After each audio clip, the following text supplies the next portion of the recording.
please.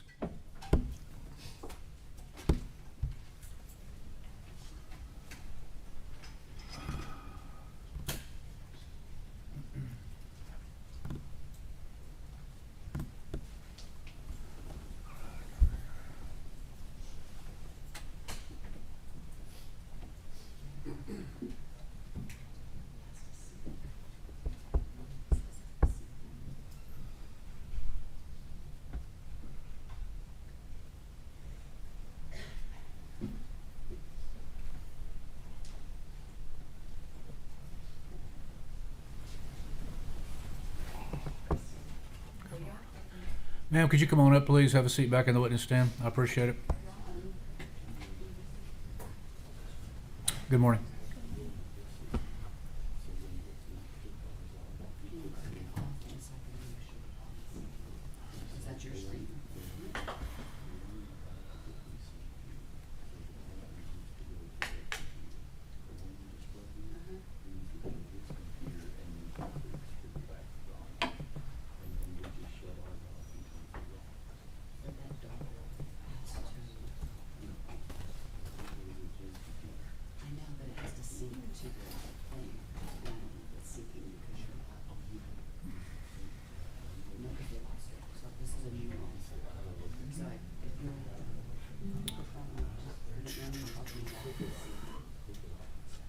Okay, we good to go?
Okay, we ready for the jury? I'm going to bring him in. Let's go ahead. Yeah, I'd like to get the jury in sometime this morning. So what do we have? Come on up. Just take a second.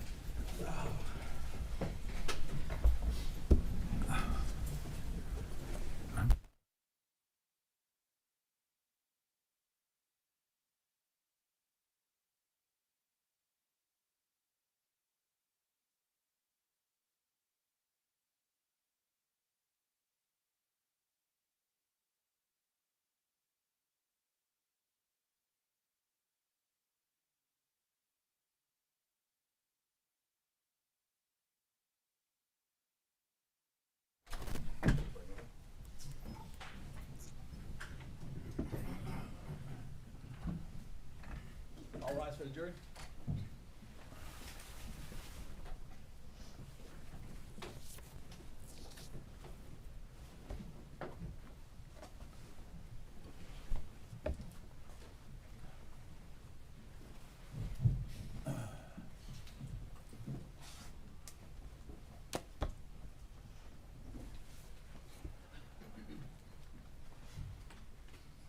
Okay, good morning, ladies and gentlemen. Please be seated in the courtroom. When we recessed, the witness had been passed for cross-examination, so I'll ask the defense to proceed, please. Yes, Your Honor. Thank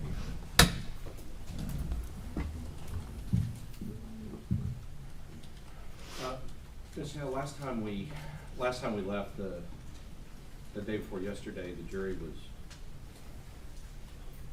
left the room, and then now they're back today, and so I kind of want to go through a few things. I think the first thing I want to talk about, though, is just you weren't there when we picked the jury, but we asked them if they gave us permission to ask tough questions of witnesses that are like you, have gone through trauma, have gone through tragedy. And so I just want you to know that we've asked them if we could do that, and every one of them there has agreed that we I could. object to being outside the record, not proper for this witness to respond to. Well, it's just that I'm about to go into some difficult stuff. Okay, well, go ahead and ask a question, then I'll overrule the objection. Go ahead, proceed. Yes, Your Honor. May I approach the witness? Yes. Ms. Hale, you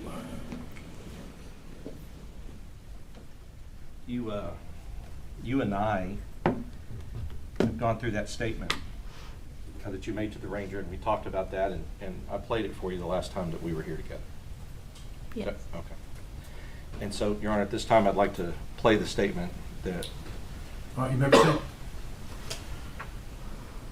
And Ms. Hale, just to center it, this was a statement that was taken 4 days later when you were being interviewed by the ranger about your experience and what happened that day at Robb Elementary. Is that right? Yes.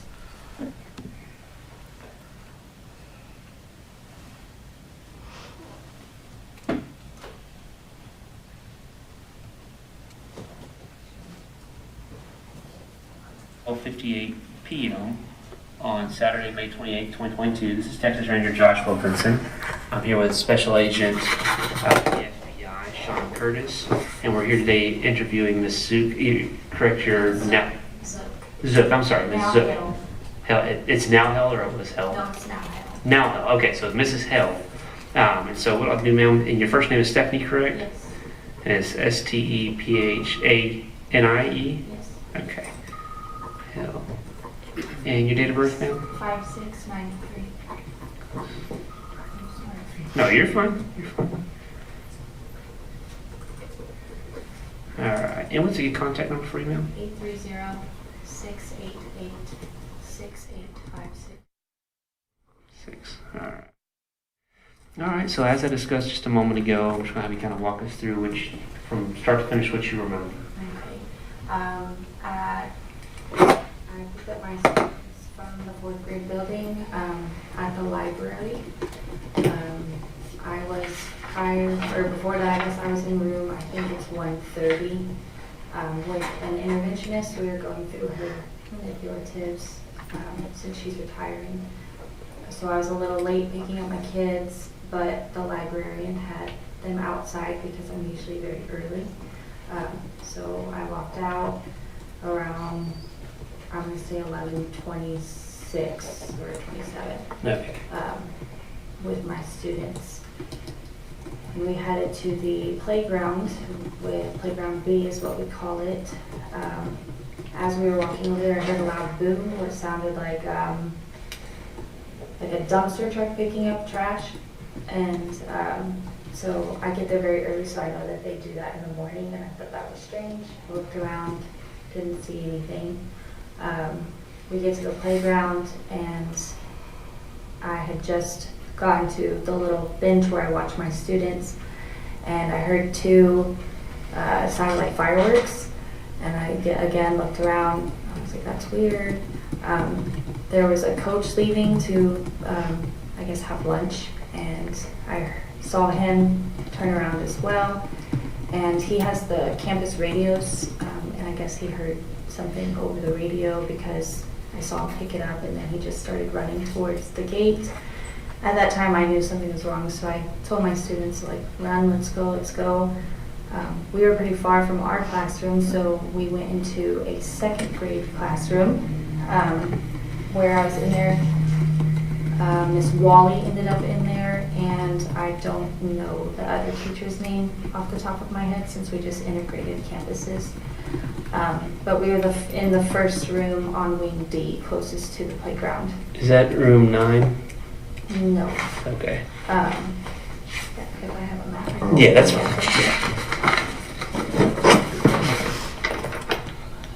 We were in Miss Rodriguez's room, so room 19. 19. Okay. That's where we ended up. Me, Miss Rodriguez, and Miss Wally. I only ended up with 4 of my students in there with me. The rest of them were in other classrooms here on this wing as well. 20. Okay. Once we got in there, we secured the room. Her kids were watching a movie. They paused it. They got under the desk. My kids huddled in the back behind one of her circle tables. The students kind of didn't take it seriously. I mean, they did, but they didn't because we've had so many bailouts lately that they thought, oh, here we go again. It's just another bailout. I didn't receive the alert through Raptor system until I was already in the classroom and secured. Okay. So if I would have waited until we got a Raptor system alert, we would have been outside like the whole, pretty much for a while. So we were in the classroom and I got a text message saying that, because my husband works with the volunteer fire department here and he has a radio. So he said, don't go outside, there's something serious happening.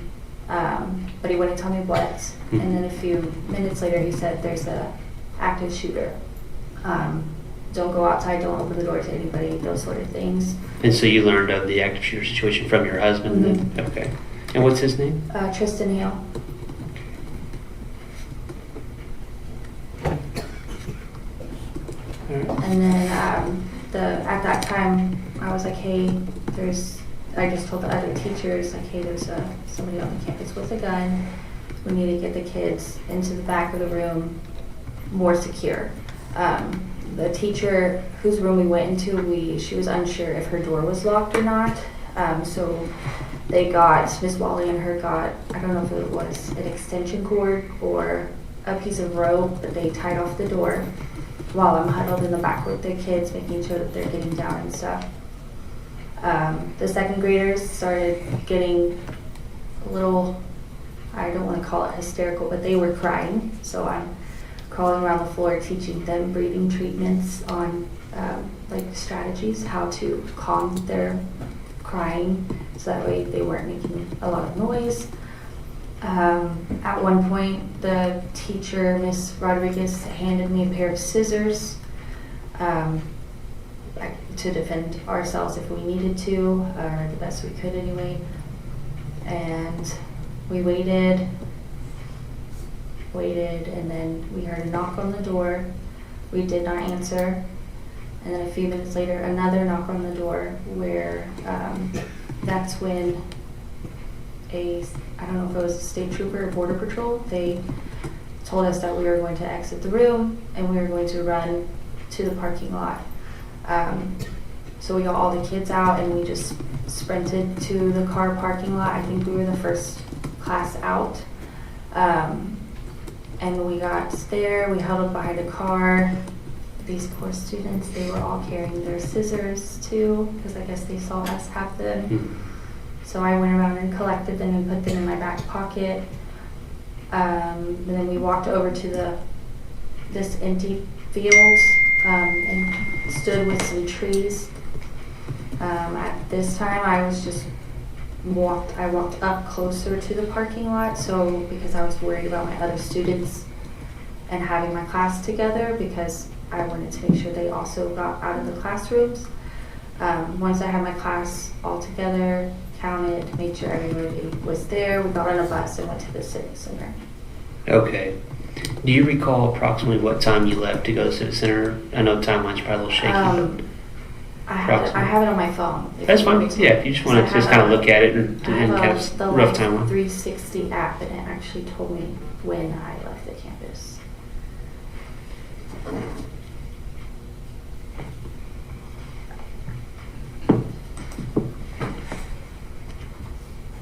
But I don't want to say anything.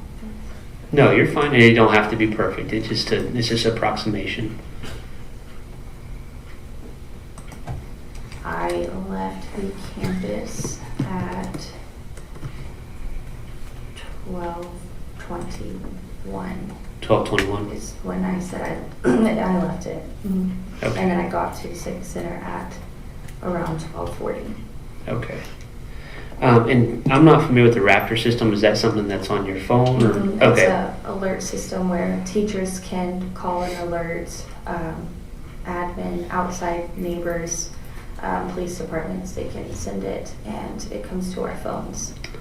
Is that something that's kind of protocol set up to where they should have notified, or is that something y'all kind of put your heads together on and just try to? We just started using it at I don't know if it was the beginning of the year or right around the beginning of the year, so we've only been using it this year. Okay. But it just sends us notifications rather than coming over the intercom and saying, hey, we're on lockdown, or giving a code word or something like that. Okay. And I know you've kind of brushed it a little bit, but what is the policy on the school regarding locked doors? They do have to be locked all the time. Okay, and that's for every building, or okay. And do each of you have keys individually to access in and out of the Yes. building? Okay, so Well, you don't. I mean, I do have them. I think everybody does. Okay, They should. all right. Do you know if someone has I'm sorry, what were you going to say? Oh. Okay. Do you know if someone has a master key, and if so, who would be the holder of the master key? There are a couple people, the principal, assistant principal, counselor, the front office staff, Miss Jeanette has a pair, and the custodians. Okay, so quite a few people then. Okay. And okay, you've already answered that one. And so is there any protocol on what y'all do during an active shooter situation? We make sure the door's locked, cover windows, the windows on the door. We huddle in some sort of secured area in the classroom. So. Okay. To your knowledge, were there any issues with any of the doors, both exterior and interior doors, that they were having issues with locks or anything of that nature? To where they weren't, the doors weren't locking like they needed to or anything of that nature? I know that there's an ACE room, and this lady just started. I don't even know her name, but there's an ACE room in the 4th grade building that does not lock. It because there were teachers in there last year that I knew, and it doesn't lock. Okay. I'm not sure why, but it doesn't. And then the ACE room is right next to the room where I was at. Oh, it's right here. But And that's it's 131 actually. 131? Yeah. Okay. But as far as like exterior doors to enter buildings, no. I always only come through.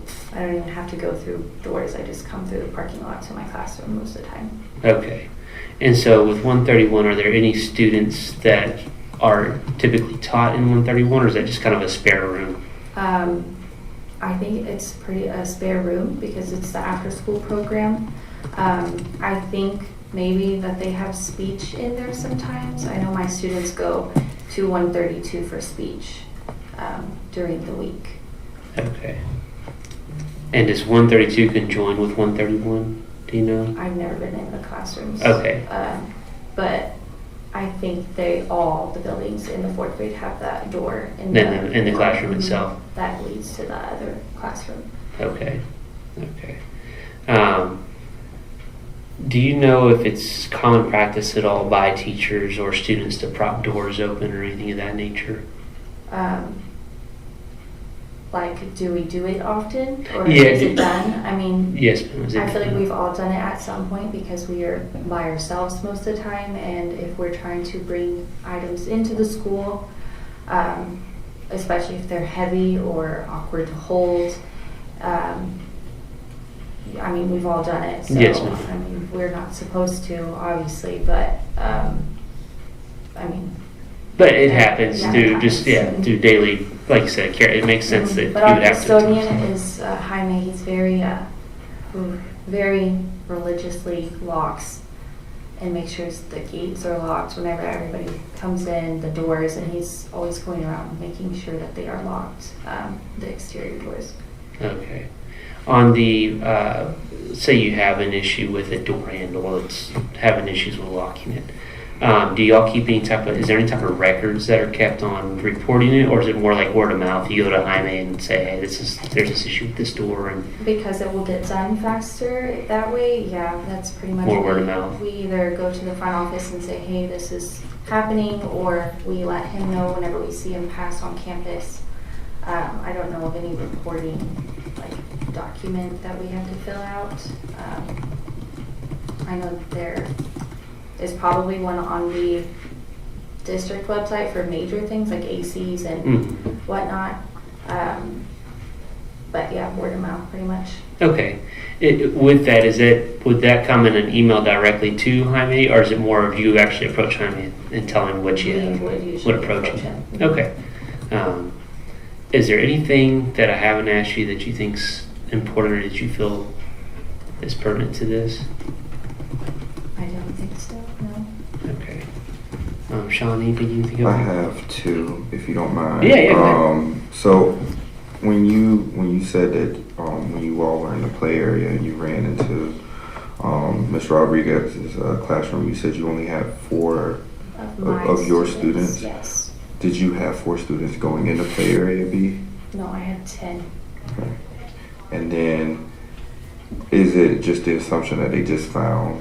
Oh, I stood out and I did not go into the actual classroom until every student was inside of the classroom. Like, Gotcha. I was Okay. standing I'm at the tracking. door making sure, and I checked the playground, and then once I didn't see any kids, I shut the door behind me. Okay. And then my second question, when you said someone from, it was either Border Patrol or some agency came in, did they and get you to evacuate to the parking lot? Was that, did they get to you through a window? Through a door. Through the front door? Of the classroom. Okay. Do we know how they entered? We opened it. Oh, Yes. okay, gotcha. After they said Border Patrol and Miss Wally looked through the, she kind of removed this stuff a little bit just to make sure. Just because we were hearing, because I'm in a large group text with people from Uvalde saying that they were starting to evacuate kids. And so we just checked, I guess. We were not supposed to, but after he identified himself, we Yeah, check to make sure. I'm glad. Do you have any others? No, that was my 2. I'm glad you brought that up. Regarding the locked doors, are you able to lock them from the inside of the classroom, so they have to be locked from the outside? Yes. And then you Okay. can only lock it with a key. Okay. Is there a reason why they have it structured that way? But no, it's just how it is. Yeah, I guess. Okay. Okay. And they're old school, so Yeah. yeah, you cannot lock it from the inside. Okay. All right. I think anything else you can think of based on any of the follow-up questions he just had and that one that I just asked you? Not necessarily, no. Okay. All right. Would you be okay if something comes up in the future, we learn something additional, if we reach out to you and Sure. follow up? Perfect. Well, I appreciate your time today, Ms. Hale, and we'll let you get out of here. We'll get your property real quick and Okay. let you get out of here. And we'll conclude the interview at this time. You have anything else? At 1:15 p.m. on Saturday, May 28th, 2022. Yes, sir.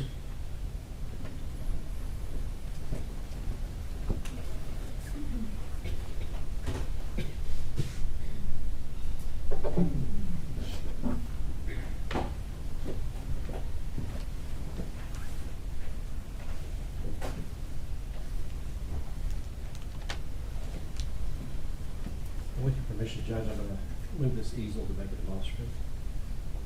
Go ahead.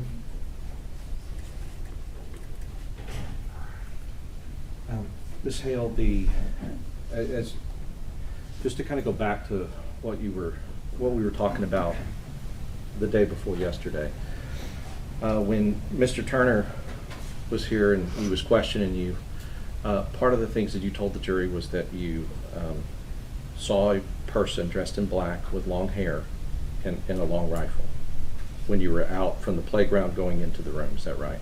Yes.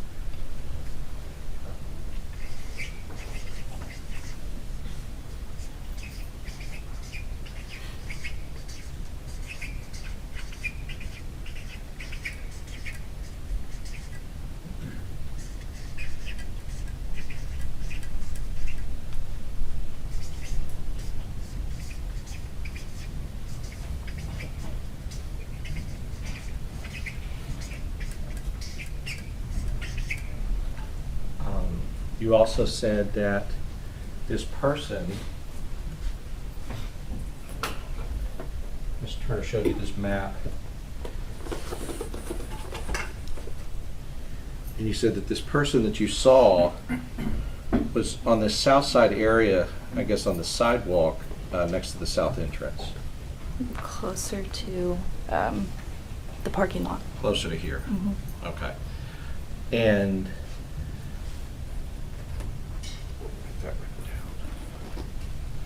but I guess you would agree that he was, person that you saw, you told Mr. Turner he was completely on the south side, I'm sorry? on that south side. Yes, and I was pointing with the pointer. Right. And just so I can be clear, I mean, this is the south side here, and you were pointing at this Yes. area. Okay.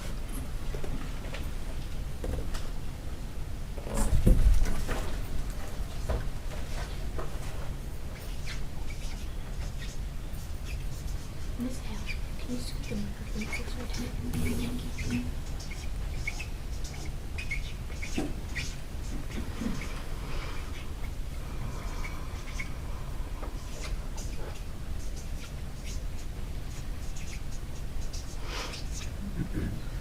And you also told Mr. Turner that when you were on the playground, there was like dust that was kicking up, that you put two and two together and realized you were being shot at. Correct. Okay. And then I think Mr. Turner at that point said, so if anybody were to say that there was no evidence that you were being shot at, or the kids were, the shots were coming in your direction on the playground, they would be wrong, and you agreed with him on that. You remember that? Actually, I objected. I to do leaving. remember answering yes, but I mean, that's not my job to prove it. No, I understand. Okay. I understand. And really what I'm doing is I need to go back through what we talked about before we talk about your statement to the ranger.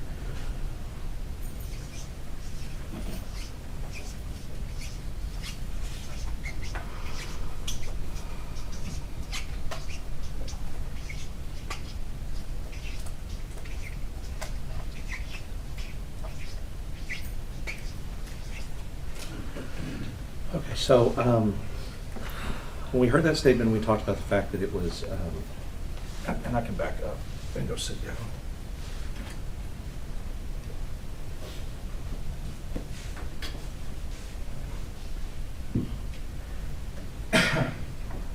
You would agree with me that in that statement that you gave to the ranger 4 days later, 4 days after this happened, you made no mention of anybody dressed in black carrying a rifle or with long hair. You agree with that? Correct. And you would agree that you also didn't say anything about clouds of dirt being kicked up on the playground? Yes. And since you didn't say anything about a person in black, you didn't say anything about seeing him on that south side of the building to the ranger? Yes. Now, those would all be important details. You would agree? Yes. And I think when hearing the ranger, as he interviewed you, you were given multiple opportunities to say whatever you knew or whatever you remembered about what happened, and honestly, the traumatic, tragic thing that happened to you 4 days before. You were given the opportunity to say anything that you heard. Yes. And then I want to talk in particular, when you came from the playground with your kids, you had 4 kids at the time, and I think you said total to the ranger that you went to the playground with 10 students. Yes. So how many students did you have total normally? About 22. About 22. And I think we talked about that. So, and I think the day before yesterday you said that you thought you had 12 and 10 had gone home, but it seems like you had 10 and 12 had gone home. I said it was about 10 to 12. Sure. And which is fine. I mean, that's not the same kind of detail as seeing a person with a gun. You would agree with that? Correct. Okay. So, but regardless, it seems like more than half of your students had left after the award ceremony. Yes. Or perhaps, and I don't know, because maybe you remember or not, but perhaps they didn't come at all to school that day because they were sick or on vacation, something else was going on. Possibly.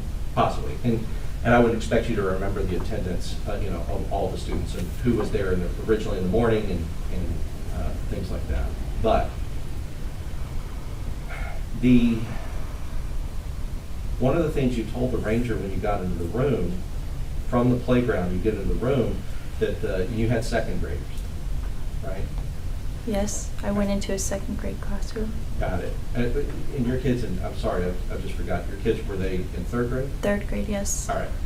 Because one of the things you said, you specifically talked about the second graders. And you said the second graders, they weren't taking it seriously.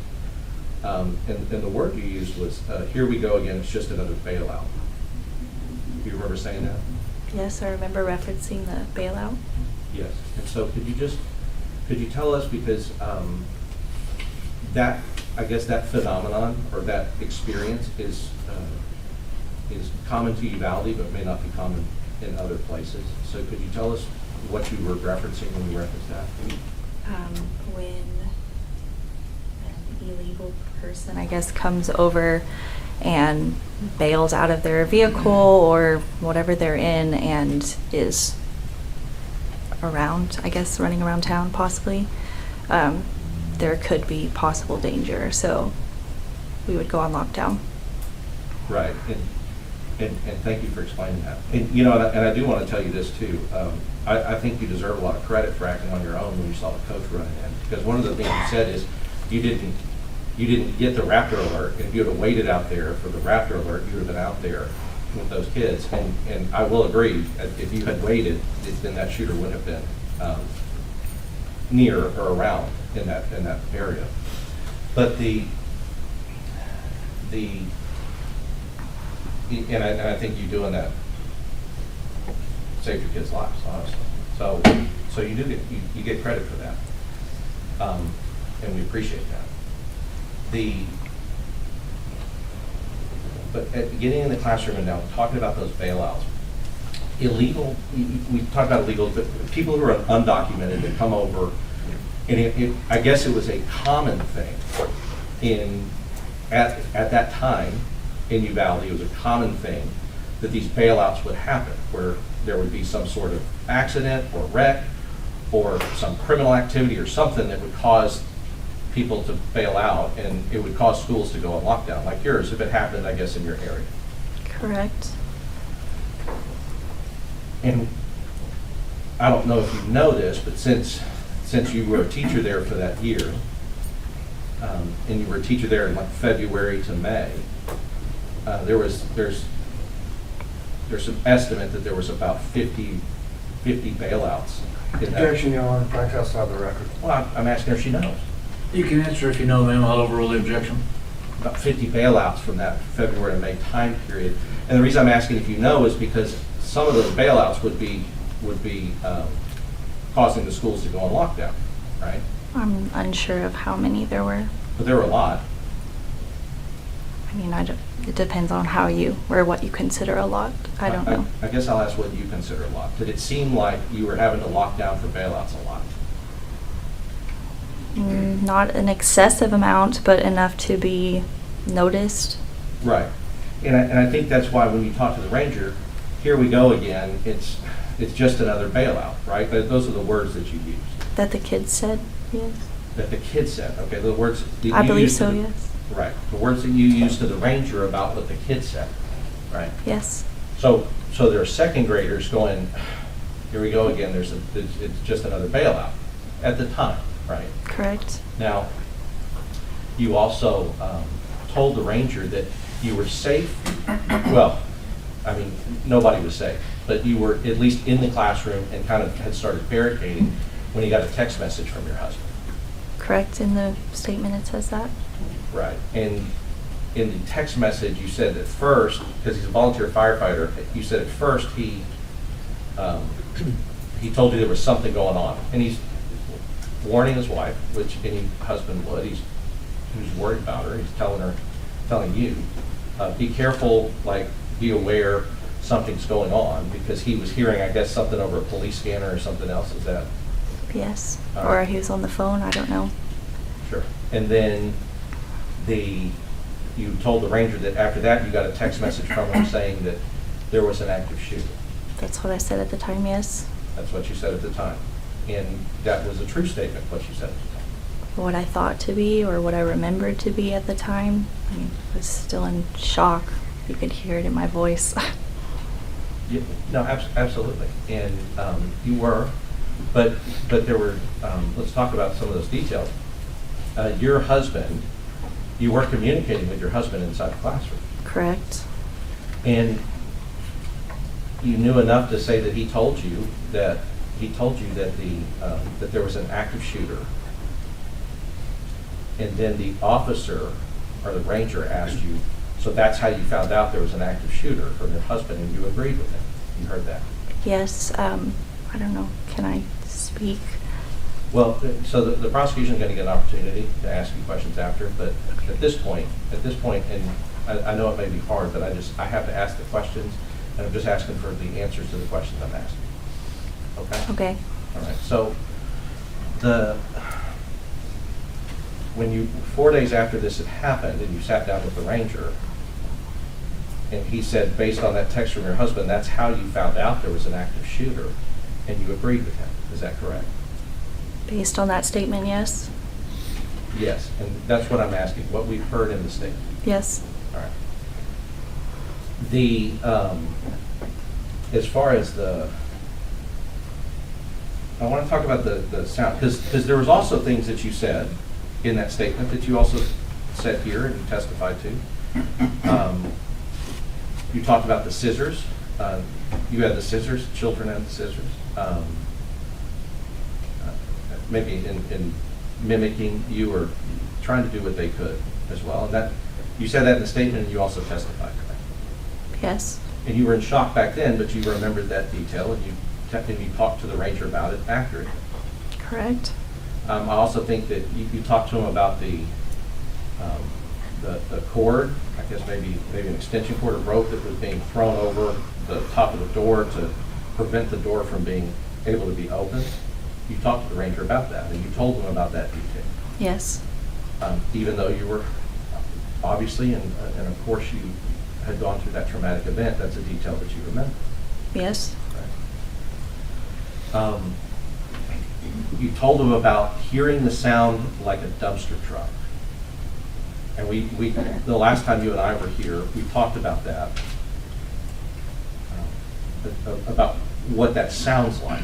And would you agree, I guess it sounds something like metal being slammed down on concrete?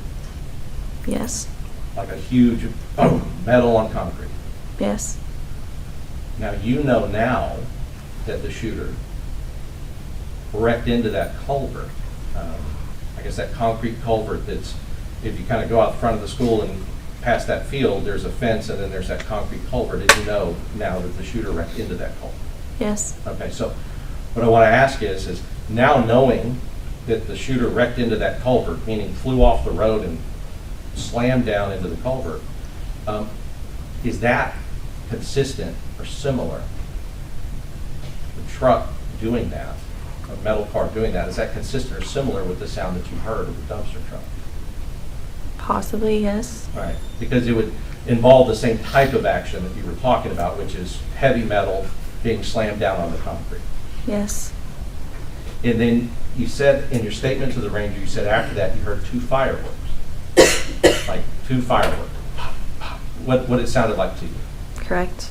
Do you know now that after the shooter wrecked into the culvert, he took shots at the people who were coming out to the culvert to help him? Yes. All right. And so is that consistent, hearing the dumpster truck slam into the concrete or hearing the dumpster truck sound that you heard, but then hearing the fireworks sound, is that consistent with what you know now, that after the wreck into the culvert, the shooter was shooting at people who were trying to help him? Yes. All right. But you did not tell the ranger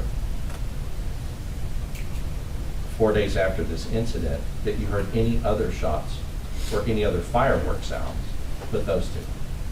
I'm sorry? In this statement, you did not tell the ranger at the time, 4 days after the incident, that you heard any other fireworks sound other than those two, the two fireworks sounds that you heard. No.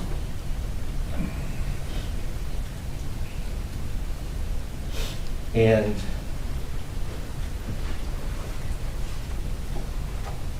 when the coach, you told the ranger that the coach, I guess what you did was you observed the coach on his radio, because the coaches, I guess, have radios? Yes. Okay, teachers don't typically, right? No. The coaches have radios, and you said you observed him. What you told the ranger was that you saw him saying or hearing something on the radio, and then you saw him tell the kids to run, and he started running. I saw his face, yes, and then him moving quickly. Right, and I'm sure seeing his face, you saw alarm, concern, fear. Yes. Right, and I'll go back to that, and intelligently on your part, you assessed the situation, saw the fear on the coach, saw him running, and you took your kids and you got them out of there, right? Correct. But you didn't tell the ranger that you heard the coach say anything, like there was something, whatever was going on. You just observed it, and you followed your instincts and your training, and you ran with your kids and tried to get them to a safe place. Yes, I mean, he could have been yelling something. Now he was saying get inside, but I guess I just blocked it out at the time whenever I gave my statement. Well, and I'm not, there's something like that. To me, whether you did hear something or not, the point I really wanted to make was that you were able to assess danger and get your kids to safety based on the way that on the observations that you were making. That's what you told the ranger at the time. Yes. Which again, we're glad that you did. And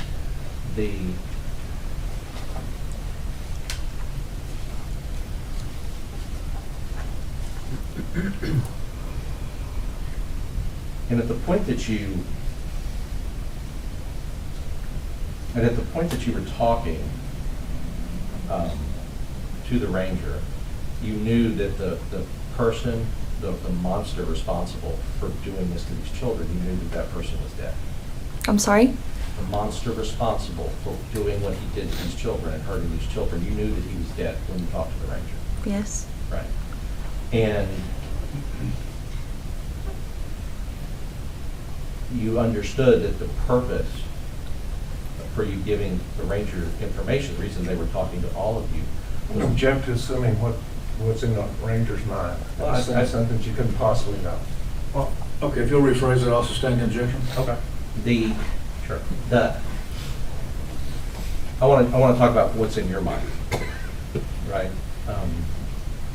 In your mind, when you're going to sit down with the ranger after something like this has happened, that you were a witness to part of this, in your mind, you understood that you were sitting there to give information as part of an investigation into what happened. Yes. Right. And in your mind, you knew that it was important to tell the ranger everything of any significance that you saw or experienced during that time. Could you repeat the question? Sorry. No, it's okay. You knew and understood while you were sitting with the ranger that it was important for you, just like everybody, I'm sure, who sat with any law enforcement after this happened, you knew and understood that it was important to tell the ranger, to tell this person any relevant information that you knew about what you experienced. I knew that it was mandatory and a requirement. Yes. But let me ask you this, right? Even if it wasn't mandatory, even if you weren't required to do it, you would have sat down and talked to them all about it. You would have participated in the investigation. if I had to. Well, If it was not mandatory, I would not have gone. No. because it's hard to talk about. Yes. It's traumatic. I understand. But I think on balance, ultimately, you would know that it's important that they go through this investigation and try to find out what happened, how it happened, and to try to prevent it from happening again. Correct. And so we do appreciate that you did participate in the investigation.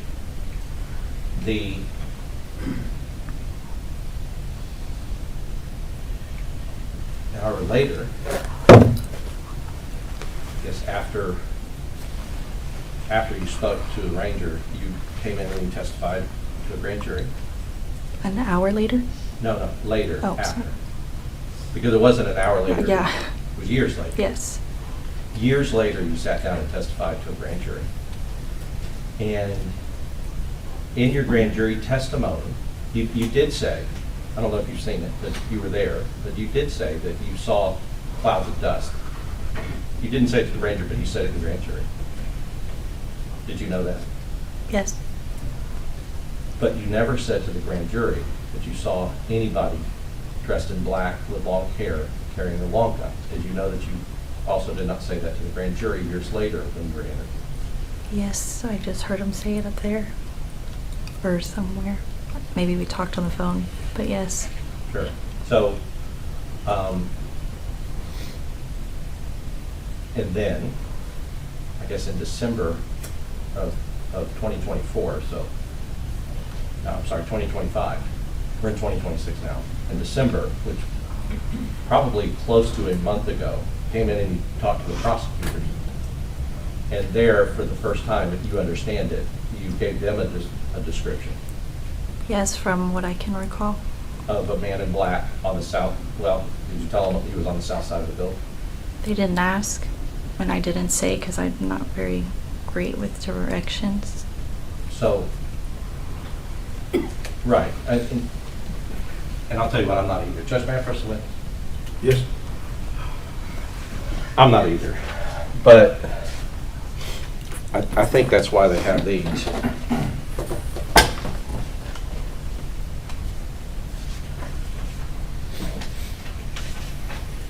This is the south, and I'm not asking you to be great, west, south. Did they, in their interview with you, did they ask you to point to a part of the map where you saw this person? Not that I remember. Okay, and you said that they didn't ask at all. Not that I remember, because I would have answered it or asked to show. I mean, they might have, I don't know, but I don't remember telling them where. But you understand now that that would have been, in December, that would have been the first time that anybody involved in this case would have heard you say that you described somebody that looked like the shooter. Yes, but from what I have in my memory, I said it during the grand jury. I thought that I did. Right. It turns out that you did not. But I think ultimately what I want to be clear on is when you spoke, are you saying that when you spoke to these people and you said for the first time that you saw the shooter, that not one person in that room asked you where he was? From what I recall, I don't remember being asked where or to show. I don't remember.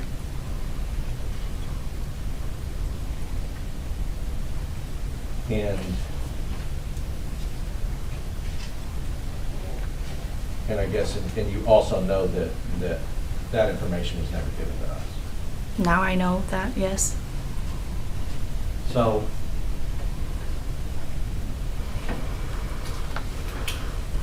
and I'll tell you, that's not on you, it's not your job, right? Just like you said, your job's not to do the investigation, obviously. You're a witness, you're a victim, just like everybody there that was at that school that day.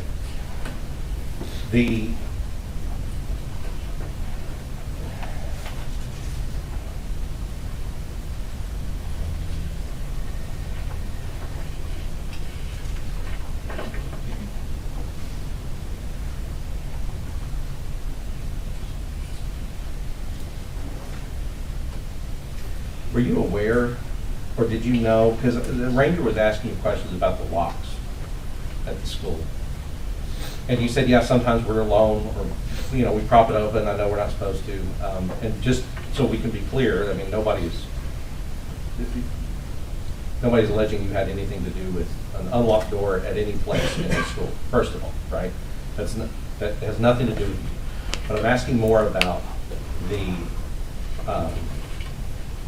past were you ever aware of the school district officials, like I don't know, the principals, the administration, issuing magnets to teachers that would defeat the door locks? No. Okay. Did you, and what I mean by that is, I guess, were you aware of any teachers or substitute teachers using magnets instead of keys to cover up the part where the door would lock so that the door could be open? Possibly, but I don't think that the school district gave them the magnets for that purpose. Okay. And so, as far as, and I think what I hear you say is, as far as you know, as far as you're I don't. aware, you don't know that they were doing that? Yes. You said possibly, is that something, I'm just trying to explore, is that something that you had seen before? Have you seen these magnets being used in that way at the school? I've heard of people doing it, yes. I've never physically seen any other teacher at that school do it. Okay, right, but you heard of it as a practice with some teachers, but you hadn't personally witnessed it or seen teachers do it. Do I have that right? Correct. Judge, I'll pass it. Redirect. Thank you. I just want to be a little bit more specific on information provided to the defense. Okay. Okay? Of the three things that are up there, saw clouds of dust, you told the grand jury about that, Yes. and that was provided to the defense. Correct. And you were also asked where the shooter was. Is that correct? Where the shots were coming from? Is that correct? Here today? No, Or in when? front of the grand jury. I don't remember. Would you like to refresh your memory? Please. May I approach your honor? Yes.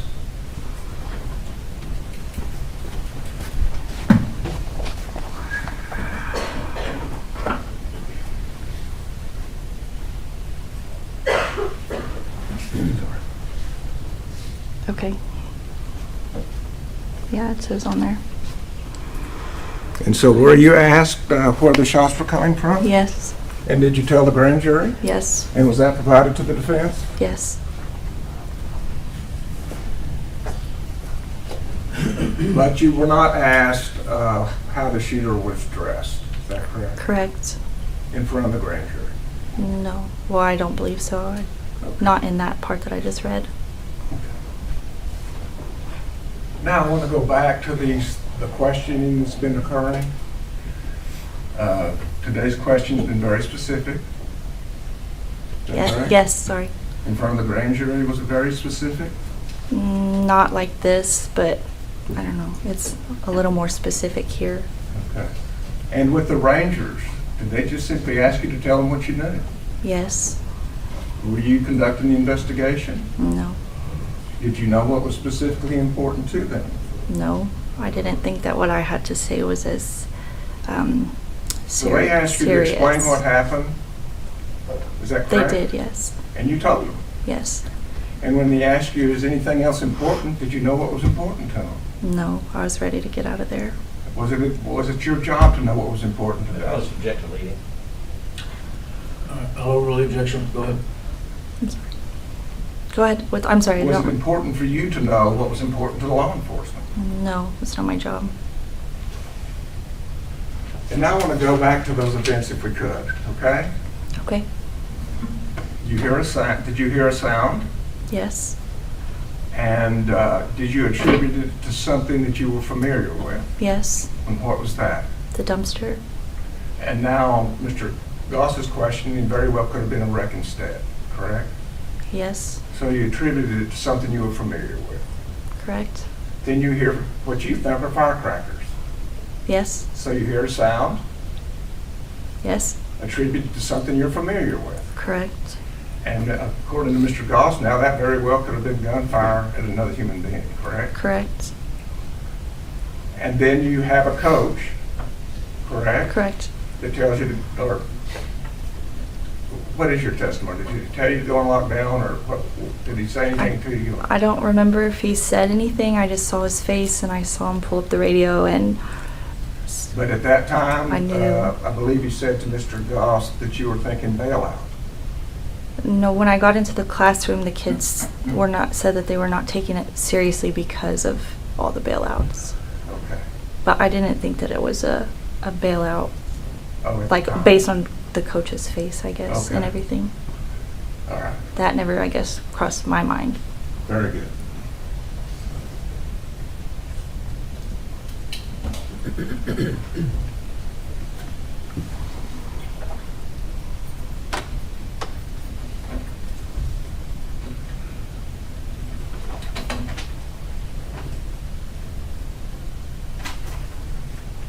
Thank you. Okay. Pass the witness. Just look briefly, thank you, Judge. The prosecutor asked you out of the three things on here, and we talked about it, that you did say that there was clouds of dust to the grand jury years later, but not at the time, right? Correct. The three things, these two things were not given to the defense, and you understand that? Yes, I Okay. do now.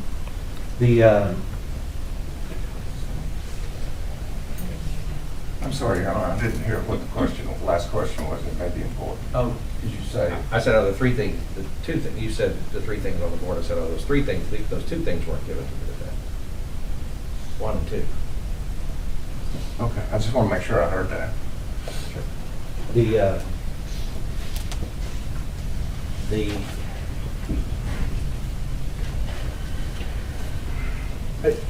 And just because Mr. Turner asked you, was it important to you to know if it's important to law enforcement? And you said it's not your job, and I agree with you. It's their job, right? But you agree that seeing a man with a gun on your campus is an important detail that you would recognize instantly that you would need to talk about. I mean, I know that now, yes. Well, and you would have known that then. Possibly. Because I think what you were saying when he was talking was is you didn't think that what the information you were providing was, in the scheme of things, I guess very important. I didn't hear you because you were talking. Yes, I didn't think that what I had to say was very important. I didn't think that it mattered based on or compared to everything else. I understand. But seeing a shooter and being shot at are important details. You would agree with that? I mean, it depends on who you are. I don't know, I guess. Possibly. I'll pass. Just one more question, Your Honor. Of the three things, Mr. Dawson's agreed that you did tell the grand jury it was provided to them that they saw clouds of dust on the playground, correct? Yes.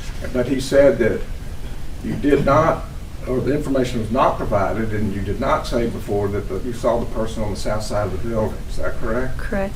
Oh. But you were asked that question from the Yes, grand jury, I weren't just you? read that. Yes, sorry. And would you tell us what you told the grand jury?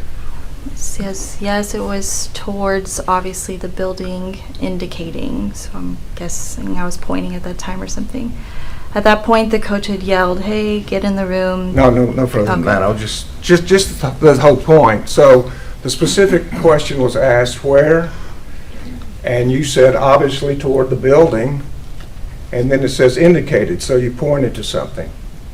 Is that correct? Yes. So that information was provided to the grand jury Yes, sorry. and the defense. Yes. Absolutely. Okay, Judge. All right. I'm sorry. I don't want to do this to you. I'm sorry he keeps doing it. Saw this person on south side of building, and I'm not irritated with you. It's them. Saw this person on south side of building. Now, what you just read from the grand jury, you agree with me. You never told the grand jury that you saw the person on the south side of the building, however he's trying to make it seem. You would agree with that? Yes. Shots coming from a location is not, I saw this person on the south side of the building. You would agree with that as well? Yes, but wouldn't it be, I don't know, it's kind of implied? You're saying that it's kind of implied, but this phrase right here, I saw a shooter and he was on the south side of the building, that was never said to the grand jury or at any other time except in December when you told the prosecutors and they didn't tell us. Yeah. Pass the witness. No further questions, Your Honor. Okay, ma'am, would you do me a favor, if you'll go with the bailiff momentarily, don't leave, and we'll call you back in shortly. Members of the jury, I'm going to give your recess a little early. Take 15 minutes, and remember my instructions, whenever everyone rise for the jury. That's for the jury.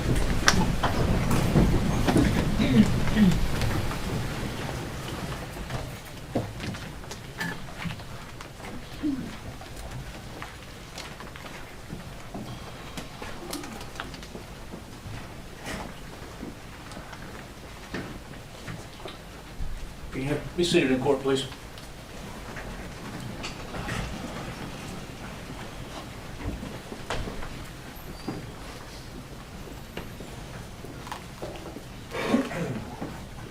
All right, let the record reflect we're outside the presence of the jury. The witness has completed the testimony. Where are we at on motions? Yes, Your Honor. After considering the testimony of the witness, we are asking the court to avail us, the defense, of the remedy of instructing the jury that they cannot consider her testimony at all for any purpose in its entirety.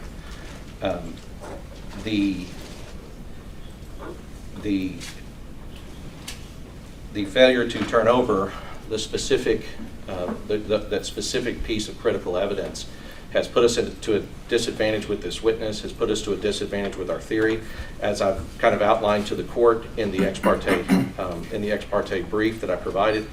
And we do not believe that, again, the court has denied the mistrial, but we do not believe that that allowing the jury to consider her testimony for any purpose, we believe that it'll affect the due process rights of the defendant and our ability to continue in the defense of the case in the way that we had set it up and prepared for in the first place.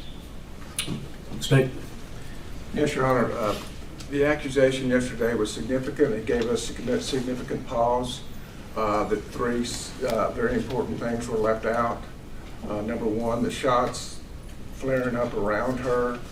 Number two, where the shooter was. And number three, the clothing that he was wearing. That gave us significant pause. But lo and behold, yesterday we're able to find out they did actually have the information about the shots being fired up and behind her. The evidence has been developed today that they did actually have the evidence that she said that the shots, I agree, not the gunman, but the shots came from the building and then indicated. So they do have information that she was aware of where the shots were coming from. That does leave, though, Your Honor, still that disturbing point about the clothing not being turned over. We agree that is improper. We should have done it because it was new information. Didn't seem all that significant since we had photographs of the shooter in black. But nonetheless, we believe, number one, it has all been cured through cross-examination. He's pointed out that she didn't say it originally. The jury is aware of the truthful nature of her conduct all the way, and they weren't ready and prepared to do that. It has not caught them off guard as of now because of the court granting a continuance. Second of all, Your Honor, we believe that if the court does believe some kind of measure is appropriate, we ask the court not to throw the baby out with the bathwater, and that is the only surprise that they're addressing is the black hair and the gun, and it would be appropriate if the court feels like that caught them off guard and has affected their defense to instruct the jury not to consider that portion of the testimony. Your Honor, may I respond? Because I feel like I'm getting gaslit with this clothing thing. That is not the issue about black clothes. It is the fact that she said that she saw a man who matched the description of the shooter with a gun. And that's the key issue. It's not his clothing or the fact we know that he was wearing black. And ultimately, I think what the defense, what the prosecution doesn't know about the defense strategy, the court does know. There's things that we could have done and investigations we could have made. Mr. Goss, I've heard enough. Mr. Turner, you don't have the benefit of the ex parte brief that Mr. Goss filed, and I think you'll probably gleaned issues from the arguments, but there's no doubt that this was critical to the strategy. And I don't think I have any choice, having denied the mistrial, other than to craft a remedy that will protect the due process rights and hopefully avoid any appellate review that would result in this case being reversed. So I am reluctantly going to instruct the jury to disregard her testimony in its entirety when they come back out. If we could bring her back in momentarily, the witness.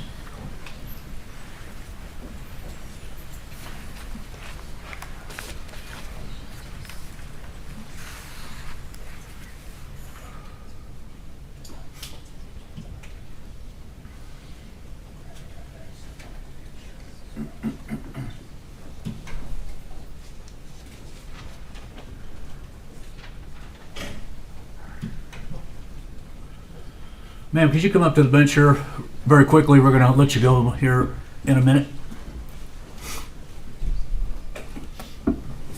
I hate to talk to people from the bench. You know, you don't have to sit down, just right here. I just want to tell you, you may hear later on that I will instruct the jury to disregard your testimony, but I want to emphasize to you, you did absolutely nothing wrong. It is not on you. And I want to tell you just from personal experience, memories of traumatic events change, are different, or you recall more or less. I had a personal experience many years ago. My wife and I were hit by a drunk driver, and I spent 2 months in the hospital. Apparently they almost lost me in the emergency room, but revived me. And I remember that event very clearly, that truck coming at us and trying to get out of the way. But every time I think about it, it's a little different. And that's because of stress and trauma. So nothing about this is on you. We appreciate your bravery that day, and we appreciate your testimony and being brave enough to come in here, and you are excused with our thanks. Take care.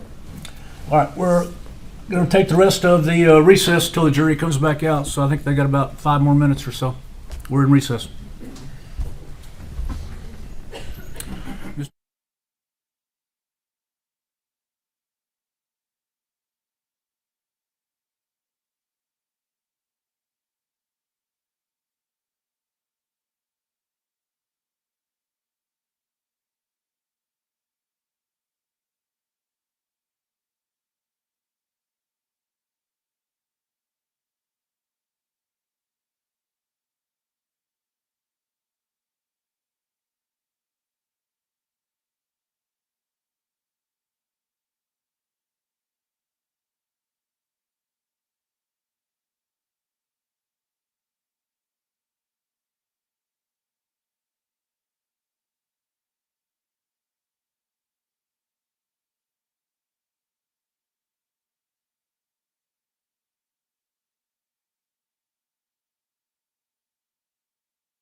in that regard, and I'm going to expect you to follow it.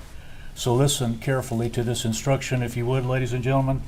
We have just heard testimony, as you know, from the witness, Stephanie Hale.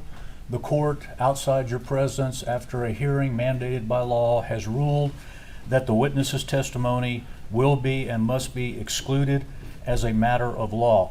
Therefore, you are instructed to disregard any and all testimony provided by Stephanie Hale, and her testimony will play no role in your analysis, deliberations, and decision in this case.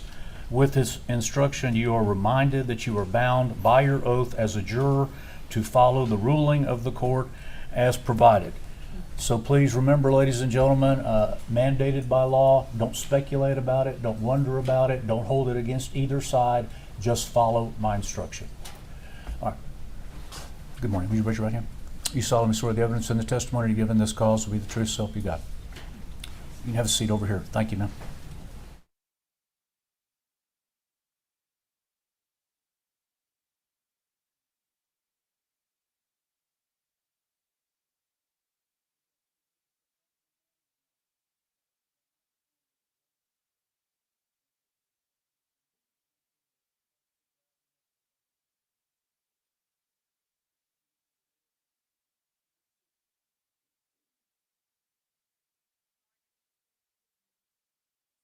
Full name for the record. My name is Emilia Amy Franco Marin. Good morning, Ms. Marin. In May of 2022, where were you employed? At Robb Elementary, Uvalde CISD. Okay. And what was your job position at that time? I was the ACE coordinator. Okay, and for the jury and for the record, can you explain what an ACE coordinator is? It is an after-school centers program. So I ran the after-school program for the children there at Robb. And approximately how many kids were in your program? 150. Okay. And what campuses did you work at, or was it only Robb? I've worked for the district for 25 years, so I have worked at different campuses. Okay. And just for the record, where is Robb Elementary located? In what town and what county? Uvalde, Texas. And how long had you been at Robb Elementary as of May of 2022? I had been there for a month. A month, okay. Yes, ma'am. And what room number did you work in? What was your room number at Robb? 132. May I approach the witness, Your Honor? Yes. May I show the witness was previously been admitted as exhibit number 1?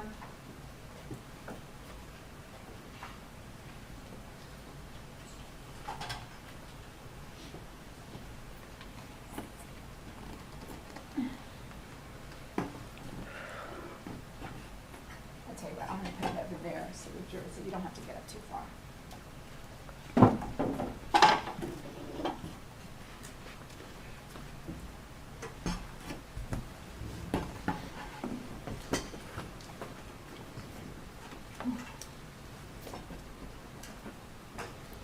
So, Ms. Marin, approximately where is your room number with regard on this map? And for the record, what we're looking at is a map of Robb Elementary, is that right? Yes, ma'am. Okay. And it's an aerial view of the school. Correct. So where on this map is your room? My room is located right. Okay. And what we're looking at is the west side of the campus, the northwest building, is that right? Yes, ma'am. Okay. And it's slightly southeast of the street of Geraldine, right? Yes, ma'am. Okay. Now,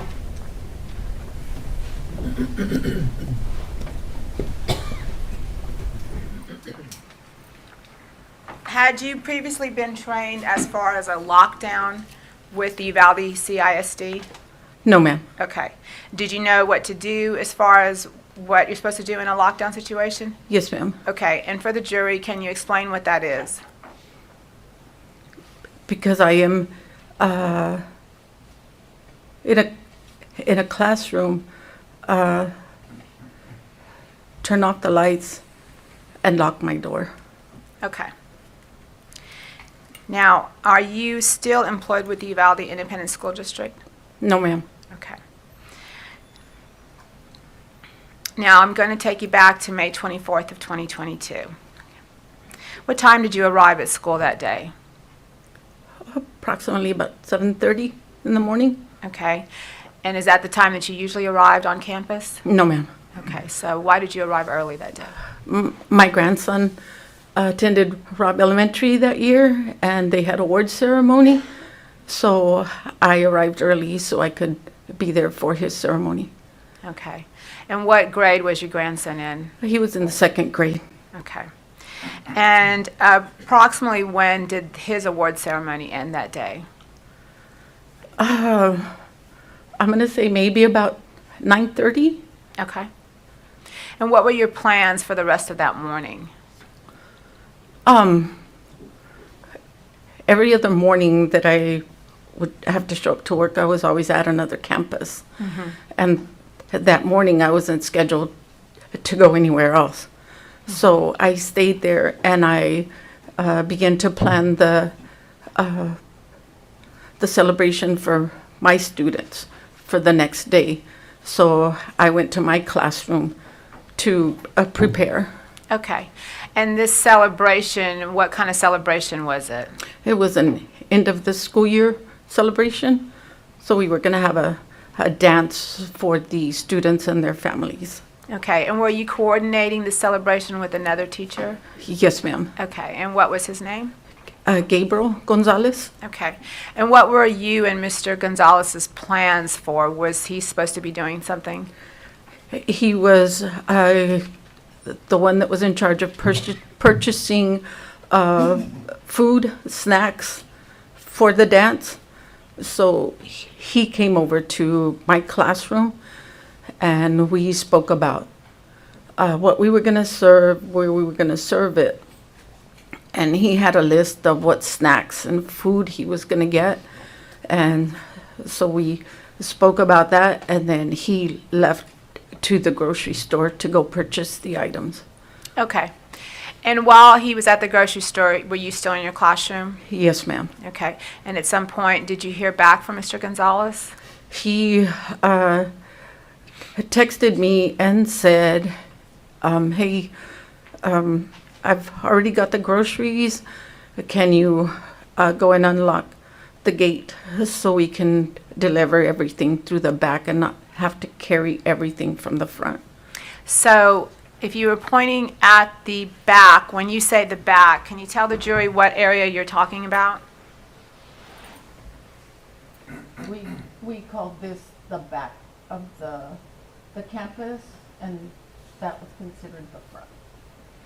Okay, and for the record, you pointed to the far northwest side of the campus off of Geraldine Street. Yes, ma'am. And is there a gate there? Yes. Okay. And is that gate usually locked? That gate is always locked. Okay. So when he called you and said, meet me at that west end gate so we can get the groceries in, what did you do then? I unloaded the stuff that was on a cart in my classroom, and I pulled the cart out to the door, and I left it there, and I went back inside my classroom. After a few minutes, I said, he's probably on his way, so I pushed the cart out of the door as I'm going out. I go out, and I put the rock on the door, and I go out to the gate. Okay, let me stop you right there. Approximately what time did Mr. Gonzales contact you or text you? It was probably about 11:20. Okay. And you put the rock in the door for what reason? So I wouldn't have to lock it and unlock it, lock it and unlock it, because it's always supposed to be locked. And you thought it was locked that day? Okay. Yes, ma'am. So when you took the cart out you were going to meet Mr. Gonzales there, did you have to unlock that far west gate, that exterior gate? Yes, ma'am. Okay. And what was your experience with that gate? I have employees that would always unlock it when we were releasing the students. But that day I was by myself, so I went in. It has a lock, so I went and I unlocked it, and it's always hard because there's part of that like a pole that goes into the cement, and you have to kind of jimmy it, and then it'll come up, and that unlocks it completely. Two other times that I had tried that, I couldn't do it. So that day, I unlocked the lock, and then I said, I hope I can pull it up. So I jimmied it a little bit, and I pulled it up, and I said, I did it. So it was unlocked, and so I pushed the cart against the gate, and I said, I can't leave this spot because the gate isn't locked. So I'm standing there waiting for him to come. Okay, you were concerned about leaving that area with an unlocked gate. Yes, ma'am. Okay. And after that, what did you hear? I'm standing there waiting for him, and I'm facing east because he's coming. He's going to come from that direction. I'm standing there, and I hear a loud vehicle from behind me, which is the west side. I turn around and I look, and I see a vehicle going real fast, and I see him crash into the area of the ditch. There was like a poles there, and the truck crashed. As it hit it, it kind of went up, and then it went into the ditch. Okay, now I want you to go back to that map and point to the area on the map where you're saying you saw this car hit the ditch. The truck was coming from here, and it went in this way. It hit the rail right there, and then crashed into the ditch. Okay. And for the record, you pointed to Grove Street, so the vehicle was traveling south on Grove and hit the ditch off of Geraldine and Grove Street. Yes, ma'am. Okay. Once you saw that accident, what did you do, Miss Marin? I ran inside. You didn't have your phone with you? No, I ran inside to get my phone. I kicked the rock. The door closed as I ran in. I dialed 911, and I ran back outside. When I ran outside, I put the rock back on the door. The call went through, and I'm running to the scene of the crash. Mm-hmm. And I'm telling the operator, a truck crashed on the west side of Robb's school. It crashed into a ditch. Okay. I kept saying that over and over because I knew that they needed the location. Okay. And when you're on the phone with 911 and you're telling her where this accident happened, what do you see then? I'm still running as I'm telling her the location, so I'm running to where the truck crashed. As I'm running, I'm holding the phone with my left hand. And let me stop you right there. Why are you running towards the crash?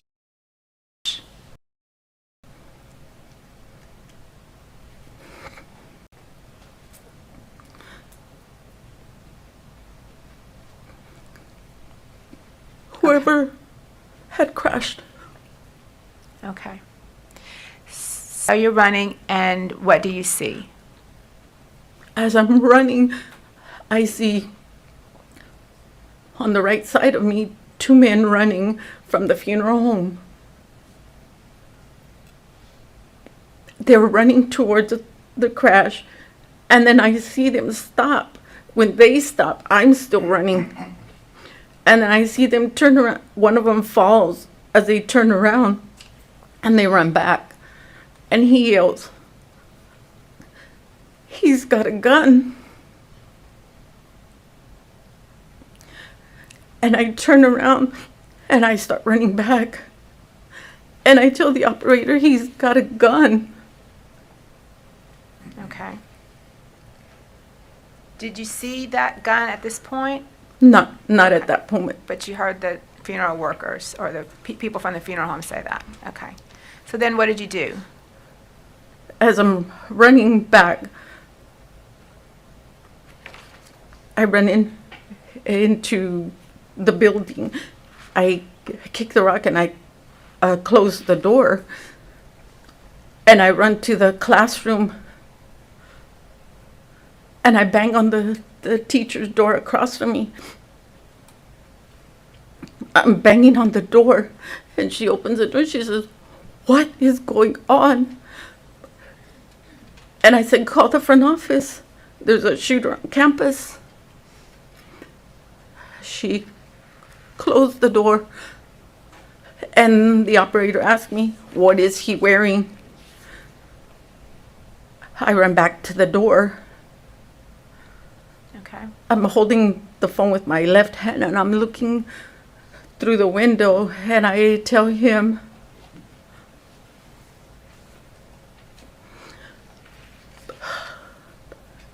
black hoodie,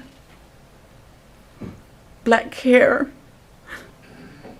He threw a gun. He threw a bag. He threw another gun. He jumps the fence.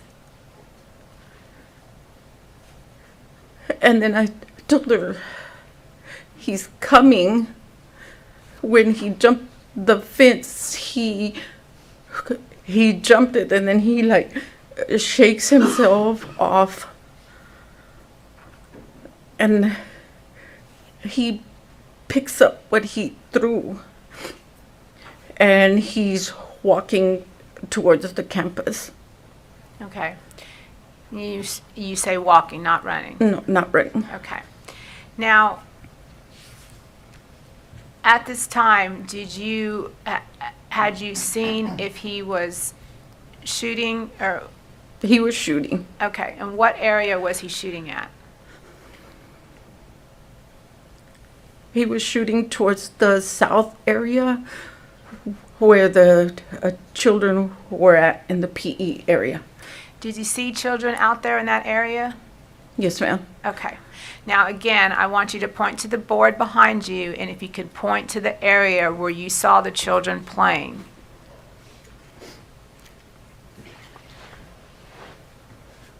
They were playing here in this area, right here. Okay. And for the record, you pointed to the southeast area on that map, between the south end of the fourth grade building and what's that building below the very bottom on that map? The pavilion, Okay. this right here, Okay. the pavilion, and that's where the PE classes are. Okay. And what can you hear from the kids at this time? They're screaming. Okay. So, and are they running into the building? Yes, ma'am. Okay. So once you go back into the building and you start banging on your coworkers' doors, what did you do then? After I told the 911 operator what he was doing, I run back to her door and I bang on the door again. And she opened it and I said, "What did they say?" And when you say they, who were you referring to? The office. Okay. Because I had asked her, call the front office, there's a shooter on campus. So when I banged on the door again, she opened the door and I said, "What did they say?" And she said, they didn't answer. And I said, "Oh my God." And I turn around and I see the kids from the south door already running in and screaming. Okay, I'm going to stop you right there, Miss Marin, and I need you to point to the board and show the jury when you say that you kids coming in from the south door, where are you talking about? I'm still right here and the kids are coming in from this door. The Okay. south door, from the PE area. Okay, and for the record, you pointed to the south end of that building. Yes, And so the jury understands where your classroom is, that length of the building, is that a hallway? yes, And then it goes, then the hallway goes south. yes, ma'am. So it's almost like a shape of a T. Yes, So you go to the middle of that hallway, running from east to west, and you can see the hallway going north to south. yes. And that's where you see kids running in? Yes, Okay. ma'am. And they're running in from that south end? From the south end. Okay. And what are you telling the kids as they're running in? I ran up a ways into that hallway. And I'm yelling at them to come in and to get in their rooms. Okay. So at this point, you know the shooter, you saw him shooting at the south end, and did you see him after that, after you ran to the door? When I was at the door, I just saw him like getting near the cars that were parked there. How far did you see him come up? It was a little bit past the half mark. Mm-hmm. And then after that, the cars were parked there, so I couldn't see after that. Okay. But you did see him shooting towards the south end? Yes, ma'am. Okay. And when you're staying in that hallway and you're trying to get the kids into their rooms, okay, then what did you do? I kept asking the operator, where are the cops? Where are the cops? And I tell her, there's kids running everywhere, because I looked down towards the east hallway, and there was an area out there where the kids could play as well, and they were running into their classrooms. Okay. And that call that you made to 911, have you reviewed that call? Okay. I think we played it for you. Have we? No. I can't remember. Okay. But you did make a 911 call to an operator. Yes, Okay. ma'am. The state would tender state's exhibit number. No objection. State would admit state's exhibit number 9, which is a 911 recording of Ms. Marin. All right, submitted. The state would ask to publish it to the jury. Please. We're going to play that 911 call for you, Ms. Marin.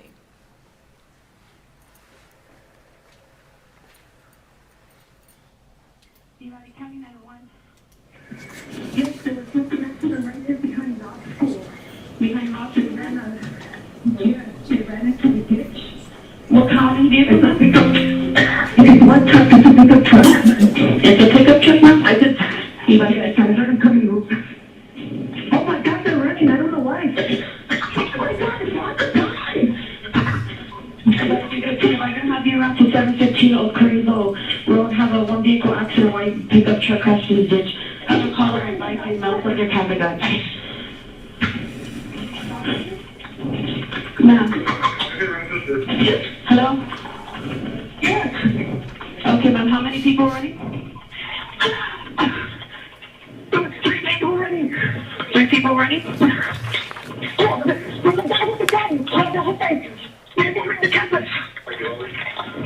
Hello, ma'am? Yes. Okay, ma'am, what is your name? Amy. Yes. Okay. Miss Amy, how many shots were fired? I don't know, several. I think he came on campus. We're clear on the PD. He's over there on campus. Okay, ma'am, he's on campus? Oh my God. I think there were kids in the area. Okay, he's out the house. Hurry! Miss Amy, can you give me a description of the man with the gun? I can't see him anymore. You took it to the office. Okay, can you remember what he said? Ma'am, can you remember what you were doing? No, I can't see away from the door. Okay, I just want to make sure that you guys are aware it is. Oh my God. I think he came on campus, ma'am. He came on campus, ma'am.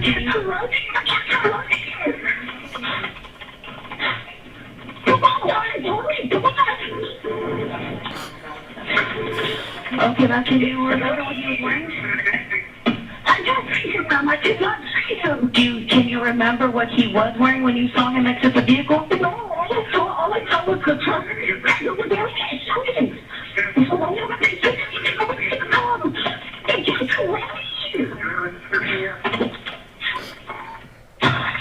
Oh my God. So, ma'am, where was he running towards? You said he ran into the school? Yes.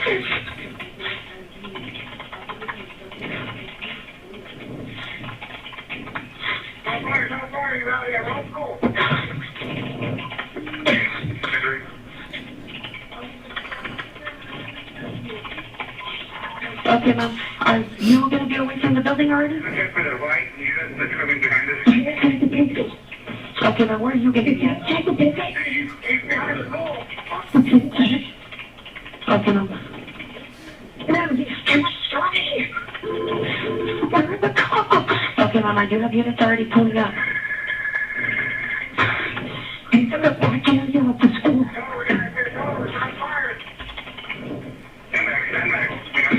Okay, now can you talk? You get dividing college?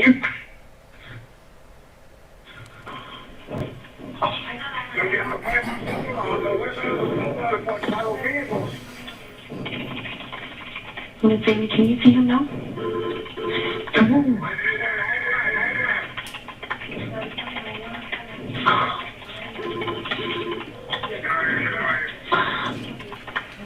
Okay, Miss Amy, you can't see him anywhere?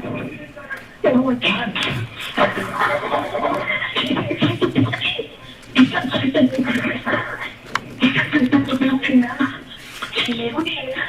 Okay, ma'am, he went inside the building?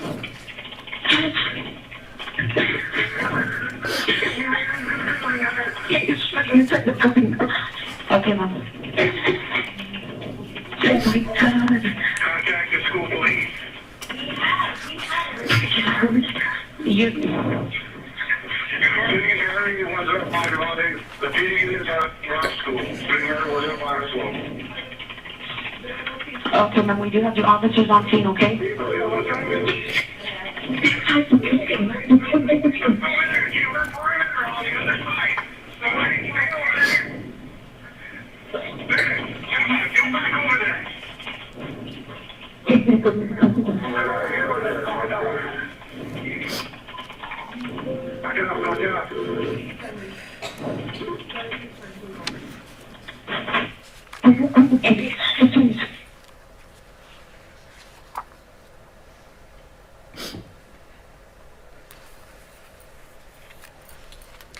Now, Ms. Marin, we see and hear you trying to relay information at the same time that you're trying to get the children into the classroom. Is that right? Yes, ma'am. Now, after the 911 call ended, what did you do?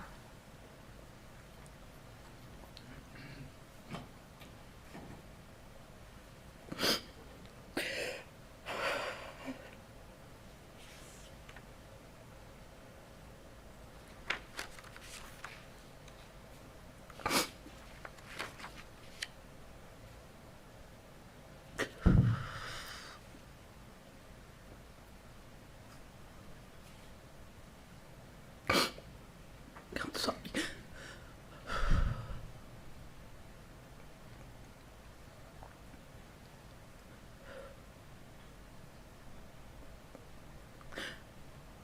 I had ran inside my room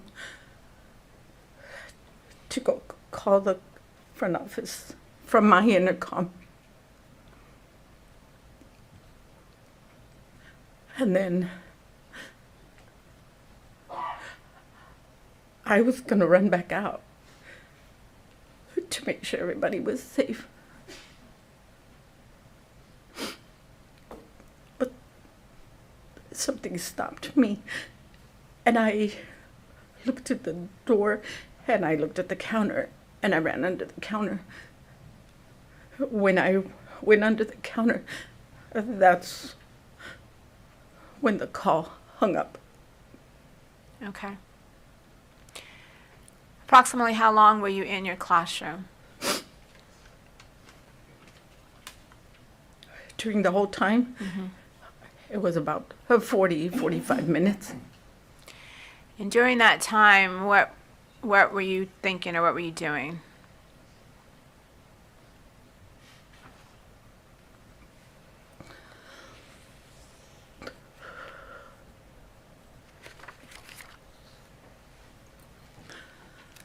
The shots wouldn't stop.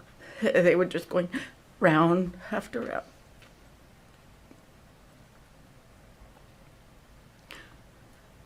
A round would go off, and then there was total silence. And then another round, and total silence. And one of those times that it was silent, the AC kicked on, and I said, "Don't turn on, I'm not gonna hear him when he comes this way." And you just hear more shots. They were like non-stop. And I thought, he's gonna kill me. He's gonna kill me, he's gonna kill me, I'm gonna die. I'm gonna die. I said, as I'm in under the counter, I think, I'm looking at the floor and I'm thinking, I'll tackle him from his ankles and knock him down with my shoulder. And then I said, get up on the counter. When he comes in, jump on his back, poke his eyes out, take the gun away from him. So you were anticipating how you would confront the shooter if he came into the room? Yes, ma'am. Now, just one more question. How do you explain that feeling, just so we understand that what that feeling is?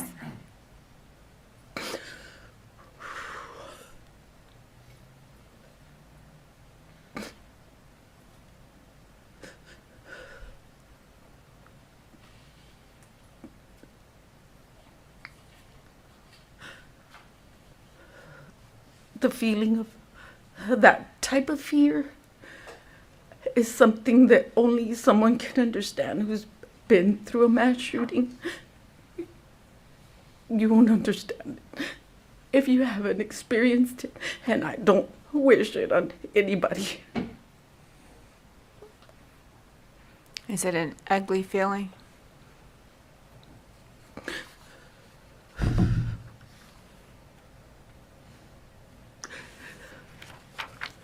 It haunts me to this day. Okay.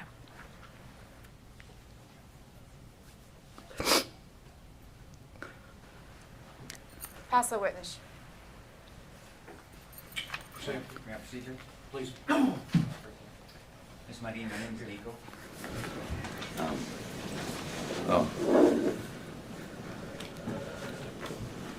Have you ever testified before? No, sir. Okay. This is called cross-examination. I'm going to ask you some questions. We're going to go as slow as you want, okay? Okay. I'm not going to attack you. I'm not trying to hold you accountable. You did nothing wrong. I'm just going to ask you some questions on your observations. Is that okay? Yes, sir. Okay, thank you. If you don't understand my question, ask me to repeat it and I will. Okay? I think you told the government that you had gone outside to meet a gentleman named Gabriel, correct? Yes, sir. Gabriel Gonzales? Yes, sir. And I understand what you're saying. I think we all do. You propped the rock there because teachers were not given kind of like a key system, key fob system where you could just click in and out of a door, correct? Correct. And not every teacher had a key. Correct. And I'm going to talk to you about that. Yes, ma'am. I won't say correct because I don't know who had a key. Fair enough. Because you'd only been there for how long? A month. A month. You didn't have a key. I had a key. You had a key. Okay. But it's still faster to use the rock. Yes. Okay, because it's just really quick. Okay.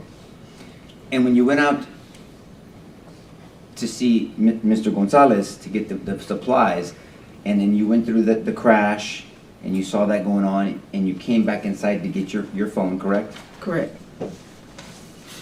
And then you go back outside, and then we hear you on 911 with the operator.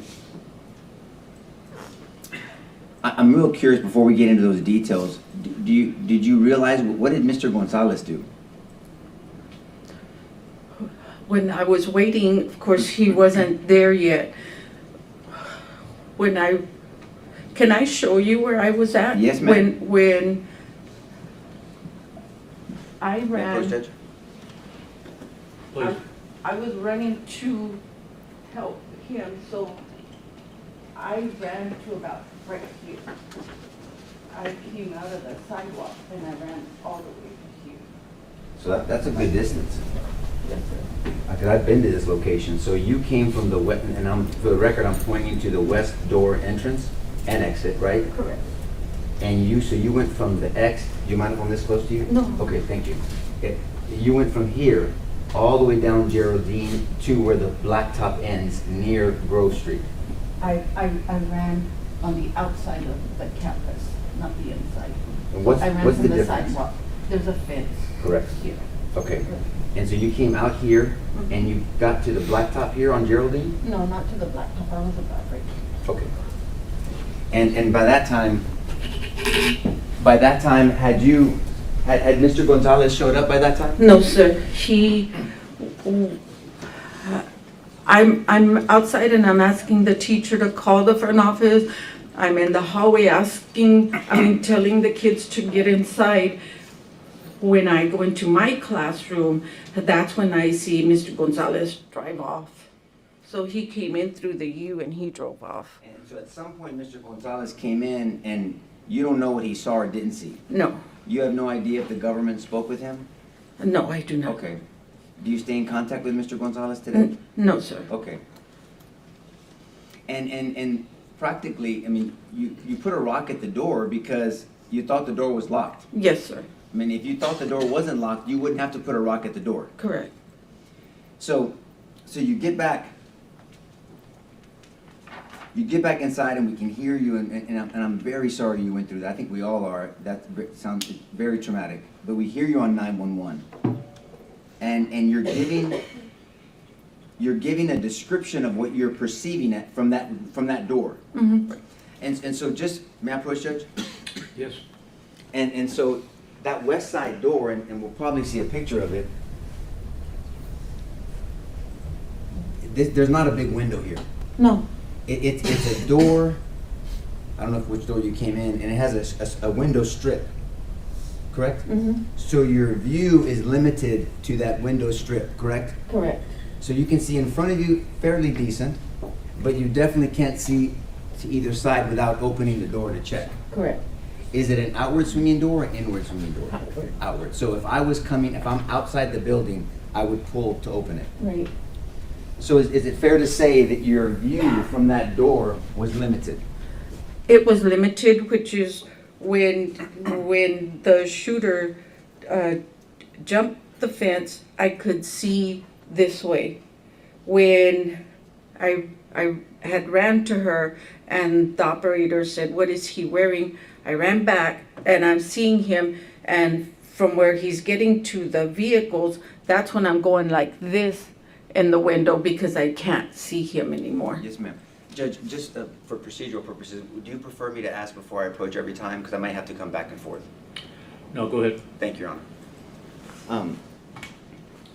I want to make sure it's clear because I don't know if it's been explained yet. So when you say he jumped the fence, so the crash is here at Geraldine and Grove, correct? Correct. And that's kind of a culvert, and there's a railing here, and he went over the railing into the culvert, right? He went through the railing, like crashed into the railing. And I don't want to make you stand up again, but is the fence you're talking about here? No, the fence is right here. What fence did he jump? He jumped this fence. Okay, is that the perimeter for the school? Yes, Okay, so he jumps this fence. Now, by this time, you're already back to the door, yes, and you're on 911 by this time. yes, sir. And then he's walking. I think you testified previously that he was running, but No, he was walking, right? Have you seen the video from the funeral? No, You have not seen that? Okay. What have you reviewed in preparation for your trial today? I'm sorry, I have seen the video like on the news where they show some of the Yes, ma'am. the funeral. Yes. And that's something we're going to talk to a lot of people about, because the news has shown a lot of these things. Right. And so I'm going to ask respectfully if you could, if we have to take some time, distinguish what you saw at the time versus what you saw later on the news, okay? Thank you. And so you have seen the funeral view, Yes, because there's some videos from here. yes, And so he's walking, but at one point you described him as running. And that's not, it's okay, it's normal to do that, but you described him as running at one point. I don't think I did, but In the grand jury testimony? maybe. Maybe, okay, well, regardless, he's coming to the school. You testified that you perceived, because you're looking through the door, you perceived that he was shooting towards the south side of the building. Mhm. Would you also agree that from where the door is, the perception is everything to the left of this door is the south side is towards the south side of the building? Is that a fair Correct, statement? yes.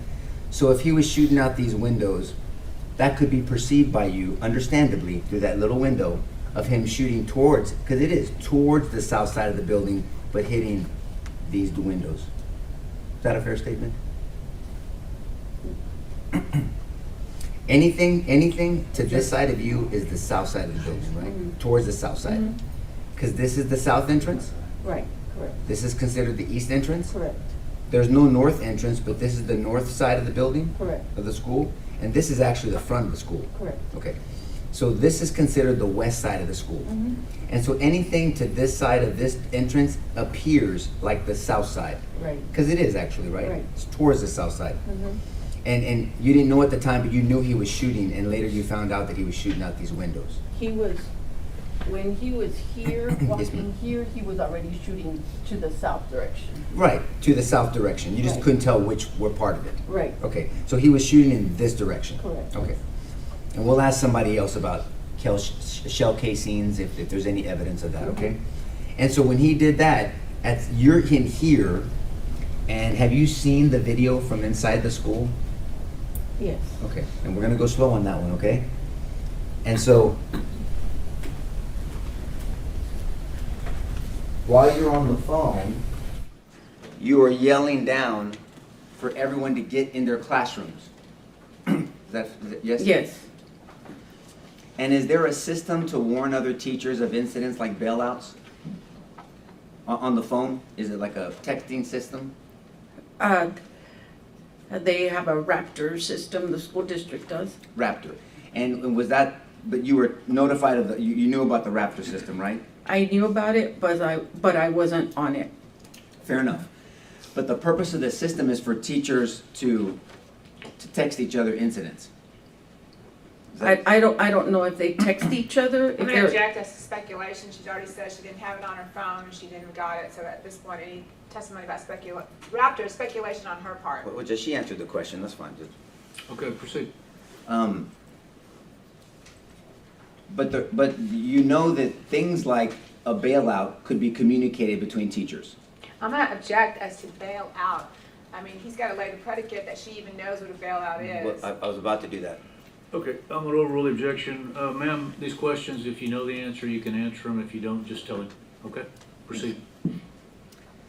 And if you don't understand any of my questions, you say, Nico, I don't understand your question, and you know I'll ask you again, okay? yes, sir, Yes, ma'am. And don't answer a question that you don't know. okay, There's a rule of evidence that you have to have personal knowledge. I'm gonna do my best not to ask you a question you don't have personal knowledge of, but you can check my homework and tell me if I'm wrong, okay? yes, sir, Okay. And so do you know what a bailout is? I do. Okay, will you please describe to the jury what a bailout is? It is when a vehicle is being chased by a police officer, police vehicles.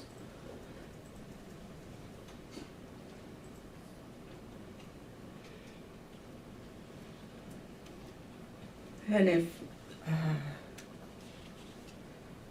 the people being chased get out of their vehicle and run out. That is correct. And that school had dealt with a lot of bailouts. Objection calls for speculation. Judge, if she knows. If you know, ma'am, only if you know. I don't know, not Okay. not that school. Okay. But you'd only been there a month. Yes, sir. Okay. But what you do know about that school is that school did not have a full-time officer assigned to it. They did not.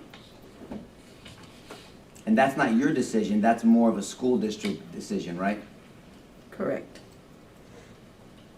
Do you know if anybody had complained about that school not having a specific full-time officer or officers?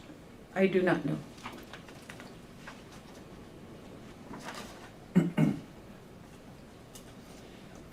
Did you have occasion, or did you know if any of the teachers down the hall heard you when you were screaming at them to get in the classrooms?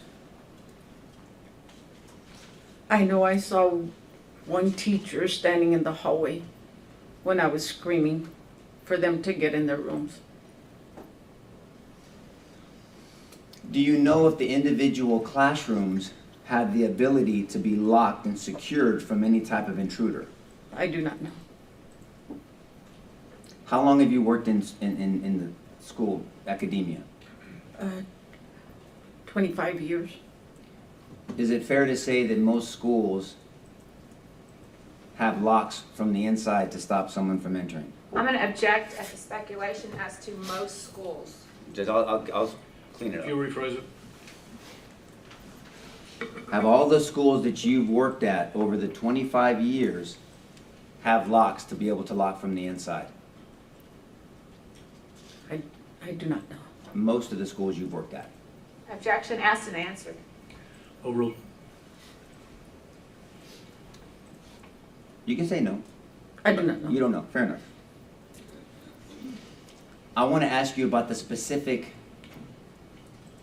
doors at this school, Robb Elementary. Are you aware that there was issues with teachers locking doors? I do not know. Are you aware that there were issues of doors not being able to lock in the first place, even if someone wanted to lock them? I was not aware. But it was your impression, and you fully believed, that that west side door was locked. Yes, sir. Did you later come to find out that that door was not locked? I didn't find out until about a year after. Yes, ma'am. That's why I said later. So later on, and let me just be very clear, that's not your fault.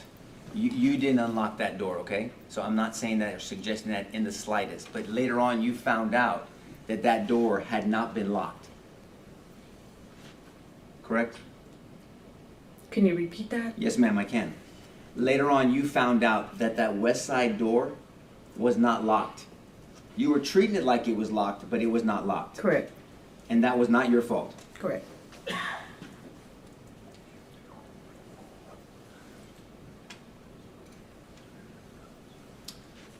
Thank you very much. Pass the witness. No more questions. Judge, you may this witness be excused. Subject to recall.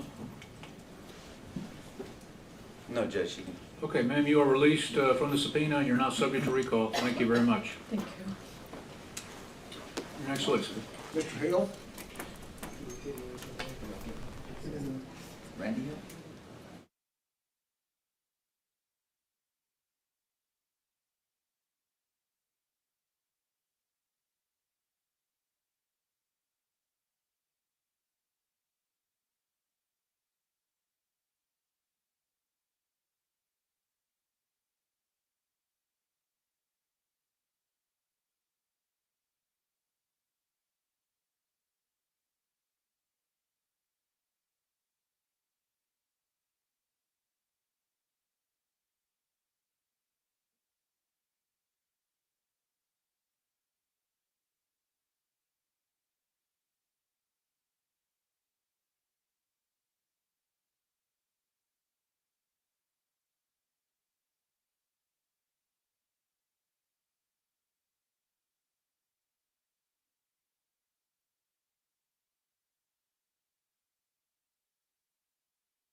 Good afternoon, sir. Would you just come on, stand right there and raise your right hand for me, please? You do solemnly swear the evidence in the testimony you're giving this cause will be the truth, so help you God? Yes. Okay, this is our witness stand over here. If you'll have a seat, make yourself comfortable.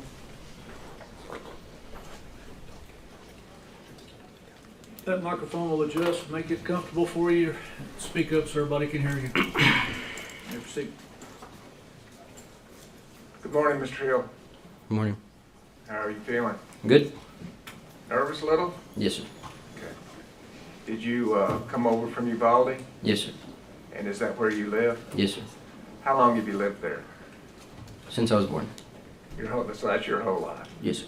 And back in 2022, what part of Uvalde did you live in? The same place. The same place you live now? And is Uvalde in Uvalde County, Texas? I need to ask that too, I guess. Yes. Thank you. And tell me what you live next to or near. Right in front of the school. Right in front of the school? Which school is that? Robb. Okay. And is there a funeral home close by too? Yes, sir. And where is it from where you live? Yes, it's published.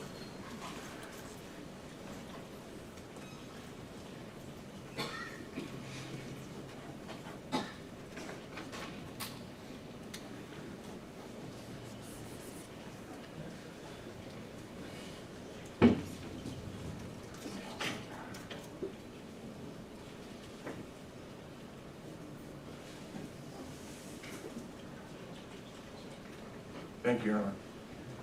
Next, call Agent Nguyen.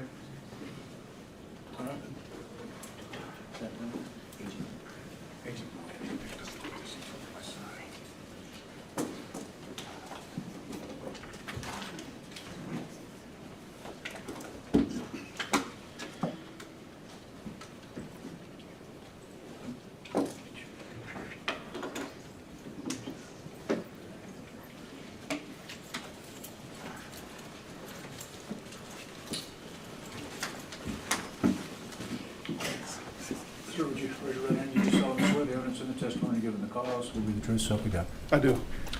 Have a seat over here. Adjust the microphone if you need to.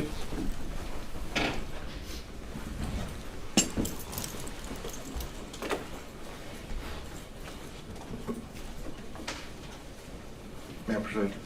Please. Would you tell us your name, please? My name is Nguyen. That's Huyngguyen.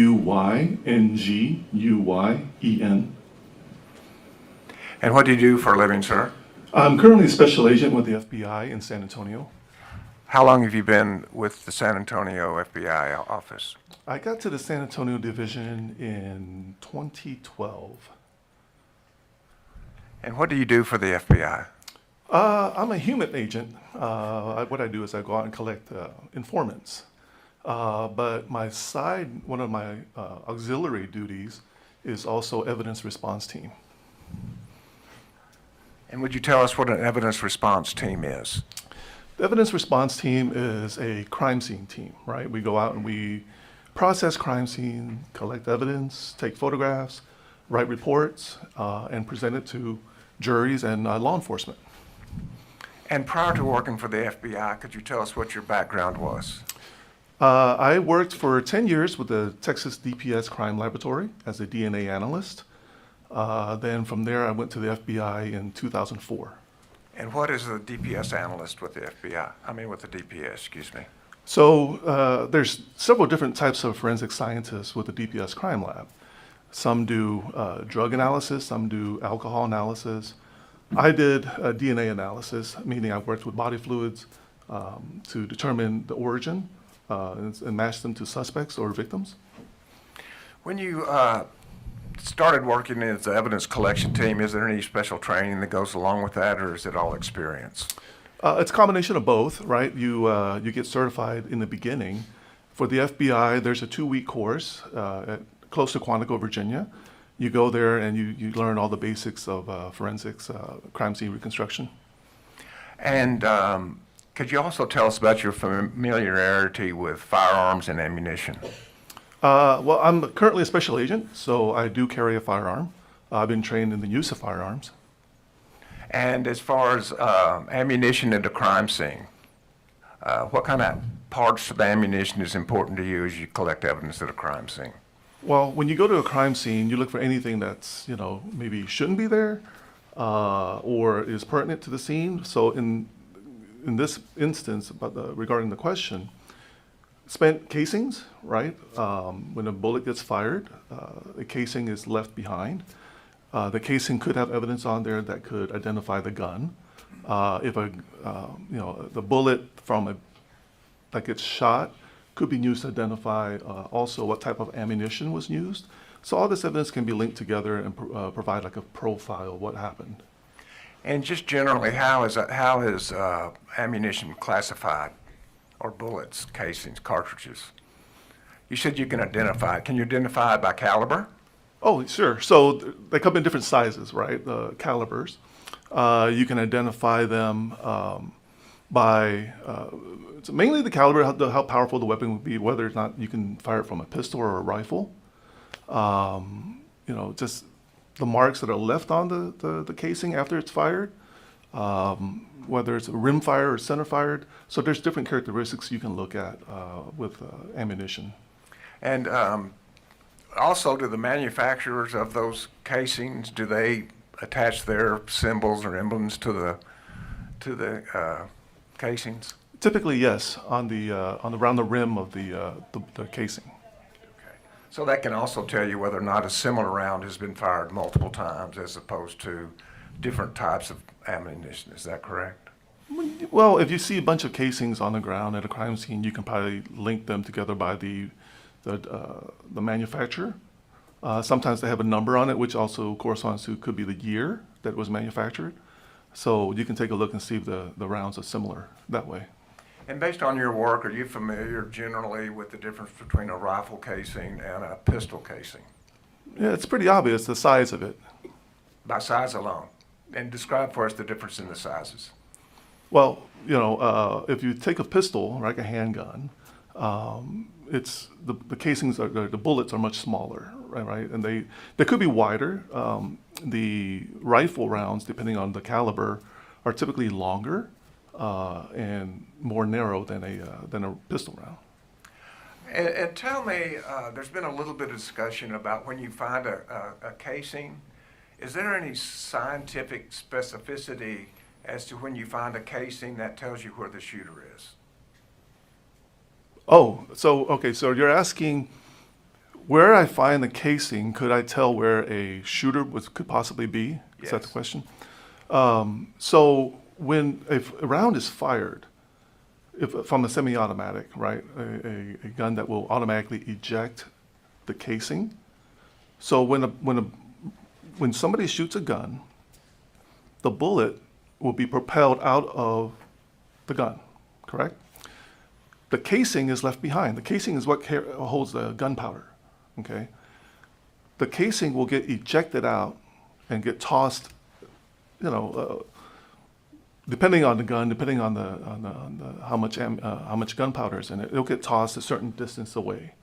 So typically, when you see a casing on the ground, you can sort of guess as to how far away a shooter could be from that. But there's a lot of things that affect being specific about that. Is that correct? Sure. If a casing hits the grass, it's not going to roll anywhere. If it hits concrete, it can bounce, it could roll away. If it's on a gradient, it could roll down. So a lot of things, you gotta factor the whole condition of the scene. Fair enough. Does the position of the gun when the casing is ejected, does that also affect where the casing would end up? The position of the gun. How the gun is being held, I suppose is a better way to say it. Well, the ejection port on a gun is usually on the right-hand side of the gun, right? So if you hold a gun here, the casing is going to get ejected to the right. So how the gun is held, I guess if you mean if it's pointed up or pointed forward. Let me kind of demonstrate. So Okay. if you point the normal gun straight ahead, the ejection usually is to the right. Yes. Since I'm left-handed, that means it comes to my face, right? Well, it'll come away to the right, not at your face. But by the same token, if you turn the gun down, would that affect where the gun was in comparison to where the casing ends up? Okay, so if you shoot with the gun sideways, so the ejection port is pointed down, that's where the casing's going to get ejected. It's not going to go as far if it was pointed with the ejection port going this way, right? It would go out, pointed down, it would go down. And by the same token, if the ejection point is pointed more up, that's going to change the trajectory too. How far the casing would go? Yes. Possibly, yes. Okay. And so as far as being very specific, do you believe we can be very specific about where a casing lands as to where the gun was fired that left that casing? I wouldn't say specific. I'd say more generally you would know where the shooter would probably be at, but I don't think you can say with a definite degree, oh, he has to be standing right here. And if you have a grouping of casings in a specific point, that assists too, I suppose. Yeah, a grouping of casings in the same area together gives you a better idea rather than just one casing, okay? Because there's multiple shots being fired and they all land in the same spot. Well, typically the shooter would be around that radius, or, distance around that, the casings. And I want to move to the second stage then, after the casing is originally deposited. Mm-hmm. Are there things that affect its movement thereafter? Well, like I said, if you're on a gradient, it could roll down. If it's on grass, it's going to stay right there because, the grass is going to keep it from rolling. If somebody comes along and kicks it, so there could be other factors that could have influenced where it could be by the time we get there to see it. Okay. And so if it's a high trafficked area, then that could also affect where the casing started versus where it was when you picked it up. Yeah, the time between when it was shot and the time that when we get there, anything that goes through that scene could change how that scene is. And did you investigate a scene on or about May 24th, 2022? We did. And what scene was that? It was at Robb Elementary in Uvalde. And how did you get involved in that investigation? I was actually in San Antonio at the time, and I was the acting team leader for our team. Got a phone call saying, hey, our assistance is being requested to go out to Uvalde to process a scene. And did you do that? Yes. And when did you get there? By the time we mobilized, let's see, this is approximate. It takes about, an hour and 15, depending on how fast you drive, from San Antonio to Uvalde. So we probably got there close to around 2 o'clock, somewhere around there. Okay. Yeah, it's been a few years. And can you describe the scene as just in general terms when you got there? Lots of police cars, lots of activity. We're trying to figure out where to go. First, we were told to go to the hospital to pick up evidence from victims there, and then plans changed, and we were told to head to the elementary school, and that's where we went. And then we, tried to figure out where do we begin? What are our taskings? What is being asked of us, right? So we were being asked to support the Texas Rangers, and we were asked to process the outside of the school. And did you do that? Yes. Would you tell us how you did it? Well, it's a pretty large property, the school with the grounds of the school. So what we did was we have to take photographs first, right? Before we start anything, we take photographs of the general scene. In order to start looking for evidence, because we were looking for casings, right? We knew the general idea of what happened. So our main focus was, okay, let's find the casings. We knew where there was this truck on the far side of the school. So we started from there, did a line search. And what that means is you stretch out in a line, we get all your personnel in a line, and you slowly walk together, and everybody's looking down to the ground to see if they can find any evidence. And if you find anything, you place a flag there so that we can come back to it later. Before we pick up any evidence, we take a picture of it in place so we know what it looks like. And we take it like medium range, long range, close up. So we have an idea of where the evidence is in relation to the rest of the scene, right? So there's a lot of documentation before we actually pick up the evidence. But as far as the flags and the photographs, that accurately depicts where y'all saw it at the time or before it was picked up. Yes. You can't tell us what happened to it if it was kicked or moved around beforehand, but as far as the photographs, they're going to accurately tell us where you located them. Is that correct? The flags indicate exactly where we saw it when we got there at that time. Okay. May I approach for a second, Sheriff? Yes, sir.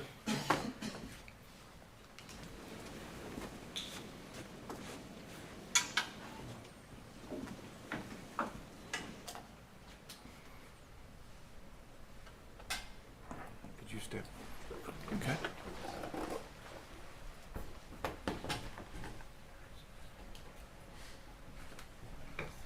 I'll give you just a second to orient the ditch that you were talking about, where the truck was, Robb Elementary School, the fourth grade wings, the south grounds, and the west grounds. Okay. Do you recall that same? Yes. Okay. And if you use this pointer, and we do have jurors that are all the way across, so that's why I have the pointer, so maybe you can scoot over just a touch from them. Could you show the jury what area you conducted the line searches? Okay. So when we arrived, this is the funeral home across the street. We parked our vehicles here. And then the subject vehicle is over here to the west of the school. So we started our line search from over here and walked slowly towards the school. And anytime we saw any rounds or any casings or any other evidence, we put a flag there to mark it, so we'd come back later and take more detailed photographs of it. And we slowly made our way to the school. We also line searched all this area too, and around here. So the line search was the west side of the school? Yes, and also out here too. The north side, or the northwest side of the school? Yes. The south side of the school, Yes. at least above this pavilion? Yes. As well as you looked on the east side of this fourth grade wing? Yes. And that was all conducted with line search? Yes. Did you find any casings on the east side of the building? No, we did not. Okay. And so your testimony is going to be concerning what you saw on the west side and the south side, is that correct? Yes, around here and around here. We did find some evidence. I think there was a round right over here. And then we also found something over here. And were those fired or unfired? Those are actual bullets, so the bullet was still on the casing, so it wasn't fired. So those were two that were unfired? Yes. Okay. Thank you.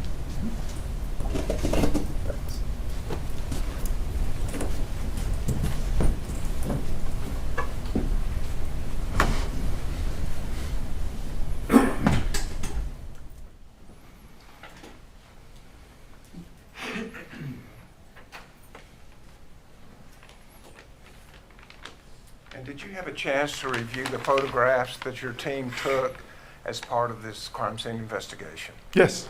And as you looked at them, was it a fair and accurate representation of the crime scene that you conducted? Yes. Pretender States Exhibits 85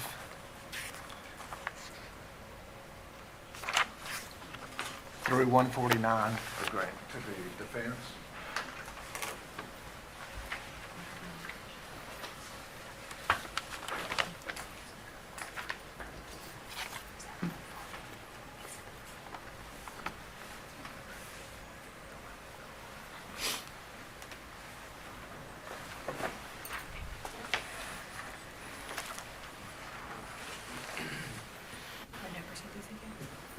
185 through 149. I didn't have that turned on.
Submitted. May we display those to the jury, Your Honor? Yes, please.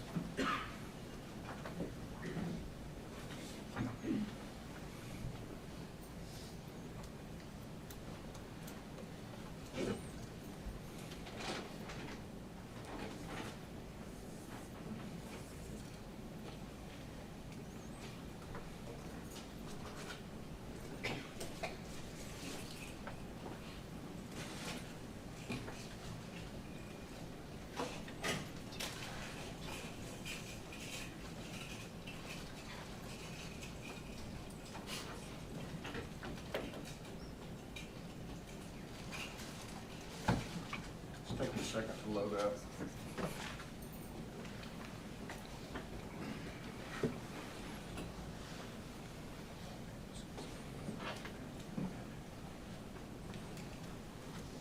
This may assist you if you're going through this. Okay.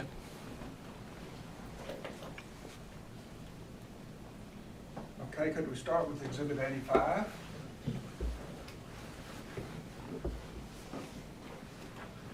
Can you explain to us what we're looking at here? This is the west side of the elementary school. Okay, and at the very top of the photograph, Exhibit 85, is that the south side of the building? Yes. And toward that top side of the building, y'all did the line search across there, is that correct? Yes. And I'm going to ask you this time, not what you found, but what you didn't find. Did you find any casings of a pistol on the south side of the building? No. And there was a thorough search? Yes, we did it multiple times. Thank you.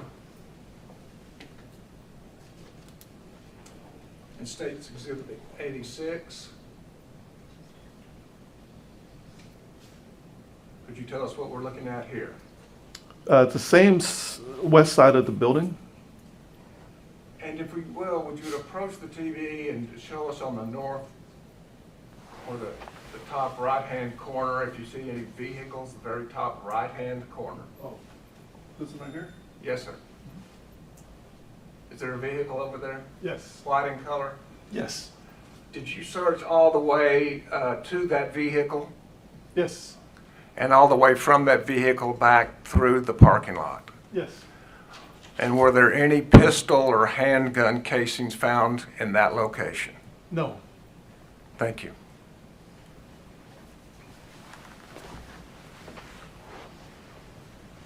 State's Exhibit 87, do you know who Kirby Hale is? Yes. And would you tell the jury who he is? She is our She, I'm photographer. sorry? Yes. She's your photographer? Yes, our And full-time FBI photographer in San Antonio. So does this document that these are the photographs that she took? That's correct. State's Exhibit 88, could you tell us in general terms where we're looking now? This is the west side of the school building. And is there anything specific there as far as red flags that you have marked? Red flags denote anything that we believe was evidence. And you can also see a backpack there. And when photographs are taken, are they taken in a series? By that I mean, do you start wide and then get closer to close-ups in general terms? So typically, yes, when we see evidence, we take a long-range shot, so we see where it is in relation to the rest of the scene. We do a medium-range shot to get a better look at it in relation to the rest of the scene, and then we do a close-up shot to see what it actually looks like before we pick it up. Okay. So with Exhibit 88, could you tell us where the photographer is standing and what direction they're looking? The wall, if you're looking at the wall, that's the west side of the school building. So she's standing looking at the west side of the school building. And that whole west walkway or that whole area there is fairly unobstructed, is that correct? Unobstructed as in I mean, there's obstacles? no trees? No, or- you're correct, yes. It's a wide open space? Yes. Until you get down to the very end? Yes. Okay. And do you see any of y'all's red flags there? Yes. Would you point those out? You see one right here, there's one right there, there, and there. Okay, thank you. And State's Exhibit 89. Yes. Would you tell us what we're looking at there? This is a more medium range shot, so now you see a little more detail. There's a backpack, there's a number 1 placard. So when we do our search, we find what we believe it's evidence, we put a flag to note the location. When we come back later, we start assigning evidence item numbers to it to differentiate it from everything else. So in this particular instance, the number 1 was assigned to the backpack. And that, how do you decide which number gets what piece of evidence? It's sequential. As we go along, as we see, and we start documenting each item, we lay the numbers down in sequence. And to be clear on sequence, we're not talking about when a shot was fired. We're talking about as a sequence when y'all found the casing. It's not when we find the casing, it's when we start picking up the casing or the evidence. Because as we're doing the search, we could find a whole bunch of evidence and we start placing the flags. As soon as we start collecting, the first item we collect gets the number 1, and everything after that is in sequence. Okay. And State's Exhibit number 90.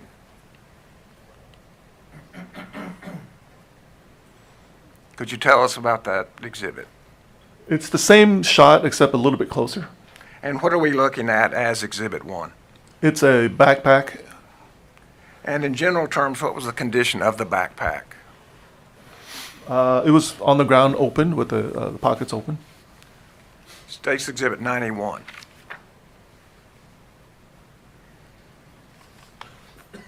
Okay. Would you describe State's Exhibit 91? You see the backpack is open, but you also see, can I get up? Yes, sir, please. There's also a magazine with, you can see a bullet at the top of the magazine. Thank you. And State's Exhibit 92. This is, Go ahead. I apologize. So this is inside the interior of the backpack. So you can see additional magazines with bullets in them. So in general terms, this backpack was full of magazines with bullets in them? That's correct.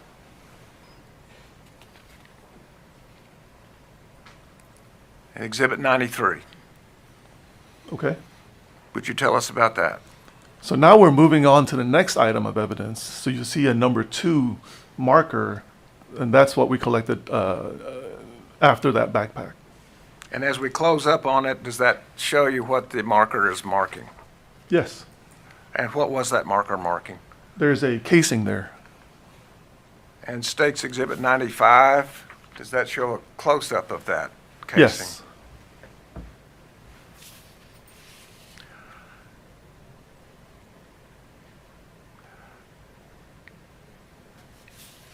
Turning next to Exhibit 96, is that once again one of these kind of wider views so we can tell where the casings are located? Yes. And would you tell us what exhibit numbers are depicted in State's Exhibit 96? In this particular photo, mind you, this is again the west wall, and you see 3, 4, and 5. Okay. And just to make sure, I think you've made it clear, but the fact that casing may be labeled 3, another one 4, you're not trying to tell us what order those casings were fired in, are you? That's correct. That's not the order, it's the order in which we pick it up. In other words, 3 could be deposited first or before 5, or 5 could be deposited before 3. We don't know when the items were deposited. Okay. And the last question I'll have generally about casings being deposited, that is at a specific point in time, is that correct? That the casing could have been deposited there? Yes. So that where the gun was 5 seconds before or 5 seconds after, you can't tell from looking at the placement of a casing? No. That is, a gunman could move from left to right, right to left, or up to down, down to up. Is that correct? Yeah, we can't make any inference like that. At some point, we have to also listen to eyewitnesses or witnesses to the account. Is that correct? Sure, you take everything into account. Thank you.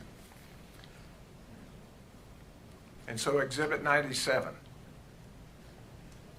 This is a closer view of that, of those three items that we saw in the last picture. And this is consistent with how you photograph each of these exhibits, correct? Yes. You show generally where it's located and then close in? Yes. Thank you. Stakes Exhibit 98. Can you tell us what that is? That's another rifle round. And States Exhibit 99, An additional rifle round. and it's labeled as tent number 4? Is that Yes. correct? Evidence item number 4. States Exhibit 100. That's evidence item number 5, another rifle round. And would you A kind of casing. point out where that casing is?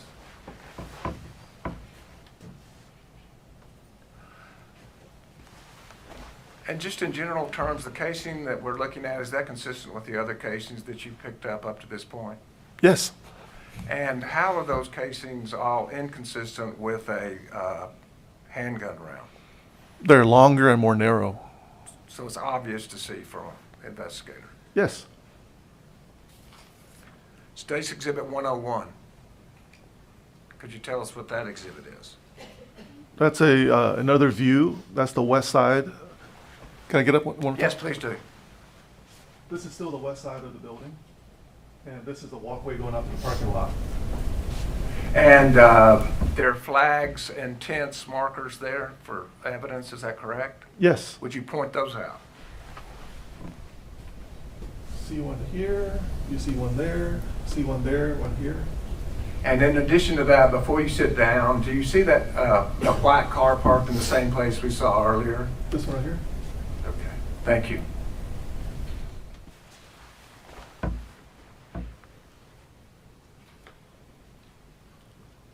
Exhibit 102. Would you describe that for us?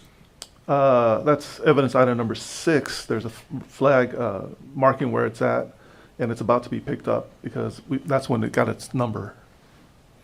And just to be clear, that's on the southwest side of the fourth grade wing. Yes. State's Exhibit 103. This is a close-up shot of it. The casing, you can see a casing. And I think we can close up a little closer, maybe. Could you point out then where that casing is? Right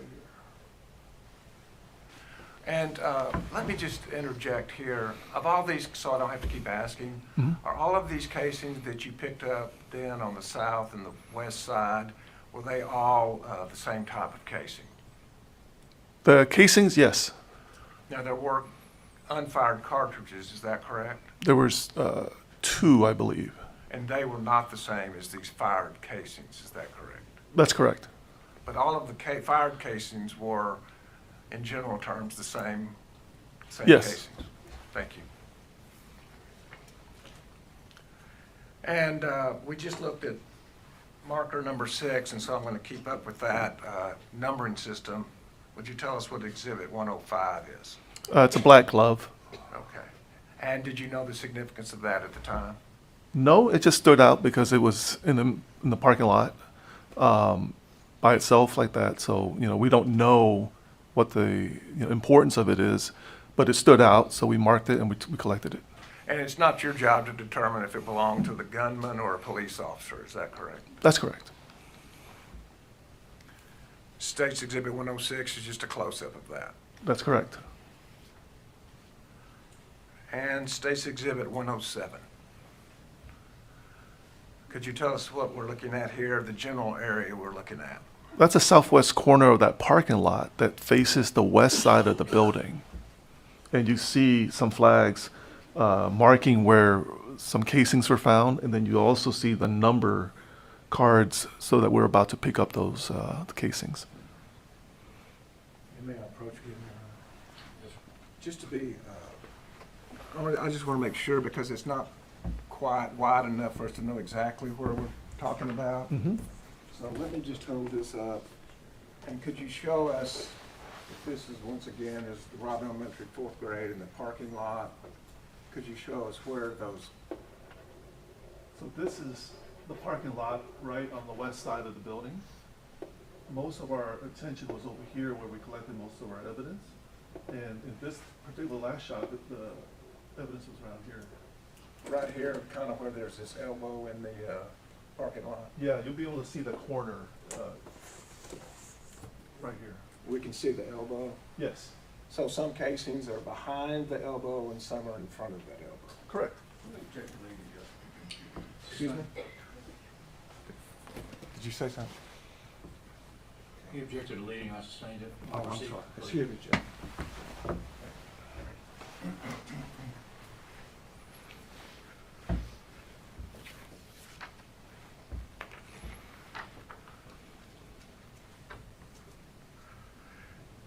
And I'll ask you if then the photographer zeroed in, closed in on these casings. Yes, So showing you State's Exhibit 108, that's evidence item number 8. similar casing. Yes, And State's Exhibit 109,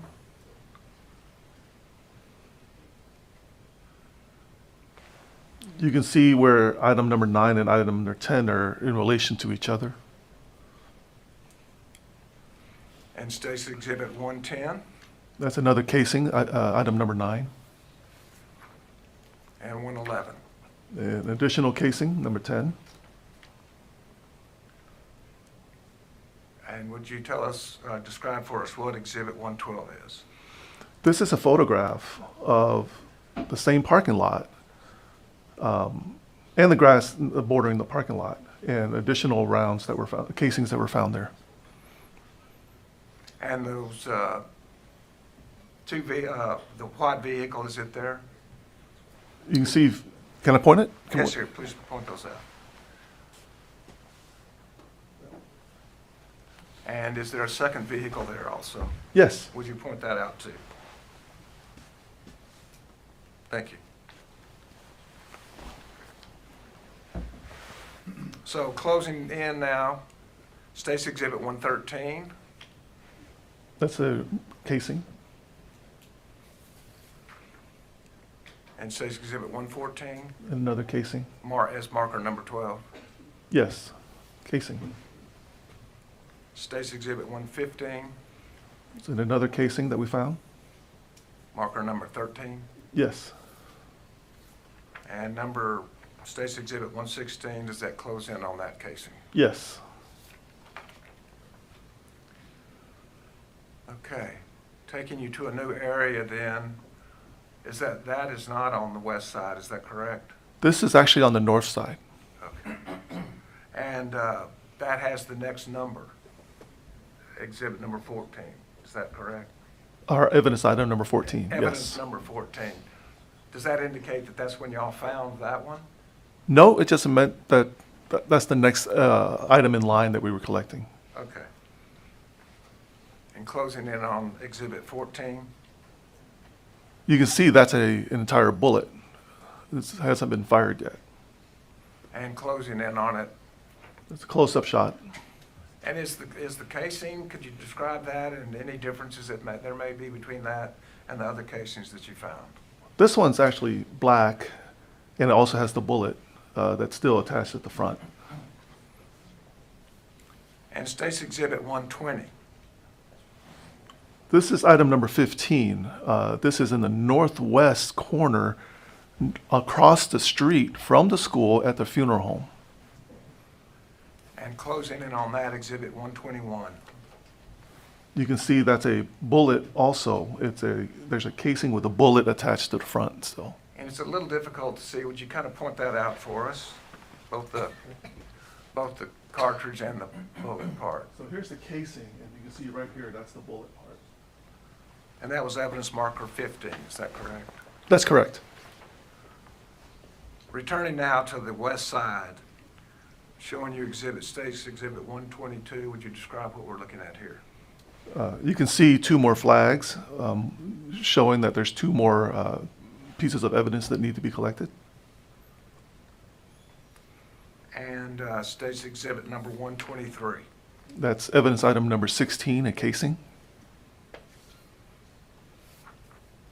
And 124. That's evidence item number 17, another casing.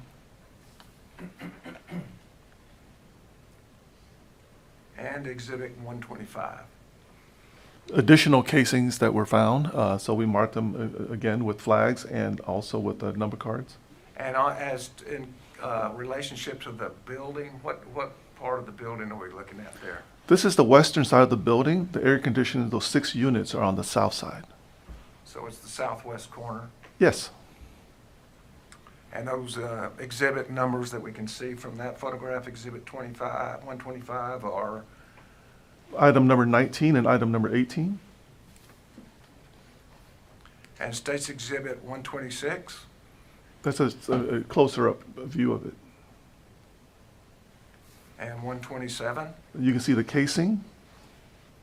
Exhibit number 18? That's correct. And 128? A, that? a close-up shot of number 18, another casing. Exhibit bounce back. Exhibit 129. That's item number 19, another casing. Just another close-up shot of it. Thank you. And Exhibit 130. I was on 130. That's a close-up of it. Thank you. Exhibit 131. Additional items that we've found. That's still the west side. And are we looking down toward the south or toward the north at this point? You're looking down towards the south. See where the little metal gate fencing is? That's where those 6 air conditioning units were. And can you read from where you are the evidence marker numbers and generally what we're looking at? I see 20, 21, 22, 23, and 24. Thank you. Exhibit 132. It's just another shot of the same items. And 133. You see items 20, 21, 22, and 23. Now we see the close-up of each item. So this is item number 20. That's Exhibit 134. Excuse me. 135. That's item number 21, another casing. Exhibit number 136. That's our evidence item number 22, another casing. Exhibit 137. And evidence item number 23, another casing. 130. It's bouncing back on me. Exhibit 138. That's evidence number 24. And Exhibit 139. You can see now the casing for number 24. Would you describe for us what we're looking at now as Exhibit 140? Okay, this is still the west wall, but now we're moving northward, okay? So those 6 ACs that you saw are on the far end of the picture. Now we're moving towards the north side. And are you able to identify any of the evidence markers from where you're sitting? I see number 25 and 26. Exhibit 141.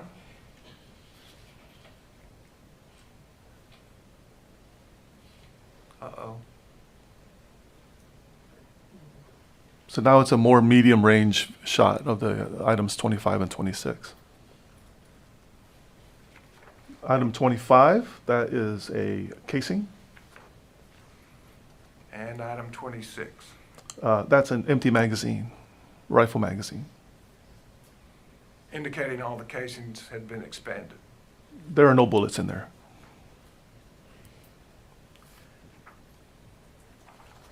Exhibit 144. Item number 27, and an additional red flags. Okay. So we're back over here to the southwest side, but once again, this evidence marker means that's when it was actually collected. Yes, and you can see why we're going back and forth is because it's in grass, it was rainy that day. We were doing additional searches as we were going. So as we were taking pictures, somebody would say, oh, we found another one over here. So we would backtrack to where we were before. Okay. So that's an additional casing on the southwest corner. Yes, And once again, the white car is in view there. yes. Exhibit 145. A more medium range shot of 27. There's your, And 146. and that's the close-up of number 27, another casing. 147. Could you tell us what we're looking at here? You can see a flag, but you can also see like a red biohazard garbage bag. And is there a doorway there? Yes, Is that the west doorway into the fourth grade wing? yes. Okay. And what do we see here? In exhibit 148. Evidence item number 28. And a close-up of that. There's actually a bullet. You can see the bullet that's still attached to the casing. So this was also an unfired cartridge casing, is that correct? Correct.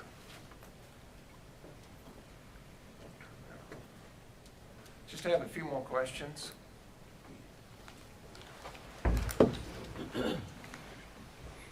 May I approach, Your Honor? Yes, sir.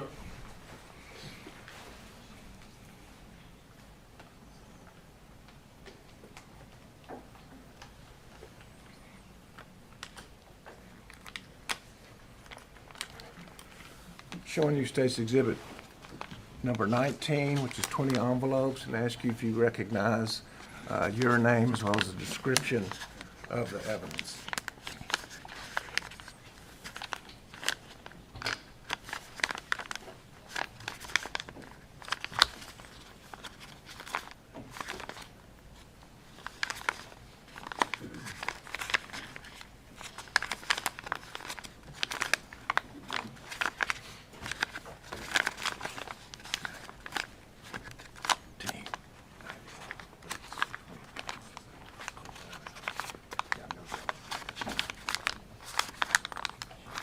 Yes, my name is on them.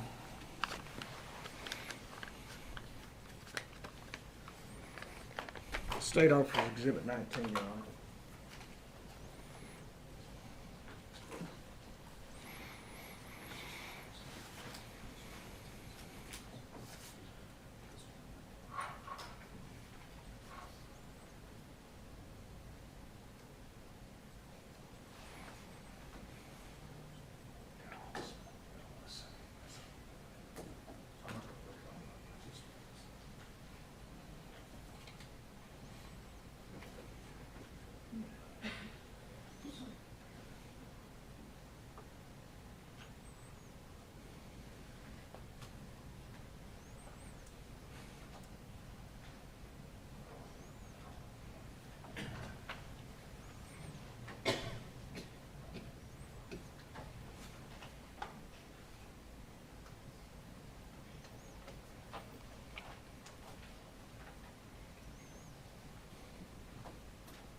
Okay, wait a minute.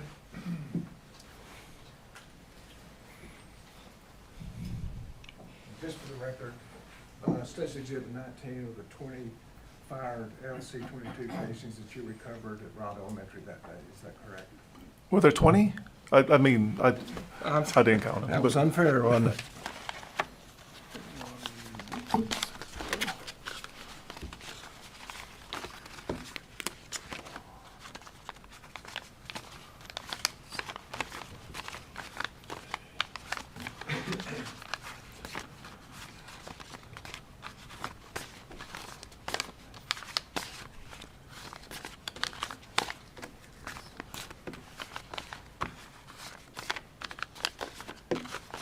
21. 21? Thank you for correcting me. Mhm. We offer as amended, Your Honor, 21 casings. This one exhibit, right? Yes, sir. Okay, it's submitted 19th. Pass the witness.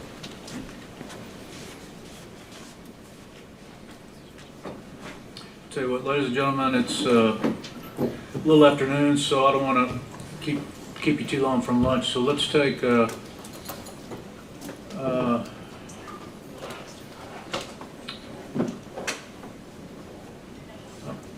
I don't think there's a whole lot of places to eat around here, so let's resume at they usually give an hour and a half. Let's make it 1:45. You can be back at 1:45. Please remember my instructions. Agent, you can step down. The rule has been invoked. You're familiar with that. Yes. Please don't discuss the case with anybody other than the lawyers until you're released from the subpoena. All right, we're in recess. Would everyone rise for the jury? We're going to let them get out first, ladies and gentlemen, since they have to go eat and get back by 1:45. So if you wouldn't mind remaining in the courtroom.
Okay, please be seated in the courtroom.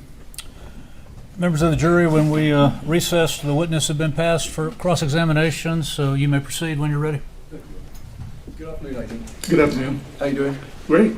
Good. My name's Gary Hillier. We've not met before. No. You know that I'm one of the attorneys here representing Adrian. Yes. And you've testified before, right? Yes. Probably a lot of times. Yes. So you know that I have to ask you some questions. Sure. There are no trick questions. So if I tend to speak fast sometimes, if I am, please just say, hey Gary, slow down, and I'll repeat my question. Thank you. Fair enough? Fair enough? Yes. Okay, cool. So I want to go back to the beginning, right, of your testimony. So you said that, so are you still in the San Antonio field office? Yes. With the FBI? Correct. Right. And at the time you were doing a role, but your auxiliary role was evidence response. Yes. An evidence response team for the FBI. That's correct. And is that your current role still? Yes, not so much anymore because I've been really busy. Right. But I'm still a member of the team, yes. And you were the team lead back then? I was the acting because our original team leader was out of the office at the time. Acting team lead? Yes. Okay, cool. We'll talk about that in a minute. And before that, I think you said that you were a crime lab analyst for the Department of Public Safety. Correct. And was that at the lab in Austin? No, it was a lab here in Corpus, actually. Oh, so you worked down in Corpus? Yes. And I think that you said that your primary focus when you were doing that in Corpus was DNA analysis. Correct. And kind of that, I guess that kind of dovetails into one of your auxiliary roles now was the evidence collection. Correct. Yes. And it must inform how you go about your role now. Correct. Yeah. But let's talk about your time with your FBI forensics. So you said that you obviously went through the academy to become an agent. Correct. And then you had additional training. Is that fair to say in the crime scene investigation? Yes. And did I hear correctly? You said it was a 2-week course? It starts with 2 weeks to get certified, and then throughout the years you'll get ongoing, education. Right. But yeah, it starts with 2 weeks. Yes. So 2 weeks to start off with, and then you get continuing education and experience in that. Of course. Yes. And I guess by the time of this incident, you've been doing that for 10 years. From what you're talking about, my crime scene experience? Yeah. It started in 1994 to 2022. So that's, my math, 30-something years, 28 years? Oh, that's a lot of experience. So I appreciate that. So with the Bureau, from 2012, you've been with the Bureau? No, I've been in the San Antonio division since 2012. So I've been an agent since 2004. Right, okay, Yes. that makes sense. And 10 years before that was with the DPS? Yes. Right, yes. okay, that because the numbers weren't adding up. Okay. I get it. So you said one of the roles that you do, and well, you were an acting team leader at the time of this incident. Yes, there's a team lead for every crime scene, right? So at that time, I was the acting team because our most senior team leader was gone. All right, so that's a yes, right? Yes. So how many people were in your team? Our office is pretty big, right? So we have a team up in Austin, we have a team out in McAllen, Right. and then we have a team in San Antonio. And so I can't even venture to get, I don't even know how many people are on the team. Well, maybe that's the way I asked that was different. So how many people were on your team at this time? During the initial response, if I remember correctly, and forgive me, this is 2022, there was probably around 8 to 10. Yeah, an approximate number is okay. I'm not trying to tie you to Yeah. a specific number. So it's not 200. It's 8 to 10 people are on your team. About that time, yes. Yeah, because we'll talk about it in time. But some of the search techniques you're talking about, doing line searches and stuff, that is, you need a lot of people to do that effectively. Sure, the more people, the better. The more people, the better, because it's detailed and it's intensive work, right? It's detailed, yes. Yeah. So there's 8 to 10 people around, right, in your team. And you were supervising this team as an acting lead because the lead was out for whatever reason, right? Yes. And it doesn't matter what reason they're out for, but they were out. You were in charge for that time period. We had other individuals come in from other offices to shore up the number of people that we had initially. Right. So in the beginning, the first day, it was a little tougher because we only had so many people. Right. But then we had people also come in from the valley, so that's a longer drive. So we had more people later. So more Yes. people came to assist in your crime scene investigation later on? Sure, yes. Right, okay. So I'm still trying to talk about your experience and your training right now. So you said that you did, you got some training and experience in crime scene reconstruction. Yes. Is that correct? Now, the jury's not heard any testimony about that. Do you use any scanners such as a Leica scan when you recreate crime scenes? No, so you gotta understand, when I first started, it was in 1994, right? So the technology was more basic back then. So a lot of it is just more rudimentary, right? When I was with DPS, that's when I got the bulk of my crime scene reconstruction training. Right. We were doing everything with just 1 or 2 or 3 people in the lab, right? Most of our crime scenes were done with just a few people. Now that I'm with the FBI, everything's more specialized. We have more people, more resources. And so there will be somebody doing certain techniques, other people would do certain techniques. Back then, when I first got my crime scene reconstruction training, it wouldn't be strange for an analyst to go and do the photograph themselves, then do the evidence collection, then do the lab work, and then write the report, everything from beginning to end. But we don't do that anymore. Okay, I don't do that anymore. No, and I wasn't suggesting you do. I'm just talking about some of the techniques because my next question was based on whether or not you Leica trained. Was a Leica scan used in this case? I don't think so. No, not by us. Not by you. We were asked to do one thing. Yeah, and so what I want to do is explain what a Leica scan is. There is technology out there, and I understand your testimony to the jury is that when you did your training, the technology was a bit more, and the techniques were a bit more rudimentary. Is that fair to say? And obviously now you know that law enforcement has access to some devices, and one of them is called a Leica scan, which is a scanning tool that surveyors use, and they use it in construction, right? We have surveying, so we did a total station scan. Right. And we also have scanning equipment that we have, and we did a total station of the whole scene. Right, okay, so you did a scan in this case? Yes, like a survey of measurements. So it's kind of like a Leica, it's slightly different. It would be, you're a man move around? Sorry? May I move around a while? Sure. So a Leica scan would be, or a total station is something you put on a podium or a plinth or something like this thing here. Yes. An easel, it's not an easel, but you put it on something and it will scan an area, correct? Yes. And it will identify where things are. Yes. And it will note that. And then you put it into a computer system and later on it will print something out and it will be a map showing where all the evidence is. Correct. And so a total scan was done in this case, right? Total station, yes. Total station, which is similar. It's not a Leica. Leica's probably like a brand name. Yes. It's the same sort of thing. And that is, it creates a document and it shows where things are after you've marked it, right? Yes. Yeah. Correct. And okay, so you did use that in this case. Yes. All right, good. We'll talk about that in a minute. And so one of the things you also spoke about is, I guess when you process a lot of these scenes, is you're looking for evidence of firearms. Yes. And ammunition.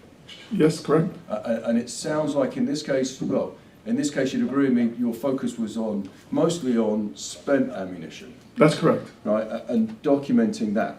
Yes. Right, okay.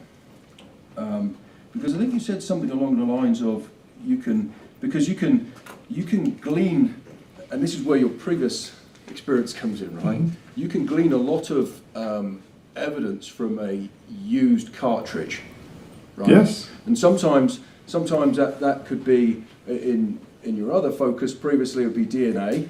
Sure. Right, not so much in this case because we know who shot that gun, right? That's correct. Right, because the person who did this was already dead by the time you came and investigated. That's correct. Right, so in this case you weren't investigating a suspect as such. That's correct. You were just documenting the scene for investigatory purposes. Yes. So in this case it's slightly different to others where you're not worried about contamination as much because you're not worried about DNA being washed off of anything. No, we weren't concerned about DNA. No, and so that will change how you deal with things slightly, right? Yes. Because if you were concerned about DNA, which you weren't, right, hypothetically there'd be more urgency to do this now, right, to collect it immediately or as fast as possible. Well, we weren't under any time constraints. right? We still have to go through our process. Long range shot, medium range shot, close-up shot, you mark it, you pick it up, you do another close-up shot of it. So we weren't under any time constraints. That's what I mean. So that's what I mean. You weren't under any time constraints because you didn't have the urgency to preserve DNA evidence as such as you would in other cases. DNA is very stable. Depending on the environment, DNA could last a long time, right? Okay. So, but we didn't have that consideration in our minds. Exactly. So you wouldn't, DNA is stable sometimes. It's funny, you'll hear different people testify to different things about DNA and how stable it is. But you wouldn't want to get washed off of an object. No, correct. No. So anyway, so in this case, your role was to come and document the scene. Yes, outside. Outside the school, not inside. And as outside.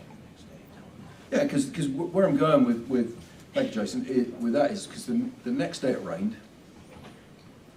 This happened on the 24th, the next day, well, it rained overnight, I should say. I think it rained that evening. Yeah. Because we were in the middle of doing this, and I remember it raining. So I think it was that evening. We can look at it. I think one of the state's photographs I introduced, you can see this as some inclement weather. So normally that would inform how urgent you are with recovering stuff. But you were doing outside, right? We were just doing the outside, that's correct. And so the DNA thing, despite the DNA thing, the shell casings can reveal other things. And Your Honor, may I approach the witness? Yes, sir. And I'm going to use states very briefly. I think it's demonstrative 2 again. Bring this over.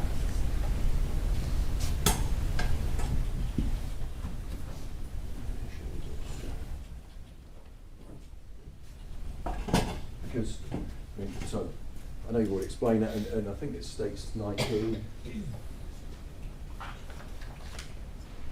What was it? Is it 19? Yeah, 19's the shell casings, right? Yes. And these are the ones that you recovered from the scene. Correct. Without going into the packets. And the shell casing, the jury's heard evidence about this before, is just the cartridge. That's the shell casing. Yes. Right? The projectile gets shot out the barrel, and this cartridge gets ejected out of the weapon. That's correct. Right? And so, and I think the testimony earlier was that when a weapon recycles, or a firearm is fired, the firearm pin goes forward, strikes the primer. Yes. Right? Very fast burn, some people call it an explosion, happens, and the projectile gets fired out the barrel. Correct. Right? Because of the action of the weapon, it recycles, and the bolt action of the rifle or the weapon brings this cartridge back and it gets ejected out of the weapon. Correct. And like you said, we know that with a long weapon, it's to the right-hand side. Yes. And it can, how far that projectile or that spent casing could be thrown can depend on a couple of things. Yes, like where it ends up could depend on a lot of different things. Depend on a lot of things. And so, and what I'm saying is you can find evidence on this casing of tool mark. You're familiar with tool mark analysis, right? Yes. And so one of those things is the markings. Tool mark analysis, you'd agree, is the markings that are left on, in this instance, the casing by the metal inside that weapon. Okay, right? so Roughly speaking. Roughly speaking, yes. Without getting too deep into the science. Yes. Roughly speaking. Because there will be, the firing pin will leave an individual characteristic. An indentation on the primer, yes. Because each firing, it's like a fingerprint for a weapon. Kind of. Not so much with the firing pin, but the totality. Yes, yes. Because the firing pin will some weapons they'll fire and strike in the same place, and also you'll find some markings that are similar on the cartridge from where the round is getting stripped and spent and shot out of the weapon by the ejector claw or pin. You could, yes. And that will, so depending on the configuration of that weapon is one of the factors when how far and where that spent cartridge goes, right? Sure. Right. And so, I appreciate it. Just look at that for a second. I mean, like I said, there's lots of variables that can affect that. And I guess certain batches of ammunition can be different from others, right? And so, sure. And that can affect how far a spent cartridge goes, right? Yes. But when it comes down to it, you testified that you know, case location is mostly an educated guess. Would you agree with that? Depending, yeah, because there's a lot of variables. Yeah, because of the variables. Yeah. And I should say where the case comes to rest is mostly a guess. It's like an approximation. It's kind of like an educated guess, right? An educated guess. Yeah, that's right. I mean, that's what you said. I'm just using your testimony. You said you can guess how and where the shooter is. Educated guess. Educated. Well, I agree with you. An educated guess. And it would depend on lots of factors, like you said. I mean, Sure. if you're standing on concrete and a round gets expelled, the cartridge gets expelled, it can bounce. It can bounce. It can spin. Sure. And it will move. Sure. Right. And if you're firing on grass, maybe it will stand still. It will just drop and sit still. Yes. Maybe. Right. And it's a guess, but you'd agree with me that the grouping of where these rounds end up. When I say rounds, I should say casings. Casings. A specific grouping of casings on the ground or on the floor is an indication, the best indication we've got of where the shooter was at the time. That's a good indicator because it's consistent that, okay, why are all these in the same kind of location? Yep. And I think you said the shooter is around that radius. Is that correct? Sure. Right. So I want to talk to you about your work in this scene, if Okay. you can. So we've already said that you're the team lead, and I think you said when you first started doing this, did you say you had eight people assisting you? I think around there. Yeah. Okay. And we'll talk about the actual mechanics of your search in a second. But would it be fair to say that you go to a location, you speak to whoever's in charge, and they give you some parameters and instructions on what to search for? Sure. And you do a visual search? Yes. And then you'll do a physical search, right? Yes. And then while you're doing that, you flag. Is that correct? Anything out of the ordinary, you would put a marker, you would flag it so you can come back to it later. Yeah, and you know if I may move, Judge? Yes. So and when you say you do a line search, you did a line search in this case, right? Correct. And so when you're doing it on concrete, would it be fair to say that someone is in the middle, that's probably the leader? No, it could be anywhere. All right, anyone. So you will have a line, correct? Yes. And you'll stand line abreast. And you'll advance along a certain area. Yes. And I guess on concrete, you're probably standing. Yes. Right, and when you're moving on to grass, you're probably on your knees, right? No, we're standing. Standing all the time? Yeah. Okay. Because I've done that where you're kneeling, it's hard work. You can do that too, depending on the surface that you're dealing with. Yeah, depending on, because on grass, things might not be as obvious as they are when you're standing, right? Correct. Especially if you've got bad eyesight. Right, so you do a line search. Okay, so you do a search. And so when, like you said, you see something out of the ordinary, here you're looking for spent shells, you'll put like a flag down. Yes. Because and the reason I ask that is because there's we can see in the state's evidence there's little red flags. Yes. And then there's a number card placed next to some of them. Yes. Right. And so these are two separate processes, right? That's correct. Yeah. So first you walk your area, and I believe Judge, may I approach again? I'm sorry. Yes. Let me use the state's demonstrative so we can just confirm this.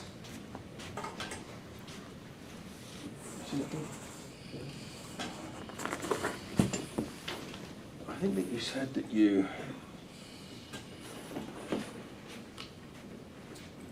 this is the, obviously we know what we're looking at here. You started your search over by this area here on the left. That's fenced off. Yeah. So we actually started on the grass side of that. On the inside of it. Yes. So your line search would be inside this fence area here that I'm indicating on, Yes. on the demonstrative, advancing across the grass area towards the parking lot, right? Yes. And so as you're going across there, you're putting red flags or whatever colour they are. They're red in this case. If you see something. If you see something. Yes. Because obviously you wouldn't do it if you didn't see something. That's correct. So, and there's 8 of you doing that. What's up? We started with 8, but we enlisted other people's help, whoever was standing around to help. So I don't know how many people, really. Yeah. But we started with 8. And I didn't mean to talk over you. Yeah. I'm not trying to tie you down to a specific number. I understand. Because this is a big area, right? We can agree on that. Sure. That's a big scene to go over. No, that's correct. It was big. So it's very detailed work. Yes. Right? So you walking slowly across here, anyone sees anything, they put a red flag. Correct.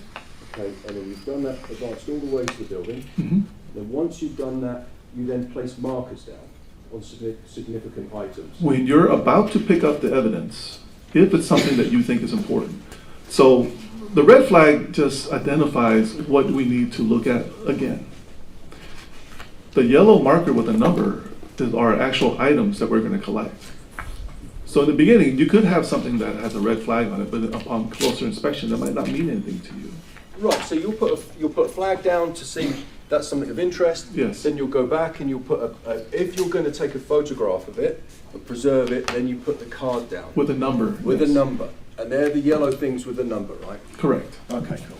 And so you do that, and then the next thing you do is you'll document it with photographs.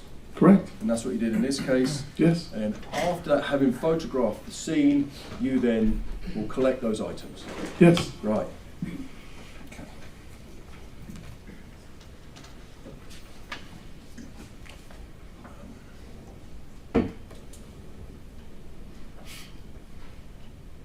Because I wanted to look at some of these photographs. Bill, can we publish some of these photographs? Publish them? Yeah, can you publish them for you?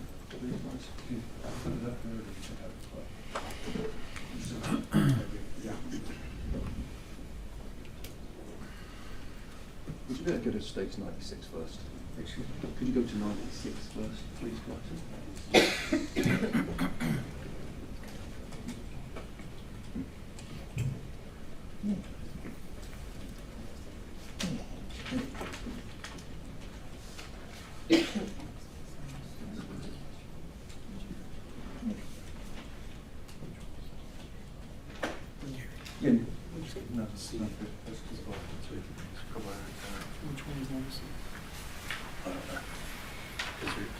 Oh, he needs to know what exhibit number.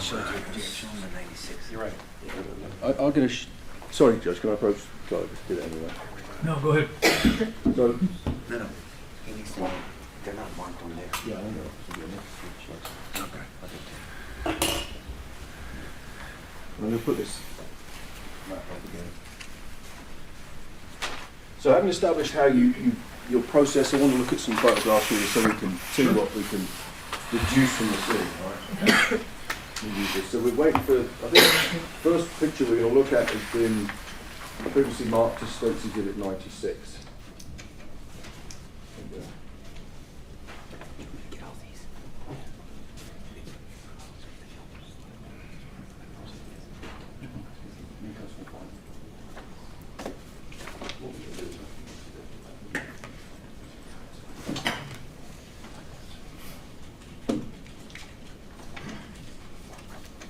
So while we wait for the photo to be put up on the screen, Okay. I can show you what's been marked as States 96. Yes. Right, and so I'll show you. This is States 96. We're going to show it on the screen in a second. So Your Honor, made a witness come down and mark on the demonstrative where this is located. Yeah, is that in evidence or not? This is, yeah, so they're both in evidence, yeah. This has been admitted, right? Yes. Yeah. I mean, do you want to mark on the document, on No, the chart? just to show. Can you Okay. show whereabouts on the diagram here this is oriented? Okay, so in this picture, you'll see the AC behind the fence. So it's here, right? And it's right here. So this would be fair. So there we go. I think that's it there, right? Yes. There we go. Cool. Okay, can I see the picture? Yeah. So we'll wait till we get it up. Okay. There you go. Right. Okay. So we are. So that you'd agree this is the southwest corner of the building, right? Yes. And I think that what we can see on the photograph there are these are AC units. You were there, right? Yes. And they're I don't know, they're big industrial ones, probably about 4 feet tall. Approximately. I've seen bigger, but yes, they're big. Yeah. Yeah, there you go. And so what we can see in the photograph here, if I approach, that's where we know where it is. Are during your search and your line search, somebody has identified with red flags evidence that needs to be recovered, right? Yes. And then 3, 4, and 5 are the numbers that they're given, and they're probably projectiles we're going to see next. And then in a similar area, right? Yes. So And in the background, we can see this thing that's been described as a pavilion, and we can see one police car. That's a police car. It's a white vehicle. You were there, right? I think, yes. Yeah. But so if this, and again, we don't, depending on the weapon characteristics and the ammunition, we don't know how far away the person was who fired this, but it'd be fair to say that if these rounds are found here, these cartridges are found here, whoever fired them would be to the left of it somewhere, right? Well, it depends on like where you shoot, right? Because here you see the round sitting there. What if the person was shooting that direction and the ejection goes this way?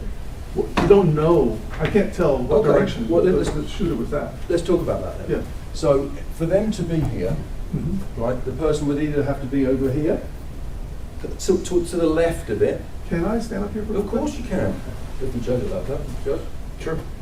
So if you have a round here, so the person could be pointing this way, or that way, or that way, or that way, as long as the ejection port, as long as this is to the side of it, right?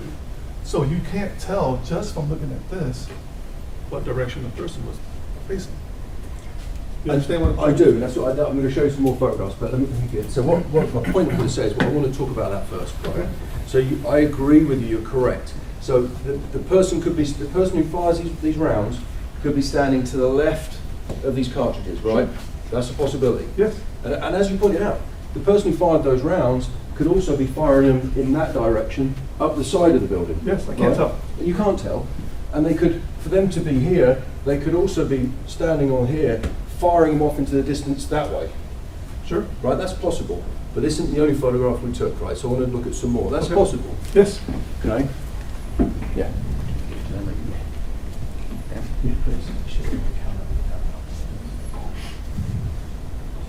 So we look at 102 next, which is, I think, is a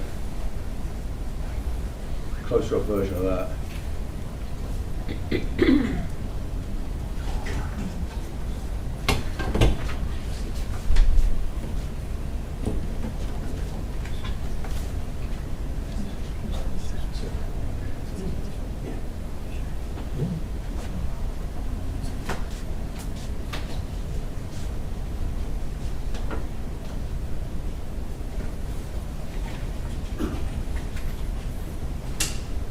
Because, Agent, one of the things, while we queue up the evidence, one of the things that we, one of the things that you testified to, this isn't an exact science, what we're talking about, the grouping of casings on the floor, right? It's not exact. It's not. No. So the best thing that you have is your educated guess. Yes, if you look at, you have to look at the whole scene. Exactly. Yeah. And I didn't mean to interrupt you, but what I'm saying is your educated guess is informed by the characteristics of the weapon, right, and the ammunition it's using, right? Yes. And also by the grouping of these cartridges on the floor. That's part of it, yes. Yeah, and it's because, I mean, I guess someone could have, did you know if anyone test-fired this weapon? I don't know. You don't know? I don't know. Because, for example, it is possible, and it does happen, right? You'd agree that sometimes these weapons that are found at scenes are test-fired? Yes, if you're going to do ballistics, you have to test fire the weapon. For ballistic analysis, that's right. But in this case, it could be, if somebody wanted to get a more informed, educated guess, this weapon could be fired and the ejection of the cartridges could be measured, right? Based on this weapon, because the weapon has individual characteristics, right? Yes. And there's class and individual characteristics when we're talking about firearms tool marks, right? Yes. Without going into that, an individual characteristic is this thing, judged from my approach, is where the ejector leaves a mark on the shell casing, right? Yes. So as this casing comes back, it will get ejected out of the weapon, whether it's a handgun or a long weapon, and the ejector will oftentimes leave the claw, or whatever you want to call it, will leave a mark on this, a tool mark on this shell. It could. Yes. It could. Sometimes it does, and that, Yeah. people look at that. And that specific ejector claw or hook will influence the way the shells come out of that weapon. It could. Right? So one thing that could be done, but it wasn't done, you didn't do it, right, because that wasn't your job. Yeah, that's out of what I know it out of was, scope. but it is outside the scope of what you were doing because you were looking at the scene and preserving that. But somebody could later on have test-fired the weapon in a controlled environment similar to this one, maybe on concrete, to see how far and where the rounds were flying after the weapon had been ejected in the cartridge.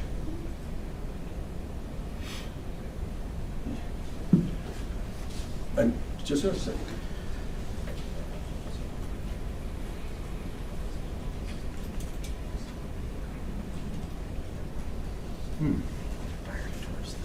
Yeah, and so which one is this? This is 102. Right, and this is 102. And Judge, may I approach the TV again? So this is a different angle, and I guess, Agent, here, just if I can orient you on this big map here, Agent over here, is, will you agree with me, we're looking at this area, like kind of parallel to the south of the building? Yes, along the AC units. Yeah, and because we can see the AC units here. Yes. Right, we can see the AC units here. We've got a flag, a red flag, where somebody's walked and placed some of interest, and a shell. The shell casing is number 6, right? Correct. So, what somebody couldn't be doing is that they can't be firing that way and the round going to the left of them, right? That's not the way that firearm works. The ejection ports are on the right side. Yeah. So either they're firing this way and it's going out to the right, is that right? Or they're somewhere to the left of this and it's being ejected to the right.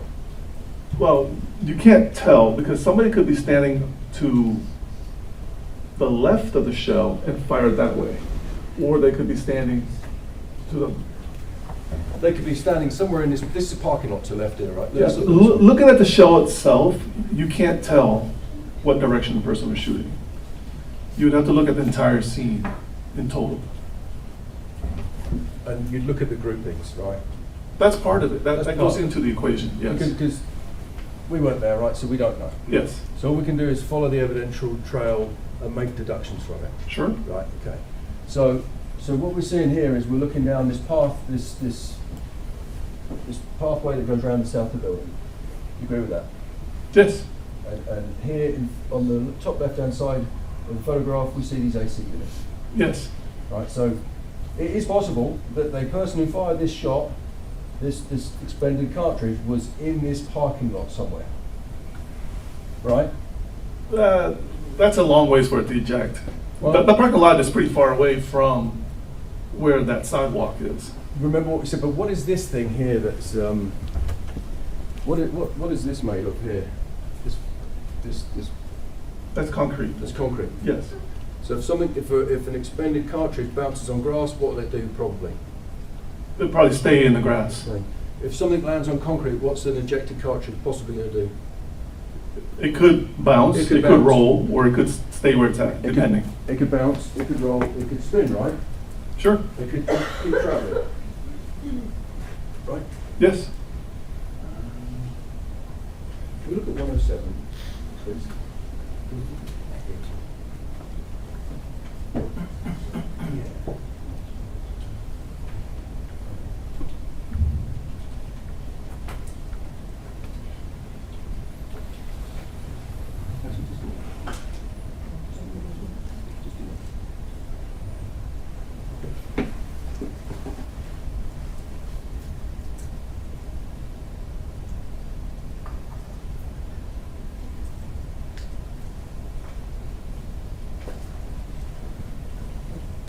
So what we're looking at now, Agent, is states 112, sorry. Right? Yes. Okay, and so just to orient ourselves on this, the map here, this is the same view as the last one, but further away, right? Yeah, that helps, yes. Yeah, I mean, it's kind of a further back view, because you do like long range, medium range, then close, then super close, right? Yes, it gives you a different perspective. So this, I'm going to show you, I'll hand you the photograph here. You can see that there's multiple red flags with evidence being collected, right? Yes. Up here. So again, you'd agree this is kind of an indication this is a group of where the spent cases are? Yes. Right, and again, it's not an exact science where the weapon was fired, but it's an indication. Yes.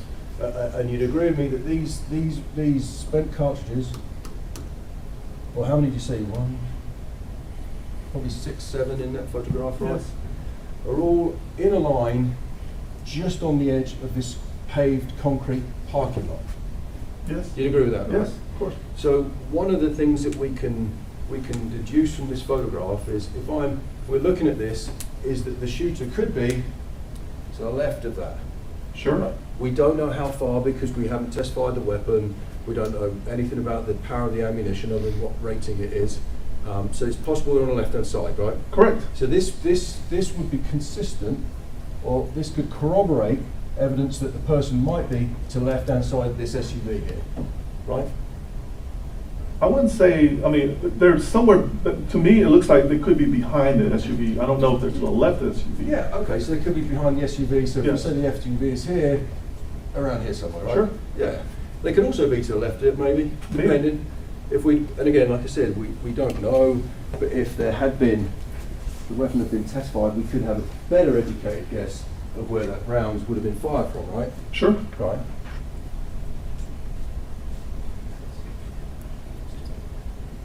Yeah. And by the same token, what it can't be based off this evidence, right? Where the shooter cannot be based upon where the breadcrumbs, if you like, of evidence are, the trail of evidence are, is to the right-hand side of these rounds. Because the cartridge, I didn't mean to give you more back, I'm sorry, gets ejected to the right, Yeah. correct? So if you look at the totality of this, and the broken glass is over there where the windows are broken and shot through, Yep. then chances are the shooter's on the left side because the rounds are getting ejected out the right of the weapon. So let's talk about that for a second. That's interesting. So, and what you're alluding to is we'll look at a different photograph, but I want to pick up on that. I appreciate that, Adrian. So when you're saying broken glass, you're talking about on this side of the building. You look at the entire picture. Yep.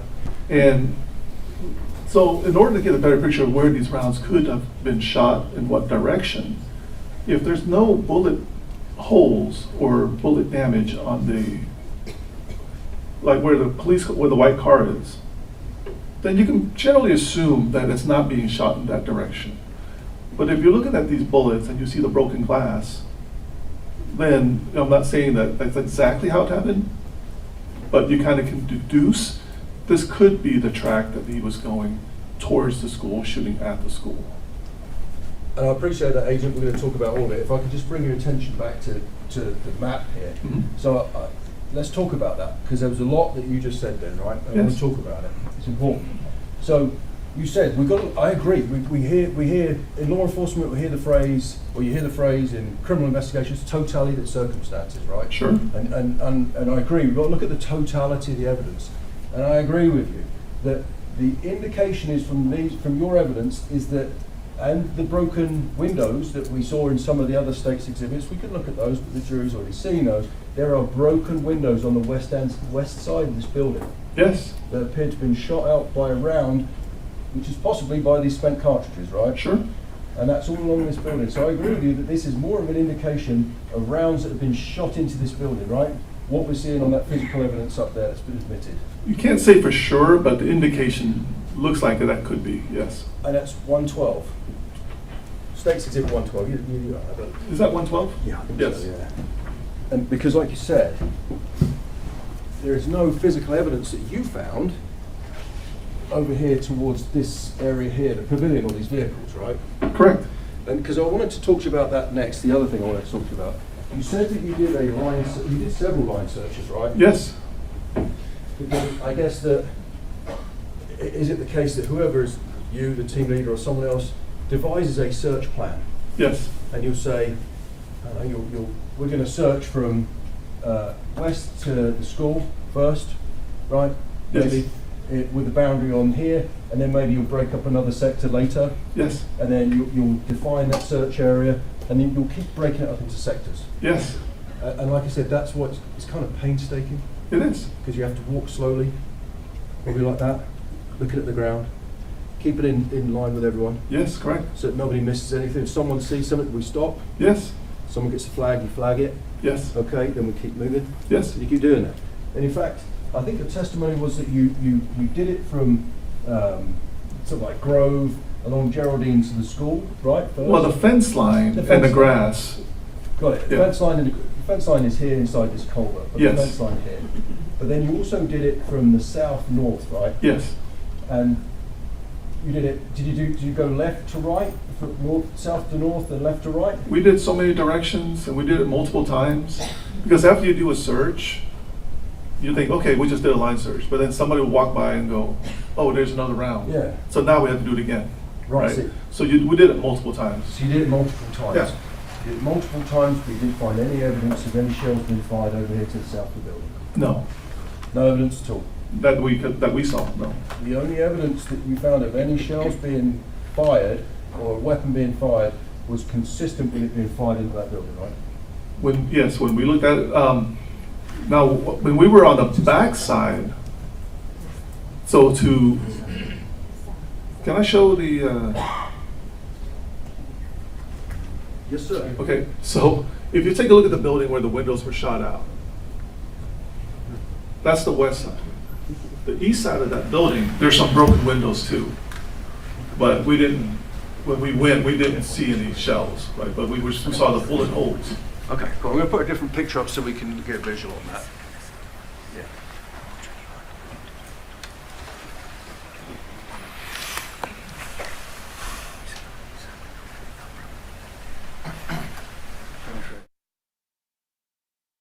Um, 86. Can we put 86 up? Because that's important what you're saying, Agent. I want to talk about that because you actually found some, Agent. If I could bring your attention to this, you actually found a couple of non-spent cartridges, right? A round of ammunition in a couple of places around. Yeah, we found that too. Found two, right? Two or three. And you, while we wait for the picture to come up, you'd agree that they appear to be different. Correct. Right. So these ones are all just, the ones we've got here were, that you took the photographs were just brass, and they were brass coloured. Yes. And I think the ones, there we go, we'll look at this in a second. The other ones they were black jacket. Only one of them was. One of them was a black jacket, so Yes. it indicates slightly different round, right? Yes. And can you show the jury again where you found that on the map? Please? Okay. Judge, can you give us a quote?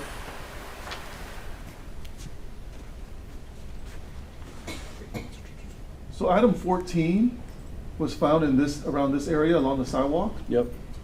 Item 15 was found around this part of the funeral home. There's a parking lot here. It was found in the grass around this area. Okay, I appreciate it. So, and these, which one? Do you remember which one was the black jacketed round?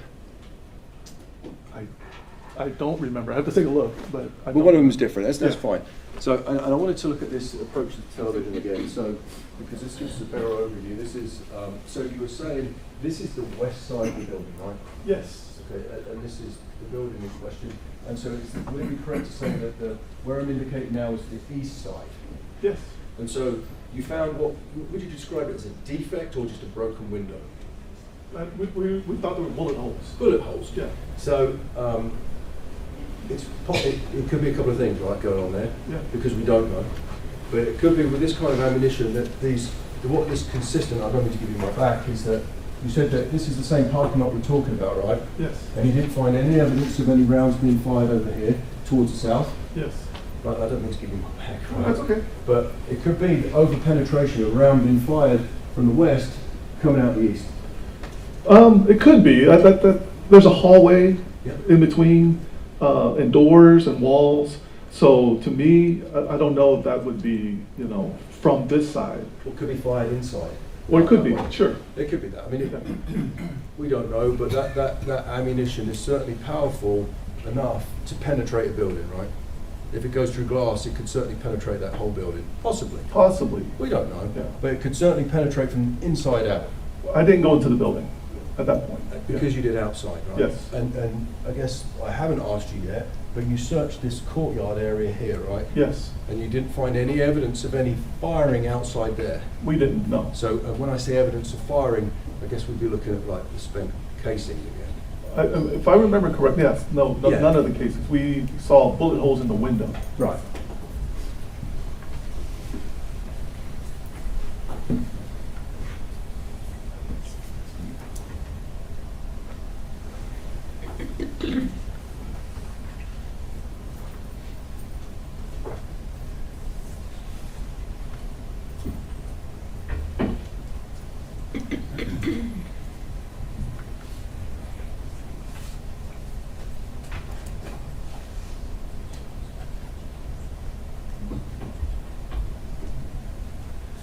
one of the last questions I want to ask you is after we spoke, I want to pick up what you said about the rounds that have possibly been fired inside that building.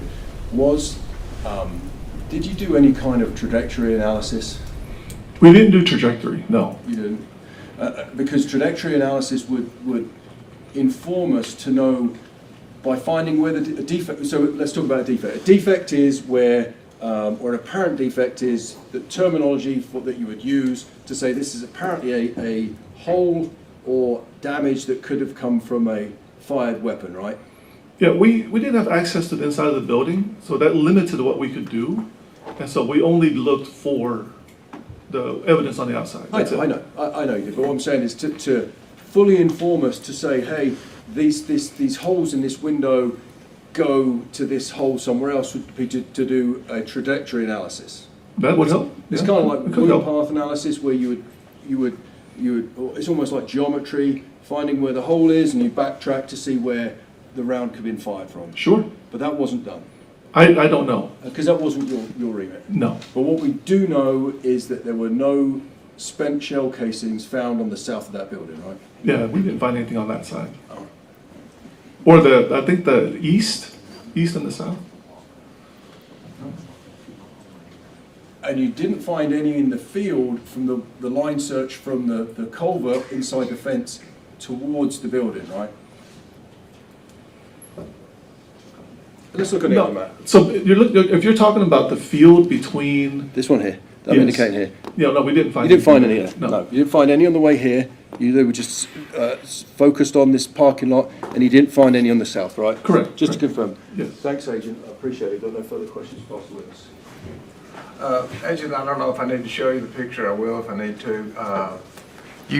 Your testimony was, I believe, that exhibit number 6, casing number 6, seemed too far to be from the parking lot. There was one exhibit that you said that. Looking at that perspective, I mean, I couldn't see the parking lot from that picture, but if you look at it this perspective, I can see that, it could be. It's just a matter of perspective. I need to take a look at all the pictures together. Maybe if you took a look back, can you tell us where exhibit 6 was on that photograph? About? Somewhere around here, there's a metal plate in the sidewalk. And so here's the parking lot. The ground was somewhere around here.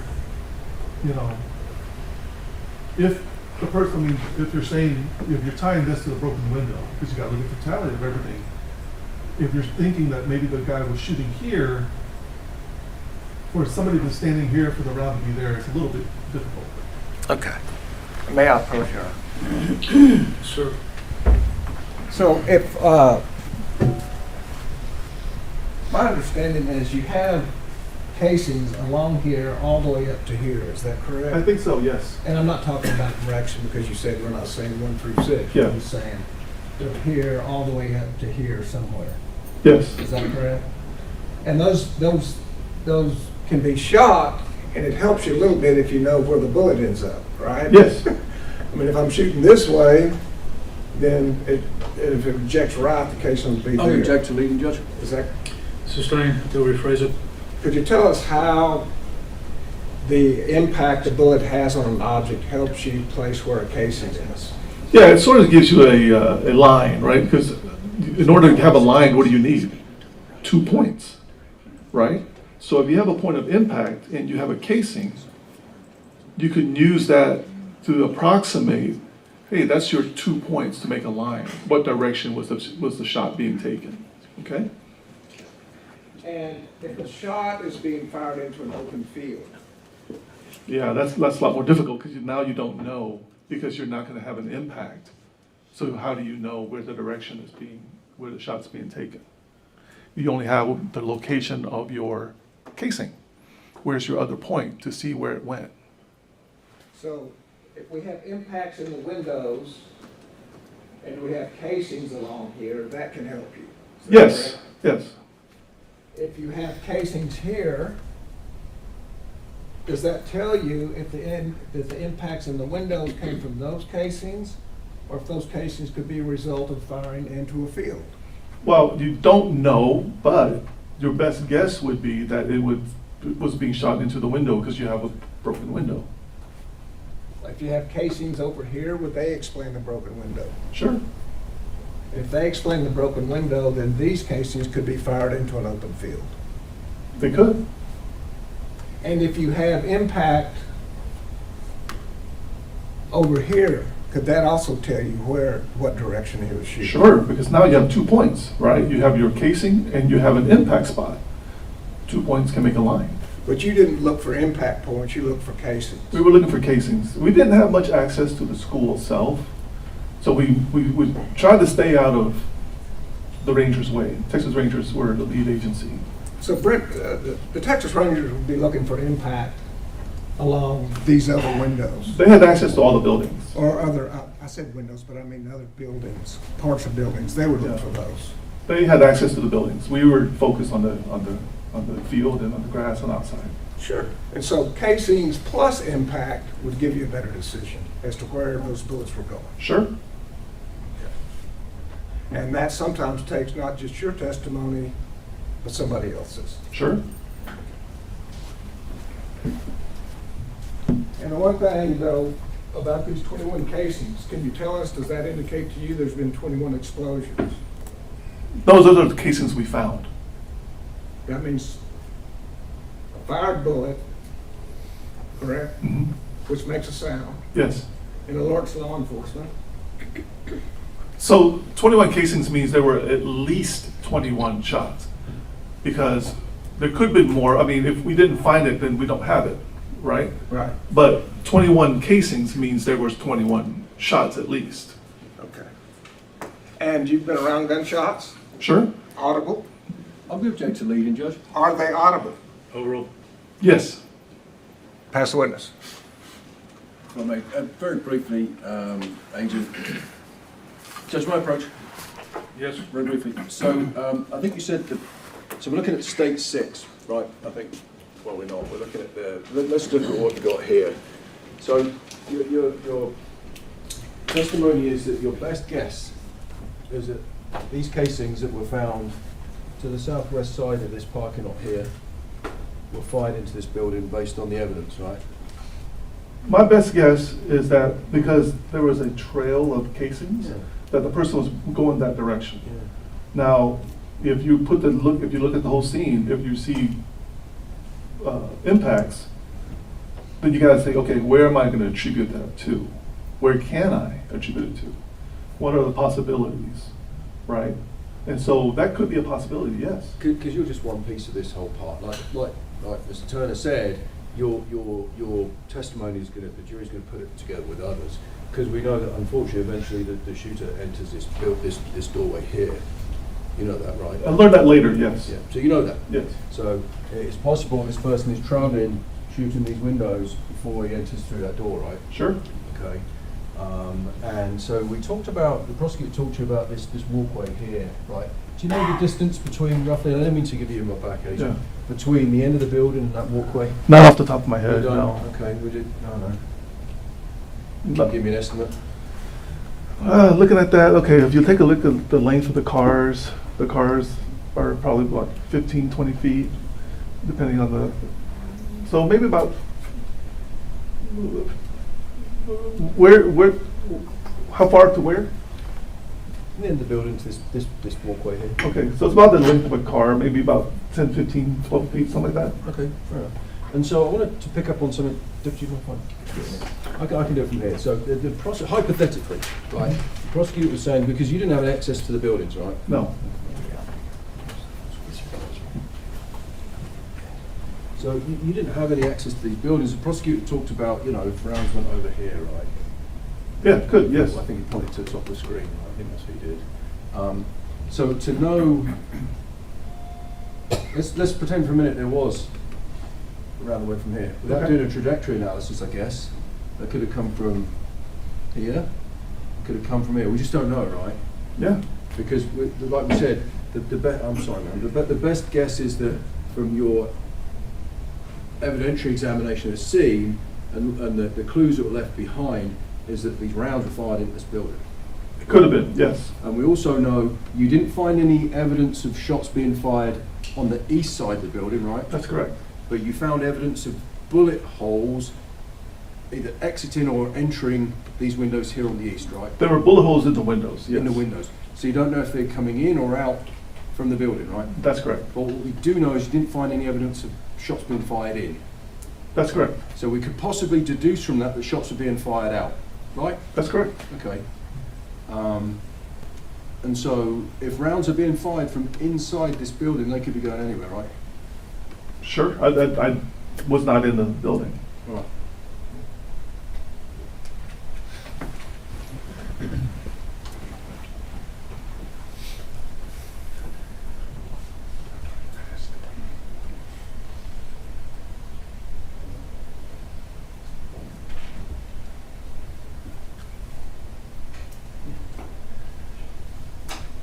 From my approach again, Judge. So my last question to you, Adrian, is so on this overview, we can agree that, roughly speaking, most of the shell cases were found along this border of the parking lot. I don't remember if it's most, because there were quite a few along the windows. Yeah, you're right. They're right. There were quite a few under these windows. Yes. Because you probably didn't recover everything that was fired because you did it outside, right? We recovered whatever casings we found on the outsides. We recovered. And a lot of them were close up to the building. Yes. Yeah. Yes. And there was, roughly speaking, a group of casings on the south end of this parking lot. Yeah. So out of the 21, I think there were about 6 or 7 from there, somewhere around there. I'll take that. That's fair enough. Yeah. So what we do know is that the person, that your best guess is they're fired into this building here. Well, based on the broken windows, Yeah. but that's, I don't have any more information than what I saw there at that point. But you didn't find any spent cartridges to the right of this parking lot, did you? Further down to the south? No, I don't think we found anything further south. You found nothing further south of Yeah. this? Nothing further south of this at all?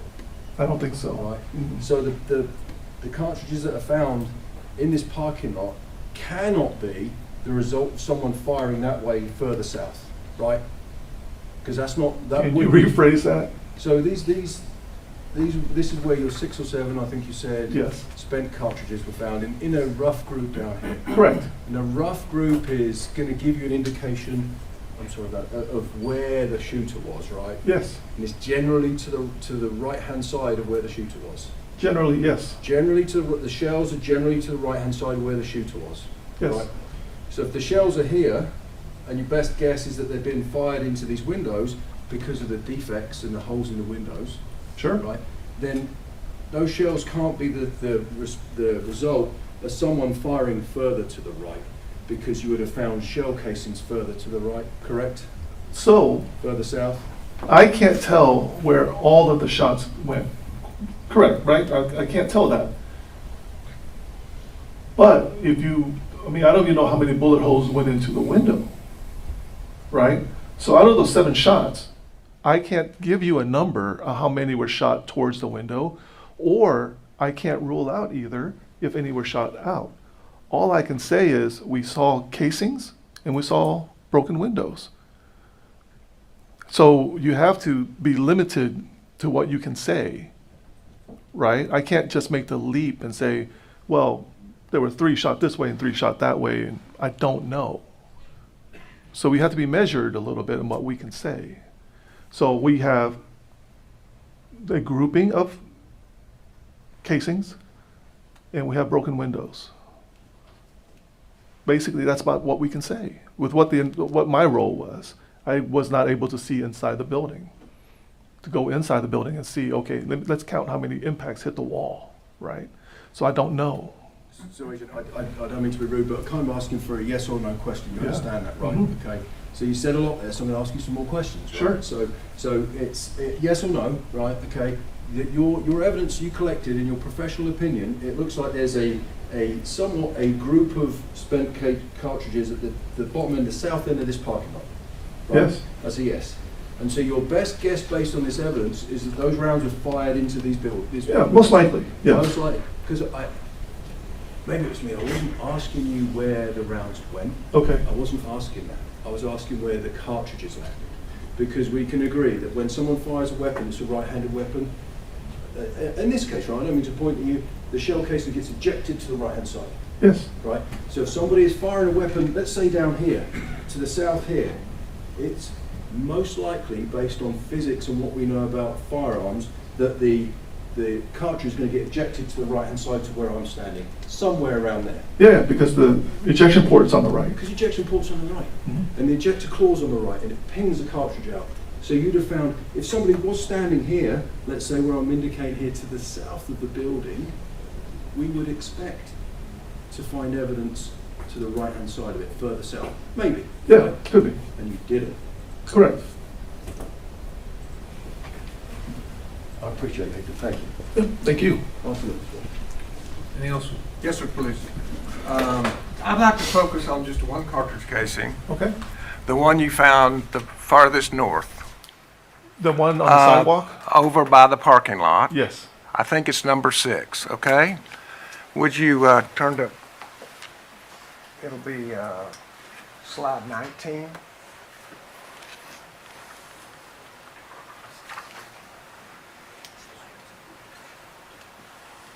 What exhibit is that? 19? Slide 19 or exhibit 19? Slide 19. What number that is? It's in evidence. It's in evidence. Huh? It's in evidence. Which one? What exhibit is it? I'm sorry. What exhibit number?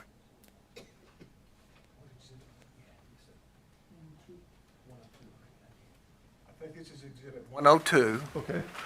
And slide 19 shows the casing, correct?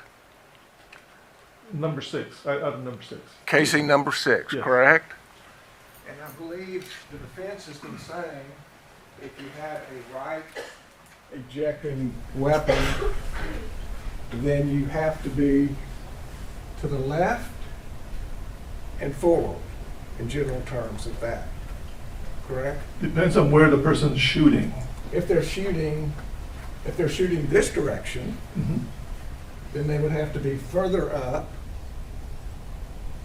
and to the left. If the ejection goes over your right shoulder, as he was speaking. It doesn't go over your right shoulder. It goes out to the right. Okay. If you're holding if you're holding a gun like this, your ejection port's right here, to the right. So now it doesn't go backwards behind your shoulder, over your shoulder, right? It just goes to the side. And they all go exactly perpendicular? Well, it could be like a little bit, I wouldn't say exactly perpendicular, but generally speaking, out to the right. Okay. Yeah. And so if you're shooting straight down this line, it would be straight to the right, perpendicular. If you're shooting further to the right, then it would be going further back, right?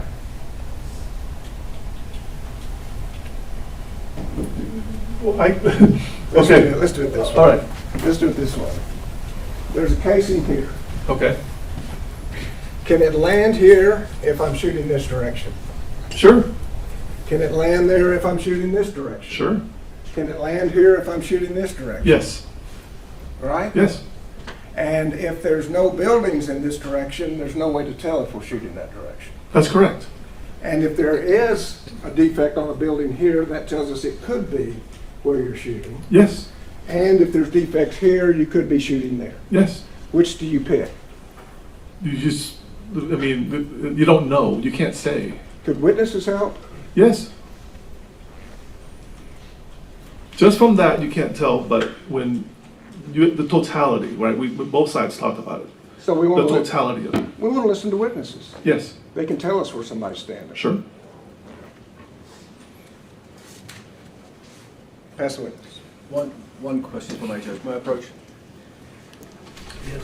So, let's use questions as an example. So if there's a shell case in there and I'm pointing that way, right? And the weapon ejects on the right-hand side, right? And the shell case is there, I can't be pointing that way, can I, if the shell casing is there? Not if that shell casing came from that shot that you took from there. That's what I'm saying. Yeah. So, because there's no evidence on the south side of the building, we can deduce from that that no one was firing south of the building in that direction, possibly. Yes. All right, thank you. Pass the witness. One last question. That's where the casing originally lands. Does foot traffic affect that? If the foot traffic hits it, yes. And was there foot traffic at Robb Elementary on May 24, 2022? Oh, it was kind of crazy, yes. Hundreds of officers? There was quite a few. I've never seen that many before at one time, yes. And you don't get to cordon off the crime scene until after the crime's over? That's correct. So for as long as hours, there can be foot traffic from a number of officers? I wouldn't say hours because we got there kind of quick. Like an hour. It took us an hour and 15 to get there to mobilize. Well, I guess hours means more than 2, yes. It could be. Could be. A couple of hours, that's fair enough. I'm not Yes. trying to stretch it, I just want to, okay. Pass the witness. Anything else? Very briefly, Judge. So the prosecutor's talking about foot traffic, and I guess what we would call that contamination of a scene, right? Sure. I'm not suggesting that in this case because there were a lot of people there. And if I may approach the diagram, Judge, if I may very briefly. So there's a lot of foot traffic. We know there are 374 officers there at some point, right? There was quite a few, yes. Well, and there's lots of emergency responders, lots of people on this scene. That's correct. Right. So the prosecutor's talking about one shell casing. Yes. Right. One shell casing. But even with all this foot traffic and even this, I'm not suggesting the scene was disturbed, but let's go with the prosecutor's example, right? Because he wants to talk about it, I'll talk about it as well. Despite that, there are still no casings found on the south of this building. Correct. And it wouldn't be lined up like that, right? So it could, because sometimes the shell casings get stuck in people's boots. Sure. Tyres. Sure. Right. Yeah. Thanks, Adrian. Pass witness. That's all. Recall either side? No, sir. Okay, sir, you're not subject to recall. The rule has been invoked in this case, so please don't talk about it until you know the trial's over with. Thank you, sir. Your next one is State calls Lynn Deming.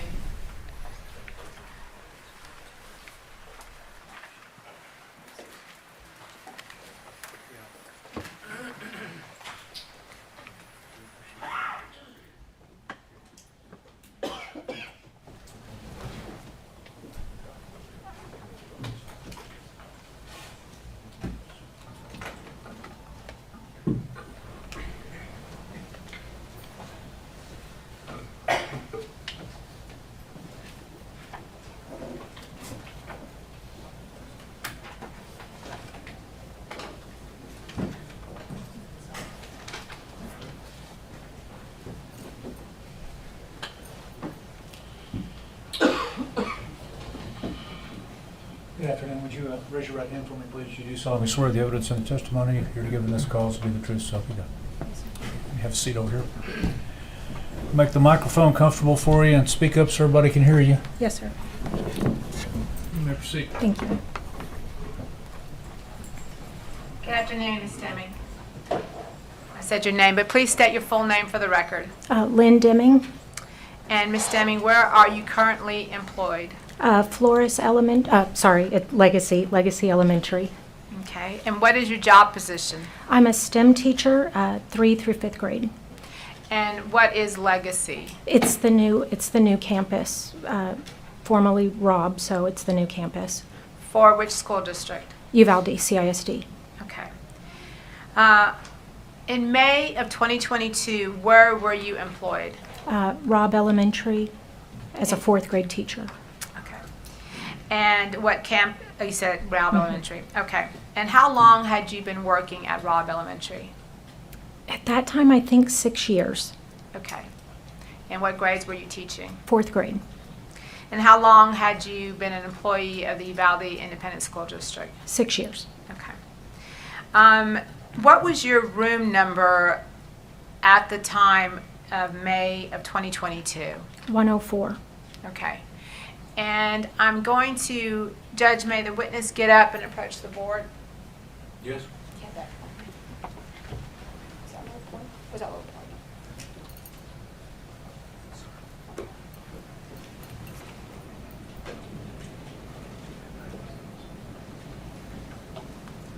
I'm going to ask you to show the jury on this board This is a map of Robb Elementary, would you agree? Yes, ma'am. And can you show the jury where on this map is the 4th grade building? This building, ma'am. Okay. And where on this building, on this map, was your classroom? Somewhere in this area. Okay, sounds good. You can have a seat. And again, what was that classroom number? 104. 104. Now, have you received training as to lockdown procedures? Yes, ma'am. And can you explain to the jury and for the record what those procedures were in May of 2022 for the Uvalde Independent School District? Lights, lock out of sight, so you lock lights out of sight, sorry. So you lock your door, be sure your door's locked. You turn your lights off and cover your windows, and you hide. Okay, and who provided that training to you? Admin, I'm sure, I don't necessarily remember exactly. And was that the training, the same training that was provided to the students? Yes. Okay, and how often did you receive that training? Was it once a year, twice a year? We had to do lockdown drills. I don't know how many times that's Okay. required. Okay.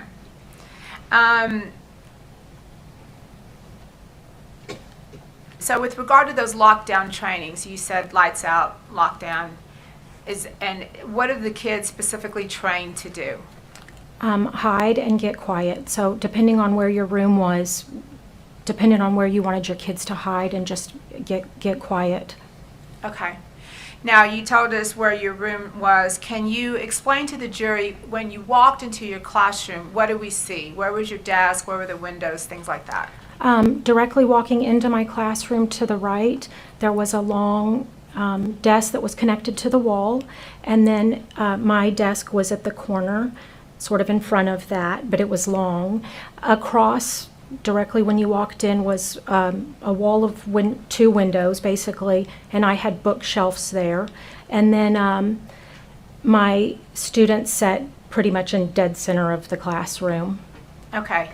Did you have covers on the windows?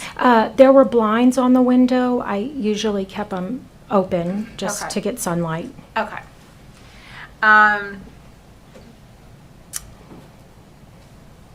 I'm going to take you back now to May 24th of 2022.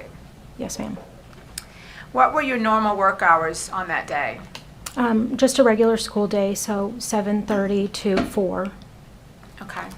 And on that day, was there something specific going on, something special going on for the day? The award ceremony was that day. Okay. And what time was your award ceremony? I don't remember specifically. It was before lunch.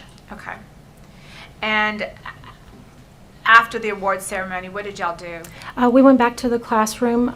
It was sort of, a lot of students leave during award ceremony, after award ceremony. So you kind of just have sort of a fun day. I had set up stations for my students, so some of them were playing Legos, there were board games. We used Minecraft to do math, sort of math things, so I had some students playing Minecraft. And then I had like an art station where they could paint or draw. Okay. Did y'all have plans to go outside or anything? We were going to go to recess about 10 minutes early. I had a student that left half a day. He only stayed at school half a day. So we were going to wait until he went and then go to recess about 10 minutes early. Okay. And about approximately what time did you get your kids ready to go outside? Probably around 11:20, somewhere in that vicinity. I don't know exactly. And what were your instructions to your students regarding going outside? They were going to line up and we were going to walk, just out to the playground where we normally went. Okay. And you were taking all the students at the same time? Yes, ma'am. Okay. Now, once you get them ready to go outside and they're starting to go outside, what happened? We were walking out of the building and one of my students said she left her water bottle in the classroom. So I just sort of opened the door and put my foot in front of the door and I said, just run in and get your water bottle, it's okay. And I told the students just to keep walking out the door. Okay. And what direction were your kids walking? The door closest to me, so I'm sorry, I'm not very good directionally. Is it directionally. the door at the bottom, the Yes. south end? Yes, closest, like if we were going to the pavilion. Okay. And again, we're looking at the board, the pavilion is on the south end, so Yes, you're ma'am. saying that We went out the south door, yes. South door, your kids would have come out the south door and gone to that area? Okay. So what happened after you were holding the door open for the one student who forgot a water bottle? One of my students opened the door to go out the south side, and they said that the coach is yelling. And I said, why? And they said, I don't know. And then, I'm sorry, I heard what sounded like fireworks. And I told the kids, come back inside. My foot was still on the door. And I said, get in the classroom and hide.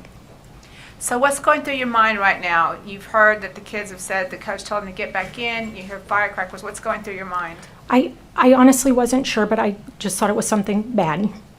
Okay. And because it's something bad, what do you go to? Lockdown. You immediately go to lockdown, and that's your training. Yes, ma'am. Okay. So explain to the jury what if you go to lockdown, you tell your kids to get in. Tell us what you did next. I was going to close my blinds. My lights were already off because we were going to recess, and I heard the classroom next door was kind of loud. They didn't know anything, and so I opened the adjoining doors between me and the classroom next door, and I said, be quiet and get down. And I closed the door and then went to the blind to close the blinds.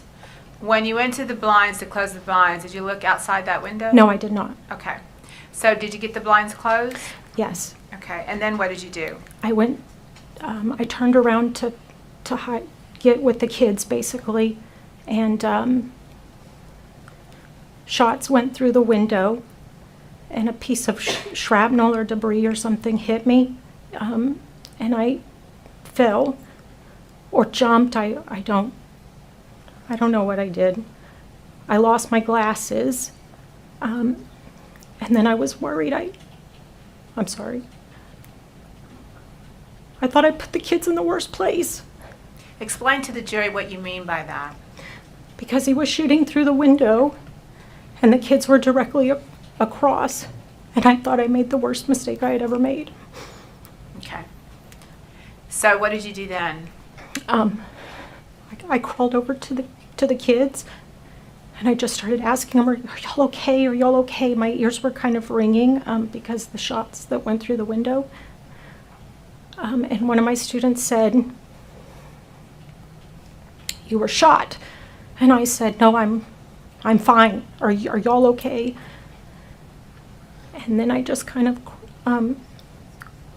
crawled in between the kids, and then I thought I needed to block them from the window, so I, as quiet as I could, turned a desk to kind of block them, which is sort of stupid, because what's that going to do? Well, let's go back to them telling you were shot. Did you know you were shot?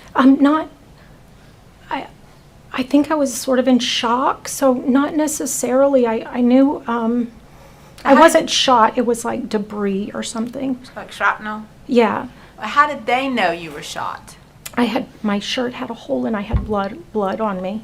So your students see you with the hole in your shirt and with blood on you? Mm-hmm. Okay. So now they're under the counter? Yes, ma'am. Okay. And you're positioning yourself between them, and what's the reason for that? I wanted to block them. Okay. And what were your students doing now? They were just being scared, obviously, but just so quiet. Did you at any point see the shooter walking outside the building? No, I did not. Okay. And did you see shots coming through the windows? Where were those shots going to? I couldn't tell. Once he shot in the window was completely like blown, like just shattered, right? And it was like, I thought at the time it was smoke, but it was like very hazy in the classroom. And I didn't have my glasses, so, because I had lost them, so, which doesn't help. Did you feel like the shots were coming from the ceiling or coming from up top? Not at that point, no. Okay, did you at some point later think that? Yes. Okay. And why did you think that? Because you could see ceiling tile like on the ground. Okay. So again, you're in the room, you're trying to position yourself between the windows and your students. And what do you hear during this time? I heard a couple shots on the outside of the building. It sounded like hammering on the building. And then I heard shooting in the hallway. Okay. And were you trying to think of a possible escape or something that you could do? At some point I looked at the window because it was just shattered and I thought we could get out, but somebody shot when we were walking out of the building. Then somebody shot through the window, and then I heard shooting in the hallway, so I thought it was more than one person. And I thought our only sort of savior was that he shot through the window and my kids were so quiet, they wouldn't know we were in there. So I thought if we just stayed quiet, they would think we weren't in there. So as you were shot and you had shrapnel, you're trying to think of a plan and you're thinking of possible scenarios. Shooting here, shooting there, shooting there. What's my best plan? Is that right? Yes, ma'am. Okay. And while you're thinking all this is going through your mind, what are you telling your students? I was just telling them to pray. I told them I loved them. And I just kept saying, like, babies, I love you. Just pray, I love you. Okay.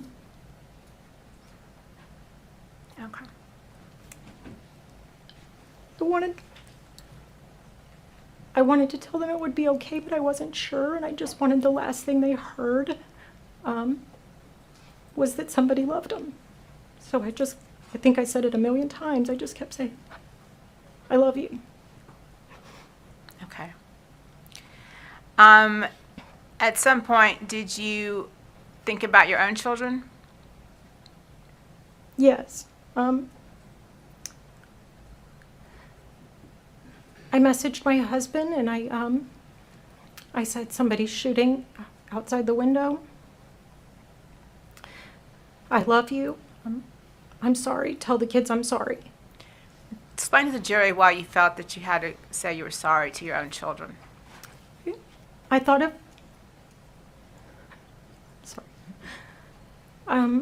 if I didn't make it, that my kids would just always think I chose my job over them. Your job being what? Teaching. And protecting those students that day? Yes, ma'am. Did you eventually get out of your room? Yes, ma'am. Okay, and who got you out? Do you remember? I don't necessarily remember. They looked through the window because it was, like shot out. And they had, I think just a short sleeve shirt and like a vest, Okay.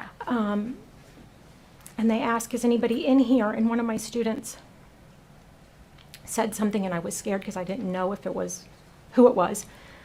And I said, shh. And then they kind of peeked around and said, is anybody in here? And I said, yes. And so I just started lifting kids out of the window, and the people on the other side, I don't know if it was officers or Border Patrol or who, but would help me pull the kids through the window. Okay. Now, Ms. Deming, you said you're still teaching. Yes, What ma'am. grade, you said for the 2021-2022, you taught 4th grade. Yes, ma'am. For the 2022-2023 school year, what grade did you teach? I moved campuses. I wanted to stay with the students. I wanted to move directly to 5th grade, but they didn't have a position, so I moved to 6th grade, but I got to be on the campus with my students. And that was intentional? Yes, ma'am. And for the 2023-2024 school year, what grade did you teach? I taught 5th grade. And again, that was... I got to be with the students, yes, ma'am. Okay. Going back to your students in that classroom on May 24th of 2022, what is your opinion of those students that were there with you? They are the strongest, bravest people on this earth, on this whole earth. And why is that? They were just so brave. They did everything perfect that day. And I just am so thankful I got to be a tiny part of their life. Pass the witness. Can I cross? Please.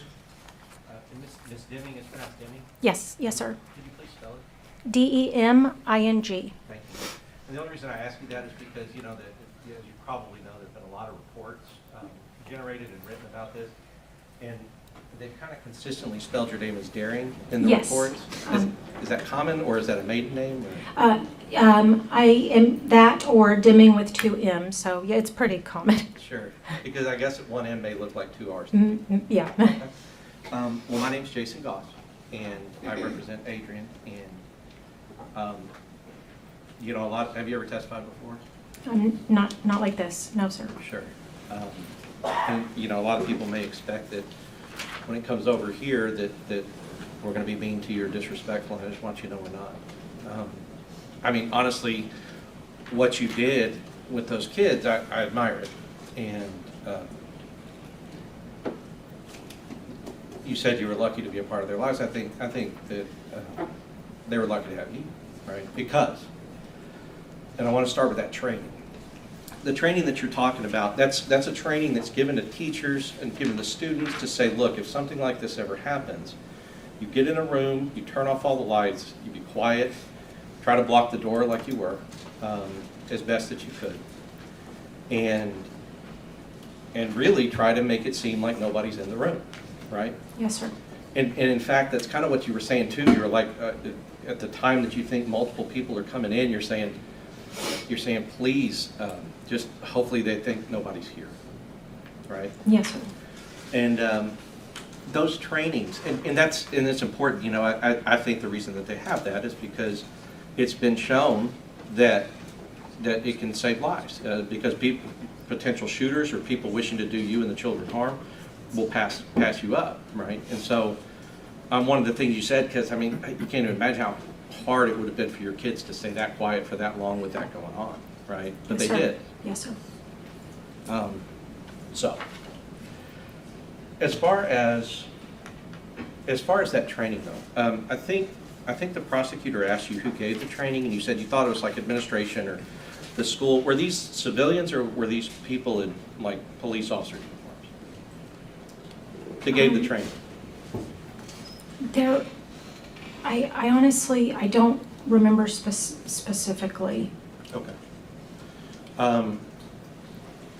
Do you ever remember, because I'm sure you've had a few of them, do you ever remember just in any of these kind of trainings, police officers being present at the trainings, or is it typically like school administrators or principals or vice principals or other people who come in as, you know, I guess? Sometimes campus police might be there, but I want to say normally it's just our administration. Sure.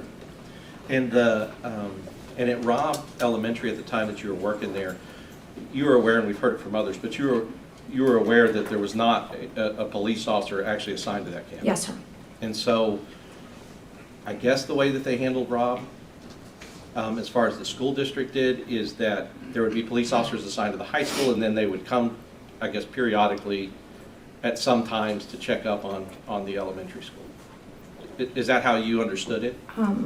I only remember one officer ever coming to our campus. Okay. Not necessarily one time, but I only Sure. remember one ever coming, you know, sporadically. Sure.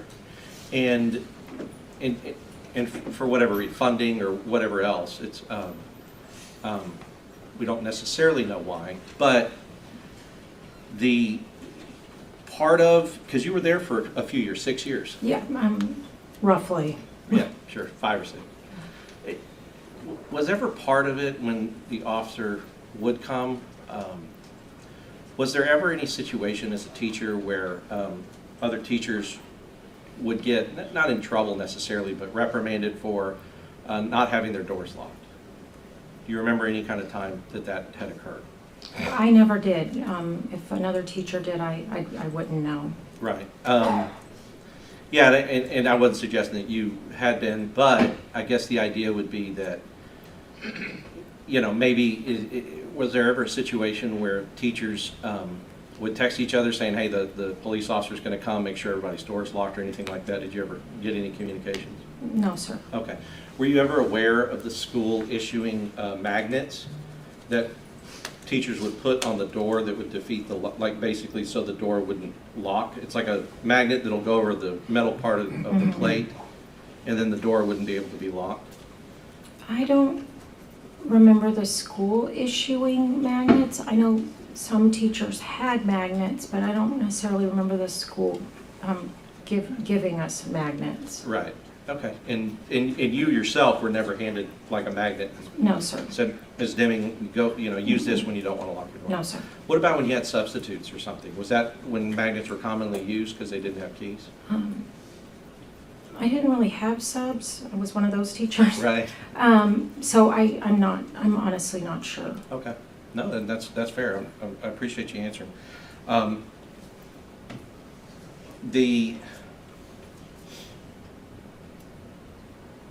The coach, I guess you said that as you were taking your kids out to recess, that the coach would, one of your students informed you that a coach was yelling. Yes, sir. Do you know which coach that was yelling? At the time, they just said coach, so I thought Coach Gonzales, but I do not know which coach was yelling. And I guess, did you ever, because this is how I picture, Your Honor, can I get in the well for a second? Yes. Thank you. I pictured it kind of like you're going out, you guys are going out, you're trying to lead your class out of that door there. Yes, sir. All right. And I picture it like you're going to lead them out. One kid leaves a water bottle, and so now you're going, okay, you go here and you go here. Yes, sir. And you're kind of in the hallway. One comes back in and says, hey, coach is yelling. Did you ever make it out to see like what was happening? So No, you kind of stayed in that middle ground right Yes, there sir. between the student going back and the students going out. Yes, sir. And then told them all, get back in here. Okay. When you heard what you thought sounded like fireworks. Yes, sir. I guess one of the things that you said was that I guess y'all were planning on doing recess a little early. Yes, sir. Was there any reason for that? It was just fun. Yeah. A cool teacher was brings just- kids out to recess early, but like I know we've heard other testimony than you said yourself. It was a special day, and did any of your kids go home after the ceremony, or did they all stay with you? I had about 4 students that went home after the ceremony. And was that been a typical and common thing? No, most of my kids wanted to stay with me. A lot of classes had way less students. After listening to your testimony, I can understand why. But I guess the idea is, did you know that it was common maybe for, I guess in your school at the time, was it just generally known that, hey, after awards, your parents want to take you to go eat pizza and go to Chuck E. Cheese or whatever, that you can do that, and, we're not counting you absent and we're not. Yes, sir. Okay. And so in these kind of special end of the year days like that, there may have been less kids at the school, thankfully, for that Yes, sir. reason. Yes, sir. But that wouldn't have been an everyday thing. Parents No. can't pick them up half day. No, every sir. day. Right. Okay. So would you agree? So I don't know. You were obviously going through, one of the most traumatic things anybody can go through, right, at the time. So I don't know if you know what this looked like, but when you had the lights out, and when you had your students down, and when they were all being very quiet and very brave, would you agree that it would appear as if your classroom was empty? I thought, yes, sir. Right, because that was the purpose, is to make it look like nobody's in there. You said when they finally got you out, they get you out through the window, and the window's in the back. Yes, sir. And you and the students, and you're helping bring down the students. And those were officers that were helping you guys get out, right? Yes, sir. Did you know at the time that the monster who had hurt the kids in 111 to 112 was dead? No, I did not. Did you know if he was alive? No. Okay, so did the officers who were getting you out have a sense of urgency about getting you to safety and the children? They pulled us through the window and said, run. Right. Suggesting that the threat is not over. Exactly. And so even though you may not know for sure, all the clues around it told you that. Yes, sir. Yeah, and so you, I'm sure, and felt that you and the children were still in danger, and everybody around you were still in potential danger from whatever was going on. Yes, sir. Right. Did you know that one of those officers pulling the kids out of the windows over there was Adrian? I didn't remember anybody. I mean, I knew people were pulling us out. I did not know who it was. Right. And so you would agree that those officers that were doing that in your room and the rooms next to it, because the other rooms were getting pulled out too, right? Like down that row, they were pulling the kids out and the teachers who were in those rooms. Yes, sir. And you'd agree that those officers were doing a good thing. I was thankful. Right.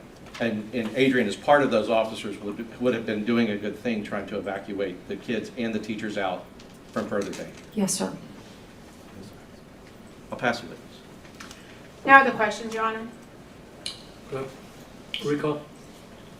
No recall from the state.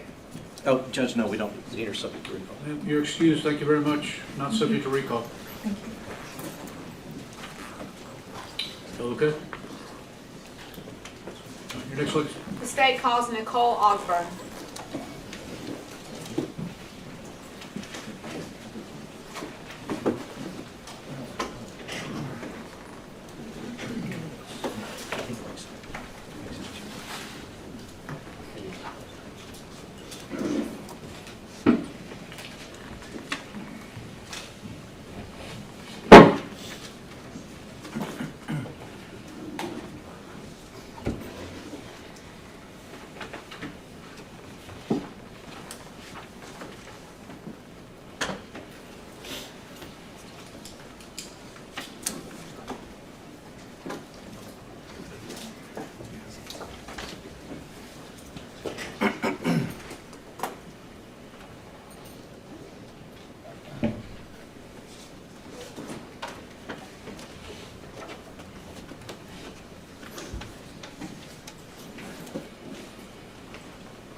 Good afternoon, ma'am. Would you come on up to the bench, please? Raise your right hand for me.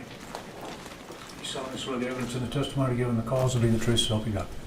Yes. All right. There's our witness stand over here. Make yourself comfortable and adjust the microphone if you need to. Okay. You may proceed when you're ready. Good afternoon. Good afternoon. Please state your name for the record. Nicole Ogburn. And Ms. Ogburn, where are you currently employed? I'm currently employed with Uvalde CISD. And what is your current job position? Right now, I am a resource teacher. In May of 2022, where were you employed? I was employed with Uvalde CISD. And what was your job position in May of 2022? I was a co-teacher. And what does that mean, a co-teacher? You have a general education teacher and a special education teacher in a classroom. So I was the SPED teacher that was in the classroom in 102. And who did you co-teach with? Mrs. Alvarado. Okay. And what campus did you work at? Robb Elementary. And how long had you been working at Robb Elementary as of May of 2022? About 8 years. And what grade were you teaching at the time? 4th grade. Now, what room number was your room? It was room 102. Okay. I'm going to hand you a pointer, and if you would come. May Okay. the witness get up, Judge? Please. Ms. Ogburn, I'm going to give you this pointer. I'm going to ask you, here we have a board that's been introduced into evidence. as an aerial view of Robb Elementary. Do you recognize it? Yes, I do. Okay, and here we have the campus right here. I'm going to give you this pointer, and if you would show the jury where your classroom was, 102. 102 is right here in this corner. That corner, the Yes, south the end south end, yes. of the building. Okay, thank you.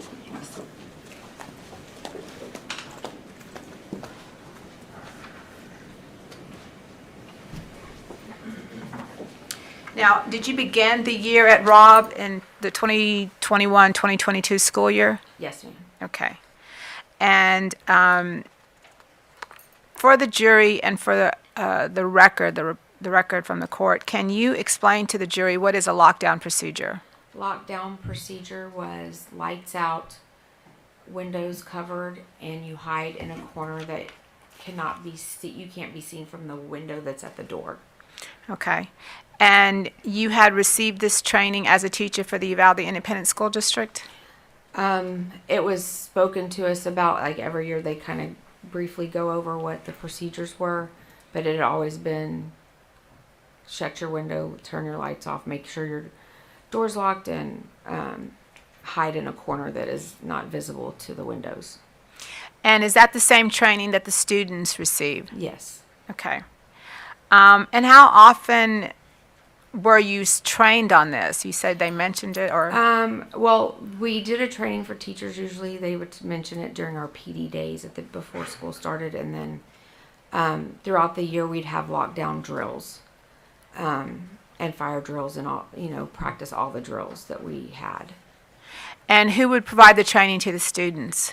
Usually it was just our staff at Robb that would go back over it, or actually us that would train. I'm sorry, didn't realize you said students, but usually us. So we would, before a lockdown practice drill, we would tell them, okay, we're going to have a lockdown practice drill. This is what we're going to do. Myself and Miss Alvarado, I remember talking to him about it, and we were like, we are just going to shut the window, the shade on the window that we had. We are going to turn off lights, and y'all are to file over here into the corner by Miss Alvarado's desk. Okay, now you said in the corner. Let's go back a little bit. Can you explain to the jury, when you walk into your classroom, what was the layout? What would you see? So when you walked in our door, you walked in on the left side. We had a cubby kind of blocking, so you couldn't see. There was not a line of sight to that area over there. And then you walk and you turn to the left of that bookcase or cubbies, and there was a built-in cabinets on top and like a built-in desk all the way across. And Miss Alvarado's desk was in the opposite corner of where the entrance was to the door. Okay, and your desk? My desk was right in front of the door, but in the opposite corner. Okay. And going back to the lockdown procedure, you said you would tell the kids, this is what we're going to do, and how you would be in the lockdown, and what would you be doing? What would you be waiting for? We'd wait in the corner. The kids would get quiet, stay quiet, and during a drill, it was just wait for somebody to come back on the intercom and say, all clear, all clear. Okay. And in the event that it wasn't a drill, what would you wait for? They told us to wait until law enforcement comes and announces themselves before you leave your room. Okay. Now I'm going to take you back to May 24th of 2022. What were your hours that day? We worked from 7:30 to 3:30, usually or 4, and then that day was kind of an off day because we had award ceremonies and things, so we didn't have like a schedule of classes that day. It was just do your award ceremony, and the kids, we kind of had a very relaxing day that was going to happen. Okay. And what time was your award ceremony? I don't recall exact time, but it was close. We got back to the room closer to like 11, a little bit after 11. Okay. And what were y'all going to do once you got back to the classroom from the awards ceremony? What was the plan? For us, it was the kids were going to relax. We were going to put a movie on. We were allowing them to go in and out, to go to the bathroom, because We had been in the wards and they were all excited, and so we told them, if you need to go to the bathroom, ask us and just go ahead and go, and we'll start the movie in a few minutes. So that's kind of what was going on at that time, was the kids were going back and forth to the bathroom and then coming back to the classroom. Okay. So did y'all have plans to go outside or just watch the movie? We were going to watch the movie, and we had told the kids that we would go outside a little bit earlier than we normally did. We usually went outside about 12:15 for recess, and then we went to lunch at 12:30. So we kind of were like, we'll go out a little early, but we're going to wait a little bit because it's real hot outside. Mm-hmm. And so we were like, we'll just put this movie on and y'all can watch the movie until we go outside. And while you're watching the movie and waiting to go outside, what did you hear? Well, one thing I do recall is some of the girls that are in our classroom had to come up and asked. And I distinctly remember looking at my watch and saying, it's only 11:21, girls. We're not going to go out yet. We're going to wait because it's really hot out there. And they were like, okay. I said, just go sit and watch the movie and relax for a little bit. And myself and Miss Alvarado were doing paperwork to kind of, we have to do end of the year things to wrap up the year. So we were doing some of our paperwork while the kids are watching movies. Okay. Then what happened? I don't know. It was like 8 minutes later. I'm not really sure. I heard, it sounded like metal hitting the brick. And so we assumed, myself and Miss Alvarado, assumed it was some of our custodians out there working, because it wasn't uncommon for us to hear noises and them outside working on something. And so I thought it was like maybe a shovel or something hitting the bricks as they were digging up something. I didn't know. So I stood up and looked out. I had a window right behind me, but I couldn't see anything out of it anyway. So I stepped over to the other window on the opposite side from my desk and looked out the window. And what did you see when you looked out the window? I saw a guy dressed in black. He kind of had mid-length hair, and I saw a backpack and a gun pointed towards the playground and pavilion area. Now, I'm going to give you this pointer again. I want you to show the jury where you saw him once you looked out the window. Okay. May the witness be down, Judge? Yes, please.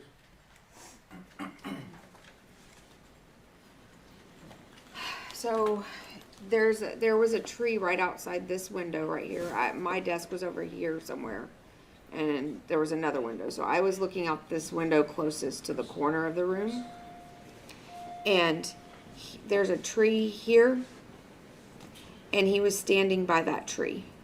Okay. On the sidewalk.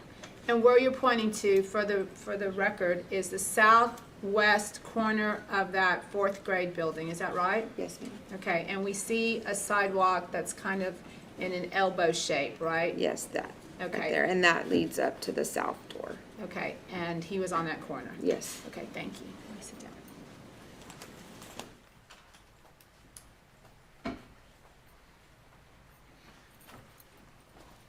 Once you saw the shooter on that corner, and what did you think? I was like, we've got to get down and go ahead and hide. Go into like there hadn't been a lockdown called yet, and I was just like, we got to get down. So I went, oh my God, there's a gun. And the kids kind of started panicking, and I just told them, get to the corner, hide under there. And we had a black curtain that actually went all the way down that built-in desk that we stored stuff in, because we didn't have a lot of storage, so we had put stuff under there and hid it with a black curtain. So usually our kids, when we were doing practice drills, they would get behind the black curtain. Not all classrooms had that, but ours did, and so they would get behind that curtain and hide, and that's what they did. Okay. And what did you do when she said that he has a gun and you told him to get down? What did you do? Miss Alvarado had left her keys on the desk, and we had not locked the door that day because we were like, it was very relaxed. We were waiting for all the kids to finish going to the bathroom. And I went to try to throw my keys at her, and both of us were like, no, no, no, he's coming in that south door is what we thought he was doing. Because the way he was walking and pointing his gun looked like he was going to come in through that door.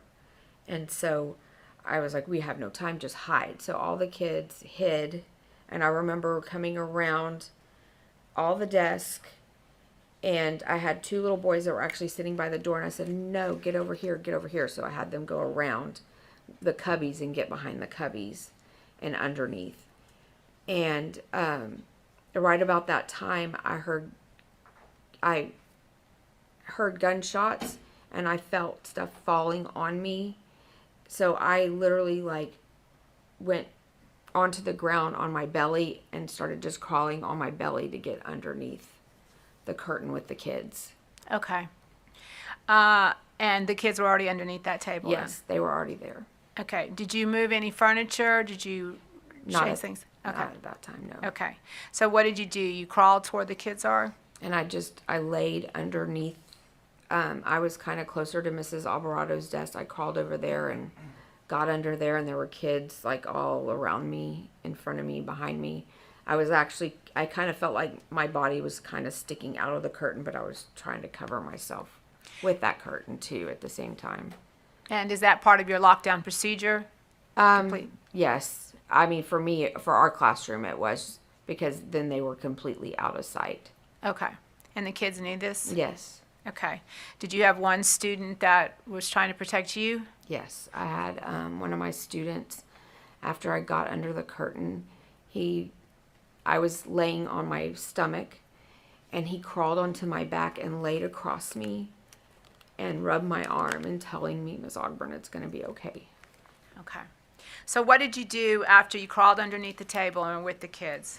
At that point, I was like, oh my gosh, what if I was the first person to see this guy? I've got to notify somebody. I didn't know who had seen him or not. So I had my Apple Watch on, and I dialed 911 from it.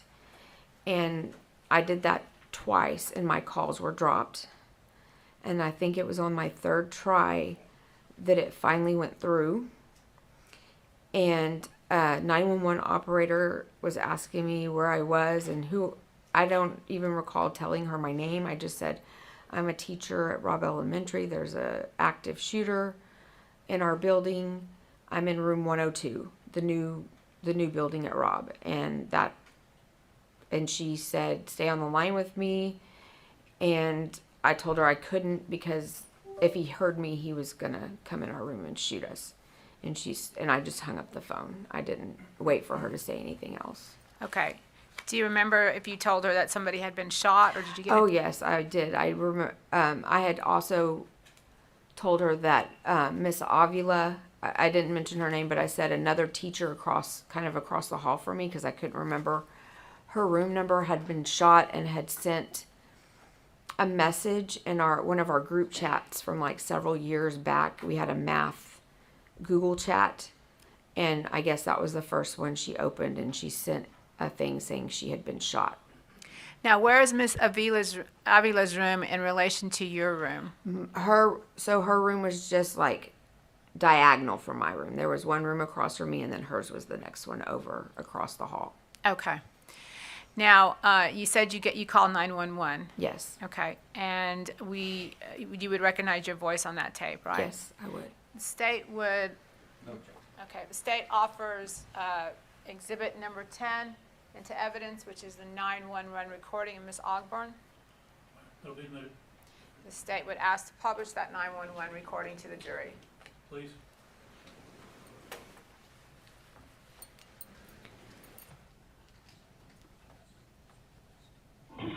Uvalde County 911. Uvalde County 911 has an active shooter at Robb. Robb Elementary has an active shooter. Robb Elementary has an active shooter. Please listen to the song and eliminate him. Everyone, can you come in? I don't have a little but I'll get your gunshots back on the classroom. You can stand up and shut your fire building in the building.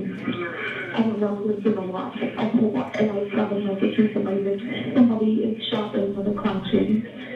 Somebody is shot in the classroom. Okay, can you tell me the key is not another way? I'm sorry, what? Another call. I don't know. Please hurry. Can I what room number? What room number? Can you tell me what room? Room number 2. I know it's in here. I don't know what that was. I gotta go. I can't let him hear me. Okay, so it's okay. It's okay, I understand. Okay.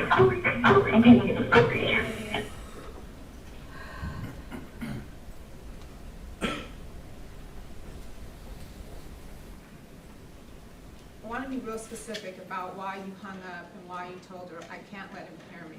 What was your thoughts about that? Because I really thought he was still in the hallway. I had heard a door kind of shut, and I thought it was him coming in that south door, so I was scared he was right outside. And he was going to come into our room, and I didn't want him to hear me. Okay, and that's part of your training. Yes. Were you eventually evacuated, Miss Ogburn? Yes. Eventually, I don't know exactly what law enforcement agency they were with, but what seemed like an hour went by was not, but a law enforcement officer happened to come in and he was like, is there anybody in here? And the kids, and he announced himself, and I don't remember exactly what he said, but it was something to do with law enforcement. And they said, yes, we're here. And then he said, are your teachers here? Is everybody okay? And myself and Miss Alvarado were like, yes, we're here. He asked me and Miss Alvarado, go out the window, move the bookcase and go out the window. The bookcase was located underneath the window I had previously looked out at and seen the shooter, and it was also the window that he shot into when I dove to the ground. And so myself, and this bookshelf was our library, so myself and Miss Alvarado pushed it to the side and opened it with glass just falling everywhere around us. And then we put a chair up because it was a little high up for the kids to get out the window, and we started filing kids out the window. Who was the last person to leave your classroom? Myself. And why is that? There was a few kids that went before Miss Alvarado. Miss Alvarado went, and then I let the rest of the kids go, and then I went just to make sure that all of us had gotten out. So you went to make sure the kids were safe before Yes. you went to that room? Miss Ogburn, are you still teaching today? Yes, I am. Pass the witness. May I proceed, Judge? Please. Ms. Deming? Ms. Ogburn. I'm sorry, I'm looking wrong. Please forgive me, Ms. Ogburn. My name is Nicole LaHood. I'm one of the lawyers that represents Adrian. I want to start. I'm sorry, I apologize. You said something at the beginning of your testimony that you're a SPED teacher. Yes. And that means special ed. Yes. Yeah. I have a special ed needs son, so that's why I know that. So I Yes. appreciate what you do very much. Yes, thank you. And so you kind of do you do the ARD meetings as well? Or Yes, I do. Okay, and that's an extra duty you do in relation to your special eds teaching? Yes. Okay. Now, was room 102 a special eds room, or was it just? A co-teach classroom does have special ed children in it. The majority of them are general ed students. Right. And usually it's like a 60-40 breakdown. And so if it's like our son, they do some things with the general I worked with all of them. But what I'm saying, do they isolate some of the special ed kids at times to work on certain stuff? No. They all at the same time? All at the same time. Got it. So let's talk about the day, because it looks like that this was, I think you said it was an off day and you really didn't have a schedule that day. Yeah, we had our lunch schedule, but we didn't have our regular scheduled classes. Right. And that's not a criticism, it's just the way it was. No, it's just the way it was because it was only like a day or two before school was to be out. And you had your award ceremony, and then did some kids leave after the award ceremony? Yes, sir. And so the ones that stayed, it was more of a after school play time, just hang out with each Yeah, other? we were just gonna hang out. We had some projects. We had fun STEM projects we had been doing with them a few days, the day before. And we were gonna probably continue that later that afternoon and finish some of them up. And just so the jury understands it, what's a STEM project? STEM is science, technology, I can't remember it all. Anyways, it's basically like math, everything together, and they can create things. It's more of a creative way to use their minds, and so we're building roller coasters out of paper plates or stuff like that. And then at some point, I think you described the noises you heard. You thought it might be maintenance working on things. Yes. And noises were normal. It sounded just like metal on brick. I want to also ask you, do you know what a bailout is? Yes, I do. Will you please describe to the jury what a bailout is? A bailout was when we had illegals that they were basically chasing down, and they would stop and run out of their vehicles and hide from the police. And the bailout is referencing bailing out from a vehicle and going on. Running, yes. And we also had some chases in the air, just some chases with illegals through our area. And in your opinion, was that pretty frequent in your area? Yes, it was kind of normalized by then. The bailout was normalized. Then yes, the bailout. And so, is it fair to say when there was a lockdown called, and you tell me if I'm wrong, it seems like the lockdown lost its seriousness over time. I know that for my classroom, we took it seriously all the time, but it was kind of like, oh, it's probably another bailout. And that's what I mean. I mean, if it's when I was younger, fire drills was okay. It's a fire drill, right? Yeah. So you just got another fire drill once a month. But this is not a drill. It was an actual bailout, and it seemed like that they, like you said, became normalized. Right. And so the lockdown procedures, it sounds like you followed them specifically. Do you know what the culture was about lockdown procedures? I mean, I feel like all the teachers there followed them, but also I didn't get the lockdown message on my phone, or actually I didn't have my phone because I left it on my desk. And on my watch was a text message, and then I recall maybe an email coming through, and that was like 11:36, somewhere in there, about. 11:36, you got the lockdown message? Yes. Are you aware that he entered the building at 11:32:58? I was aware after the fact, yes. Yes. From watching videos, yes. Right. And when you say watching videos, and we've kind of had to deal with this with all witnesses. Yeah. Because it's been so publicized, everyone has seen stuff outside of your experience. Correct. Can I humbly ask you to try to focus on, and it sounds like you did a great job, focusing on what you were thinking and what you experienced at the time versus what anybody saw after based off of someone's opinion. How I was feeling at the time, I was very, very nervous. I had several like other people trying to call me on my watch, and I just said, one of them was my husband. I said, I can't talk. There's an active shooter in my building. I hung up. And when you describe the lockdown, and there's two aspects to it, right? And I think they're broken down into hold and then actual lockdown, right? Yes. Hold means hold in place, don't go outside. But you can continue teaching and doing your regular activities. Right, and then the second one is, okay, this is more precautionary, this is the lockdown. The lockdown portion of it is where the lights lock the door and hide. Correct. You said something, because I want to get to the culture of door locks in a second. You also mentioned that I think the government asked you about if you guys went over these procedures, and you said they briefly went over them with us. Yeah, every year they kind of briefly go over it with us to like refresh us, like this is how you do each of these things. But like the state, and I don't know how many times a year it is, but the state has guidelines on how many times we have to have these drills. Do you recall how many times the school had them? Oh, we had them, I know at least 2 or 3 of them that year. Okay. Lockdowns or the drills? Drills. Okay. Drills. And so they would briefly go over them with you. And one of the things about, as we've all gotten into this horrible incident, it seems like you're taught and the children are taught, and I understand, we all get it, to be quiet. Yes. But if you would know, if everyone is quiet inside, if somebody's outside, there would be no way for them to know if anybody's inside if they don't know the schedule. Was that a fair statement? Well, yes and yes, but also if you don't know the procedures, you don't know that we're supposed to be in there quiet. Agree.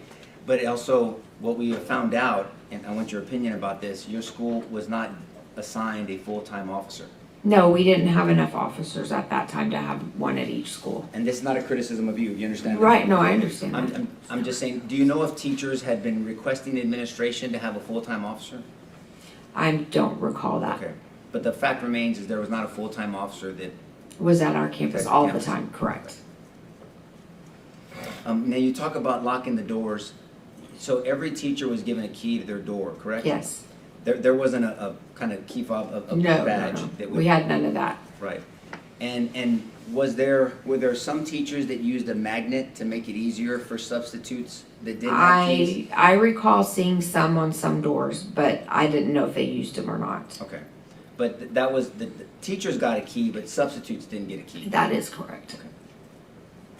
Do you know, or do you have an opinion on the policy of the external doors? Because there was a policy that the external doors were supposed to be locked at all times. A few years before this, I do remember it, like one of our principals really enforced it. But we hadn't really heard about locking all the doors, but the west end door was always locked that went out to the teacher's parking lot. Do you know now that on this day, unfortunately, that door was not locked? I do know that now, yes. But policy-wise, it was supposed to be It locked? was supposed to be locked.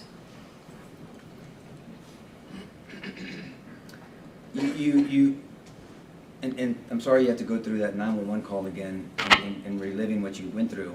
But you said something important that it caught my attention. You said, I thought he was in the building. Mm-hmm. And now you know that he walked upside the west, so he Correct. wasn't in the building when you thought. And that's not a criticism. Right, I know. Stress does interesting things to perception, right? Yes. Have you heard of the term perception distortion? No, I have not.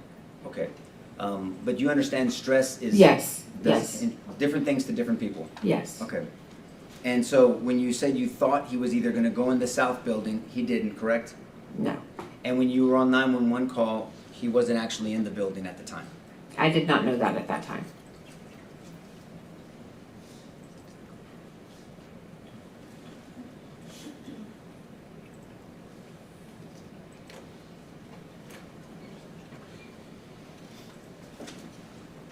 When you were on the phone with 911, you were hearing multiple shots? I heard multiple shots, not while I was on the phone with them, Okay. but before I was on the phone with them. Right, so are you aware that by the time you were on the phone with 911 that he had already been in the building? Yes. Okay, for some But time. now I am. Right, at the time you did not know? No, I did not.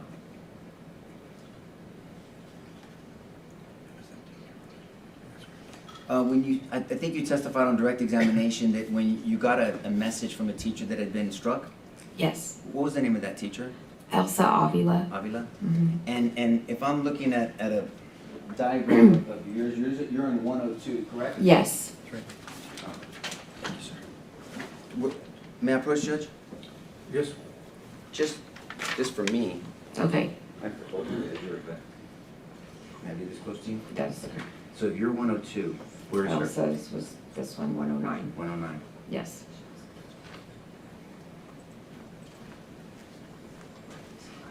Do you want to introduce it, or? Let me just see. I've got another one. No, I'm good. I just wanted to make sure. 109. Yeah, I'm good. Whatever you need to do.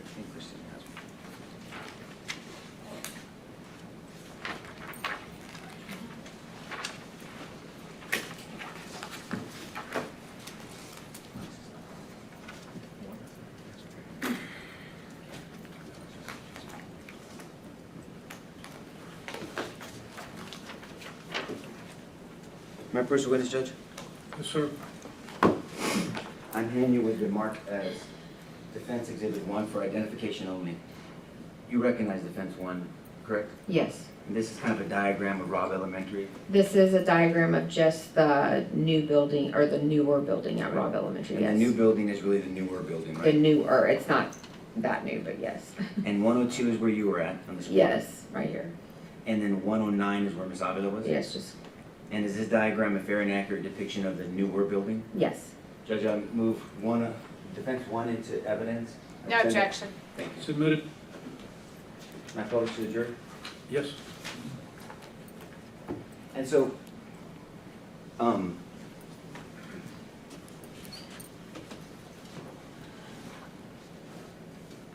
at some point, the government asked you that your class was evacuated. Yes. Do you recall what agencies evacuated you from the window? I do not. There were people dressed in, I didn't see faces, I saw uniforms and people still dressed in like their everyday clothes with tactical over it. But, so I don't know all the agencies that were there. But there were officers getting the kids out. Yes, there were officers getting the kids out. And do you know now that Adrian was one of those officers? No, I still do not. I did not know that. Okay. Well, I think you're a woman of honor to go last. Thank you. Thank you. Pass the witness, Judge. No more questions, Your Honor? Excused, subject to recall. Excuse, Judge. Excused and no recall for us. Ma'am, you have been excused, not subject to recall. Thank you very much. You can take off. Ladies and gentlemen, it's a little late on the recess. Let me give you 10 minutes if you could do it as quickly as possible. And we'll see you back in 10 and we'll go a little past 5. Will everyone rise for the jury? Bring my official timekeeper.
Good afternoon, sir. Would you raise your right hand for me, please? You do solemnly swear the evidence and the testimony given in the cause will be the truth, so help you God. Yes. That's our witness stand right over there. If you make yourself comfortable, adjust the microphone if you need to. You may proceed. Thank you, Your Honor. Would you tell the jury your name, please? Kevin Wright. And what do you do for a living? I'm assigned to the Texas Ranger Division. I'm with the Texas Department of Public Safety. And how long have you been a ranger? Since 2010, so going on 16 years. How long have you been in law enforcement? First got into law enforcement in 1996, so pretty close to 30 years now. What got you in law enforcement? Well, it's something that I always wanted to do as a kid. I had some of my friends, their fathers were in law enforcement, and just seemed like a pretty noble profession, and just kind of went that direction. Dangerous profession? I'm sorry? Is it a dangerous profession? It certainly can be. That didn't stop you from being in law enforcement? No.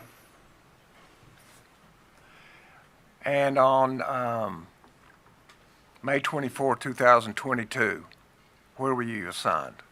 I was assigned in Boerne, Texas. And where's that? Boerne is a suburb on the northwest side of San Antonio. And how far is that from Uvalde? Couple hours. Did you end up in Uvalde on that day or soon thereafter? I did. Tell us how that happened.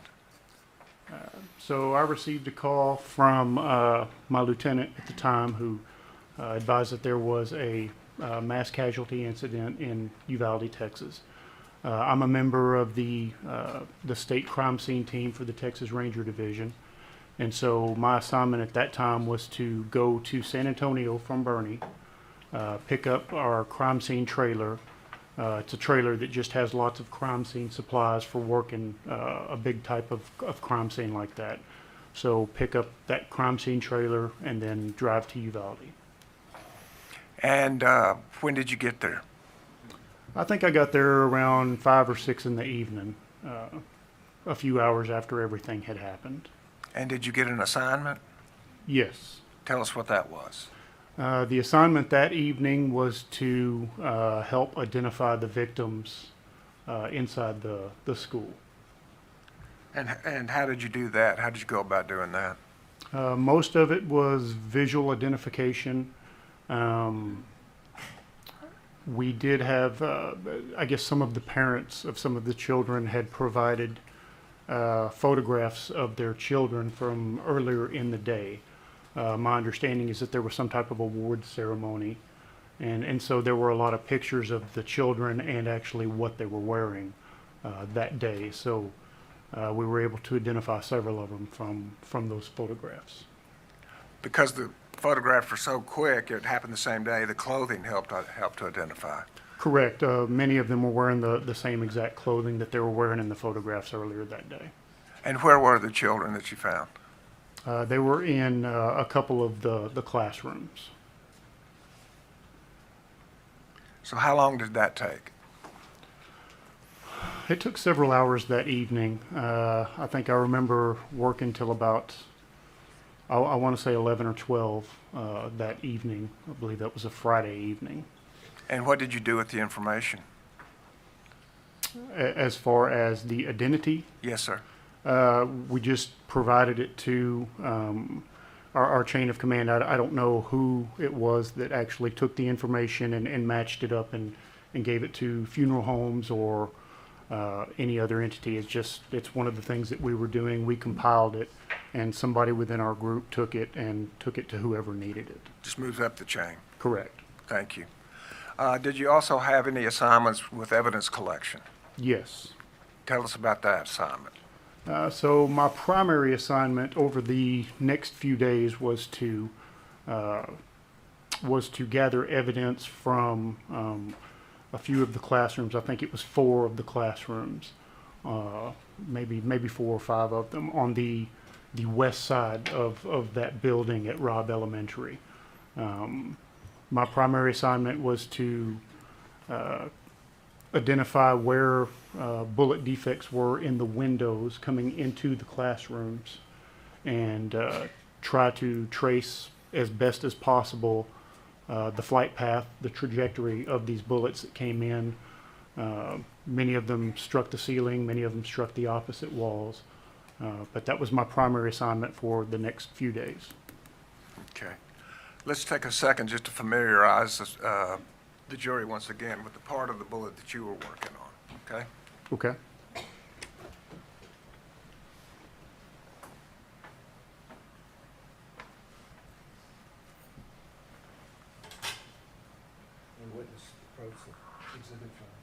Yes, sir. Can we get the exhibit back that was tendered to the jury, to the court report? Yes. Okay, all right, thank you. Part of my job, I gotta make sure we get it. You can come on up, and the jury's spread pretty wide, so that's why I have the pointer, so we can give them room to see. So for the last couple of days, we've been working on the casing part of the bullet. Would you again point that out for the jury? We call this the casing, or we call it the cartridge of the bullet. Okay, and then the front end, would you point that out and tell us what that is? That is the bullet. That is the actual projectile that comes out of the end of the cartridge that goes out. And that's the damaged part of it? Correct. And so what was your assignment? My assignment with relationship to the projectile or the bullet side of it? My assignment was to identify the areas, again, in the windows on the west side of the building where the bullets had come in through the windows and trace their, as best as possible, trace their flight path into the ceiling tiles, into furniture or other objects within the classrooms, or into the opposite walls of the classrooms. Okay, thank you.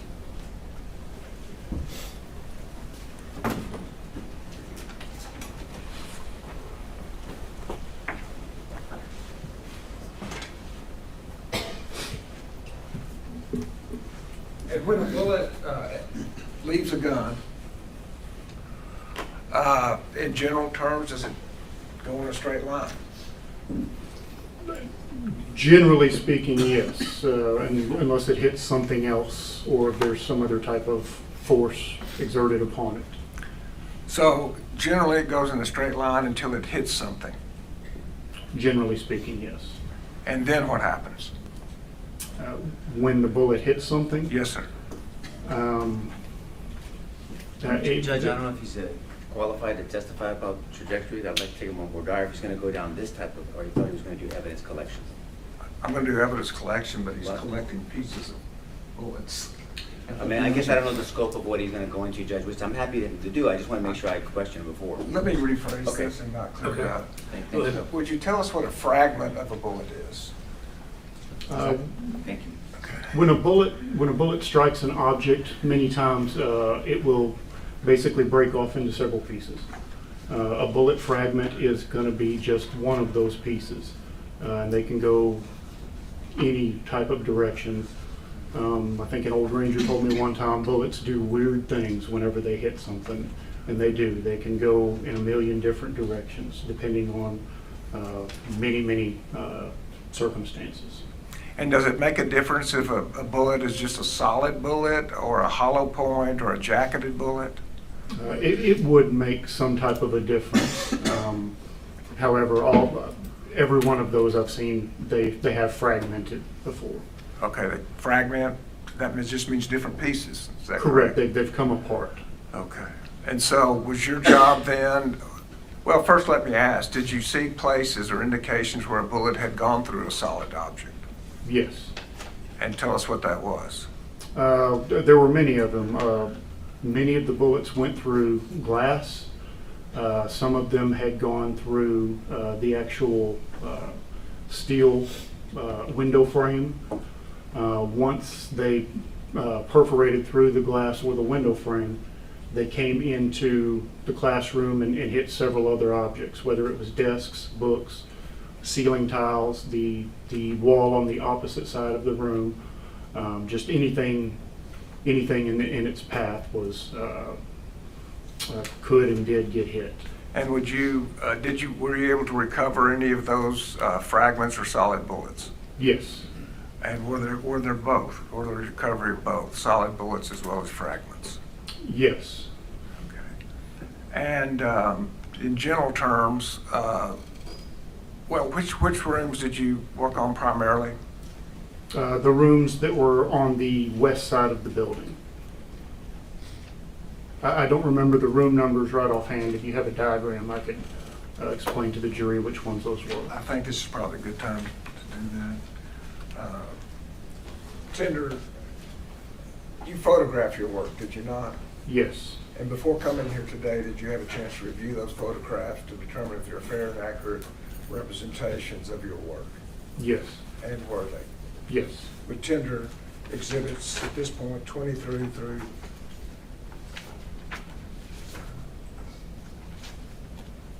It seems like it's too big. Yeah, it is. I'm gonna cut it off where it is. I'm sorry. It's okay. 23 through 49 at this point. You have a moment, Judge? Yes.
No objection, Your Honor.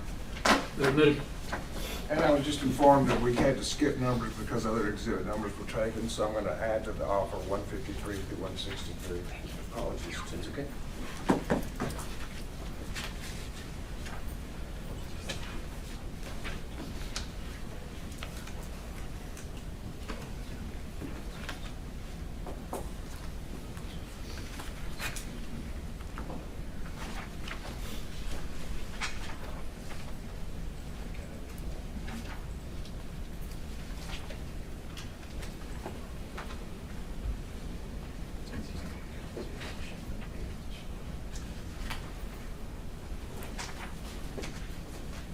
No objection, Your Honor.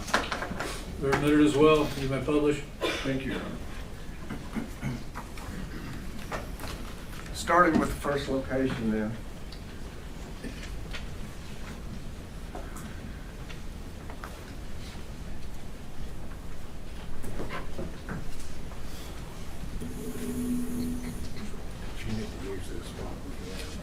Thank you.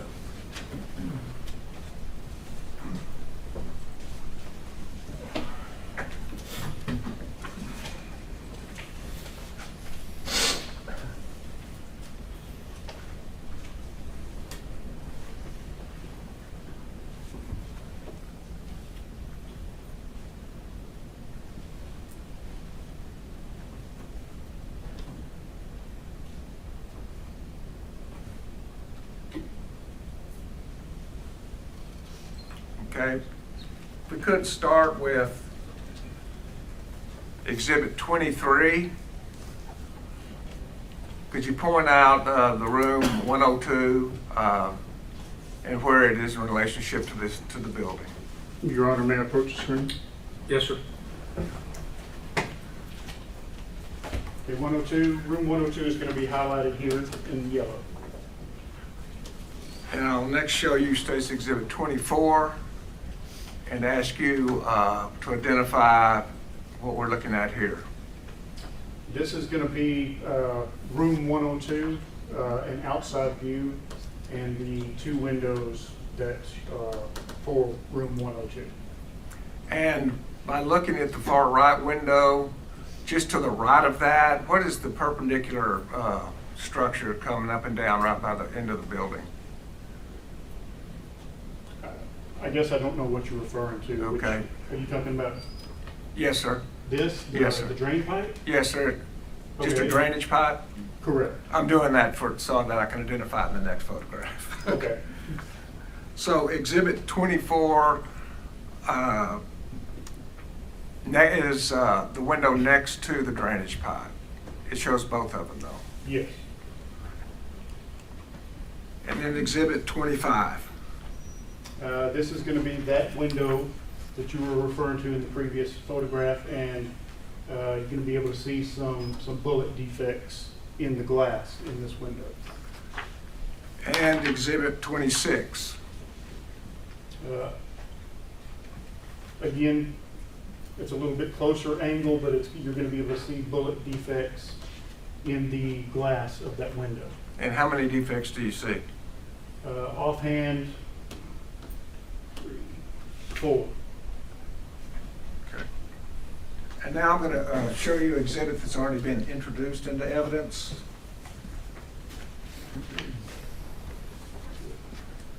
State's Exhibit 96. Did you see that same drainage pipe in State's Exhibit 96? I do. And would you come to the middle of the jury and just kind of on a pivot show where the drainage ditch is and where the drainage pipe? The drainage pipe, Okay. excuse me. So the drainage pipe is going to be right here. So the window, this window would be over this in this direction from that drainage pipe. Okay. And these, were you there when the yellow tents were marked to pull up the casings that were at this same location in front of 102? I may or may not have been. I don't know. I did not mark those. But if you move to the left of those casings, would that be right in front of that window? Yes. And then showing you Exhibit 112 while you're still up here. Is that a set of exhibits that are then further south of Exhibit 96? Yes, this is going to be the same drainage pipe that we've been talking about in the previous photographs. It's just going to be a photograph taken from a little bit farther back. Of a second set of exhibits, is that correct? Correct. And from where this photograph is taken, or these exhibits 12 and 13, is there anything between exhibits 12 and 13 and the window that you've been showing us? The only thing I see are going to be some of these flag markers. Okay, but is there anything between these flag markers and the window? In other words, I'm talking about this black car. Oh, yes, there is a black car. There's this tree that is going to be in between that. So if you're standing somewhere to the left of exhibits 12 and 13, would the black car be in front of window 102? Yes. Thank you. And that's the window we're talking about now. Correct. Thank you. You can have a seat.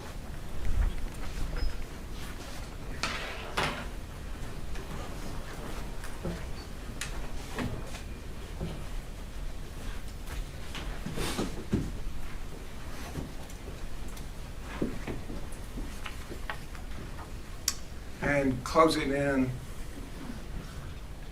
did you then, after taking a look at the outside of the glass windows, did you go inside 102?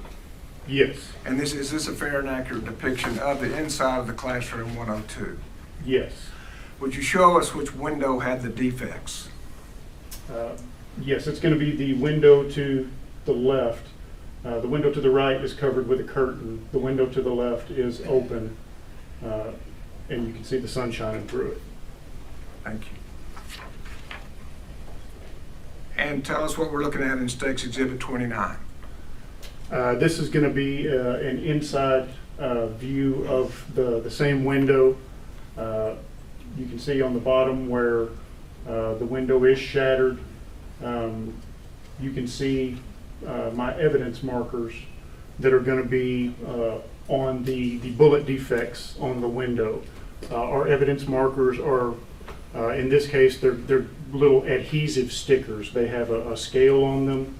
We can write on them with a marker or a pen, but they're sticky, they're adhesive. You can stick them to a surface so that we can take photographs of them and show it with a scale to show an accurate size. Thank you. And then Stakes Exhibit 30.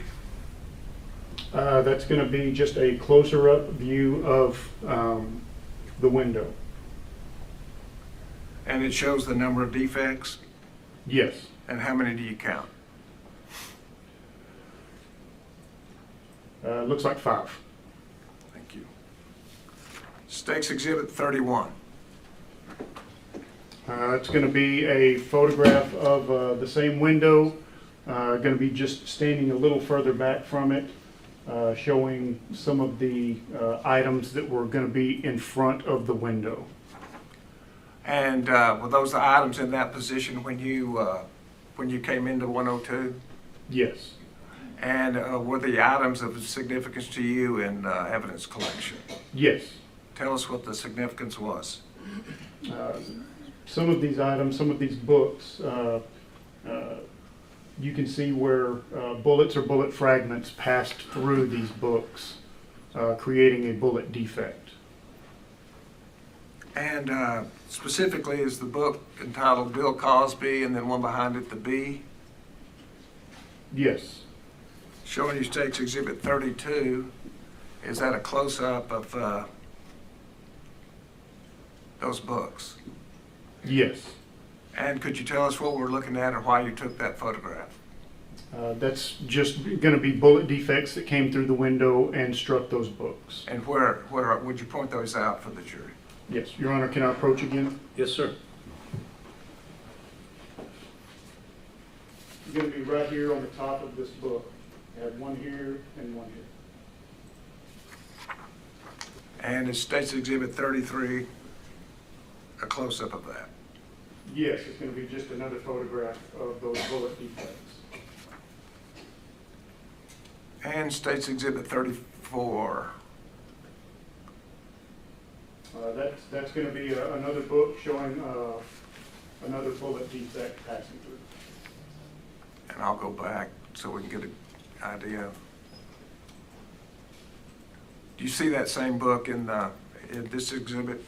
I do. It's going to be this book that's directly behind. It's going to be this orange-colored book, and that is going to be the defect that I was photographing. And that's what we're showing in Exhibit 34, is that correct? Correct. And Exhibit 35. Just another photograph of the bullet defect in the orange book. And so even though a bullet has fragmented, is it still dangerous? Yes. States Exhibit 36. This is going to be a view kind of standing back where, closer to the window, looking back at the opposite side of the room from the window. If you can see up here, there are going to be some bullet defects, definitely on this wall back here. Some of them may be up here as well on the ceiling tiles. But the picture is actually taken from about where the window is, but standing inside the window. Correct. And Exhibit 37. This is going to be photographs showing bullet defects in the ceiling tiles. You can see what we call a flight path rod or a trajectory rod that we were able to put through one of the bullet defects. showing basically directionality of the bullet, coming from outside the window, coming in through the window, coming into the classroom, striking these ceiling tiles. Directly across from the window. Yes. And State's Exhibit 38. A closer photograph of these bullet defects. And they have rods in them? This one does, yes. And how do you decide how to put a rod in a defect? How does that work? So when a bullet passes through an object, obviously it will leave a hole if the object itself is usually like this, a ceiling tile. It's a foamy type of substance. For us to put a rod in, usually there's going to be either a corresponding defect on the opposite side, or the path is so pronounced in this surface itself that you're able to slide the rod through the hole and it'll stay put, showing the flight path or the trajectory of the bullet. Thank you. Exhibit 39. This is just going to be another bullet defect on the ceiling tiles, actually on the frame in between the ceiling tiles. And so you have defects in the ceiling and yet defects in books well below the ceiling. Is that correct? I'm sorry, say that again? You have defects in the ceiling as well as defects well below the ceiling in these books. Correct.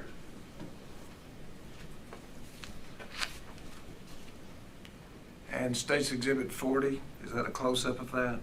Yes. And is there directionality in State's Exhibit 40? Yes. Would you tell us about that? Yes, so it's going to be, you usually see a leading edge of a bullet defect, kind of showing where it comes in. This one did not perforate completely through. It came in, it kind of came into the surface, and this one particularly did not have enough energy to punch through this frame. So what it did was ricochet off. And so this fragment went somewhere else in the room. So once a bullet strikes an object, it doesn't necessarily stop. Correct. It could ricochet.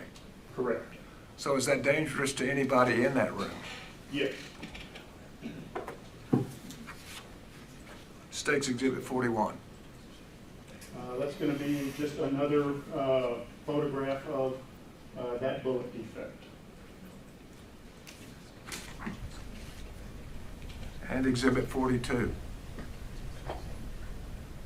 That keeps bouncing me. This is going to be another bullet defect with a flight path rod in it. And the flight path rod is pointing in what direction? It's going to be pointing, so it's indicating that the bullet came through the window going to the opposite side of the room in that direction, from the outside to the inside. And State's Exhibit 43? It's another photograph of the same bullet defect. And 44? This will be another photograph of another bullet defect in the room. Once again in the ceiling? Yes. And is 45 a close-up of that? Yes. Moving now to Exhibit 46. Trying to. Can you tell us what we're looking at in State's Exhibit 46? Yes, this is going to be a view of the opposite wall from the windows. And are there any of your trajectory rods in that? Yes. Would you point that out for the jury? Yes, there's a pink one right here. That's the only one that I see right now in this photograph. And do you see any other defects in that photograph? Yes. Could you point those out and describe them? Yes, these defects are going to be in the same wall. One is down here. They're all marked with the adhesive sticky markers that I told you all about earlier. Going to be one here, two here, This is the third, fourth, fifth. And State's Exhibit 47. 47 is going to be one of the bullet defects. Actually, there's several of the bullet defects in this photograph. This one is kind of centered most. This YBD2, I believe, is the number on there. I'm sorry, that's YBD30, but it's showing it's one of our flight path rods. There's another one down here with a flight path rod. Up here where the ceiling tiles meet the wall, there's another flight path rod going in there. And the directionality of those flight path rods are coming from what direction? Coming from the windows, going into this wall on the opposite side of the room. So are all of these defects consistent with bullets coming through the window? Yes. State's Exhibit 48. This is just going to be another view of the same wall. You can see the flight path rods. It's just showing those same bullet defects, just from a different angle. And is this part of the wall directly across from the window, or is it where these defects are, or is it at a wide angle? It's going to be directly across from the window. So I guess for an example, in this room here, if these are the windows that we're talking about, it would be the exact opposite wall on the exact opposite side of the room. As opposed to at an angle over to this side of the room? Correct. And Exhibit 49. Again, it's going to be a picture of the same bullet defects on that wall, and you can see our markers showing the bullet defects. And I guess I'm looking at the, okay. Moving next to Exhibit 153.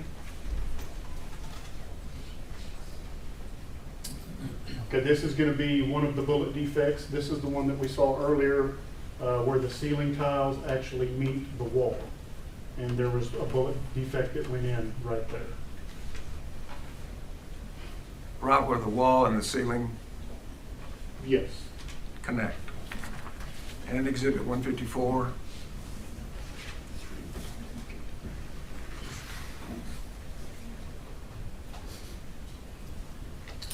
This is going to be just another one of the bullet defects in that wall. And 155.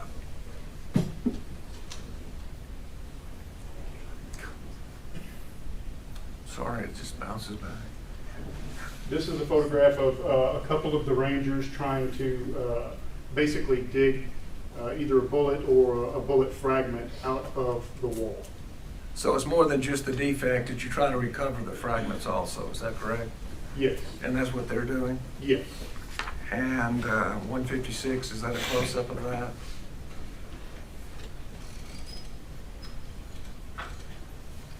Yes. And Exhibit 157.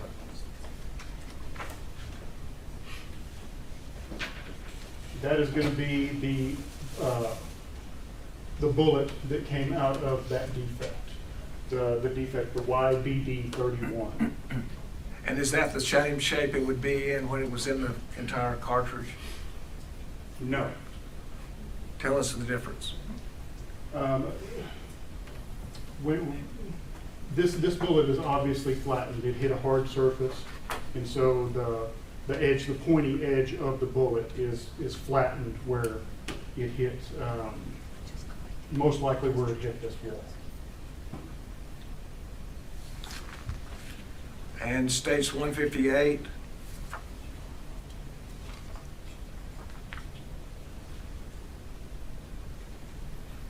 It's going to be another bullet defect. And the defect is numbered?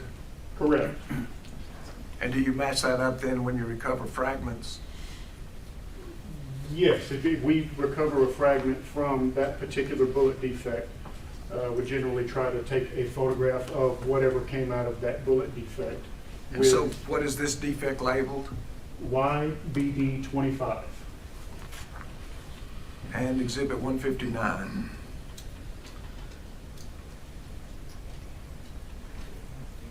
Maybe.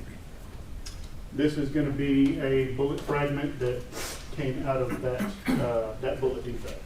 And how would you describe that fragment? It looks to me like a piece of a copper jacket from the outside of the bullet. It's pretty mangled up.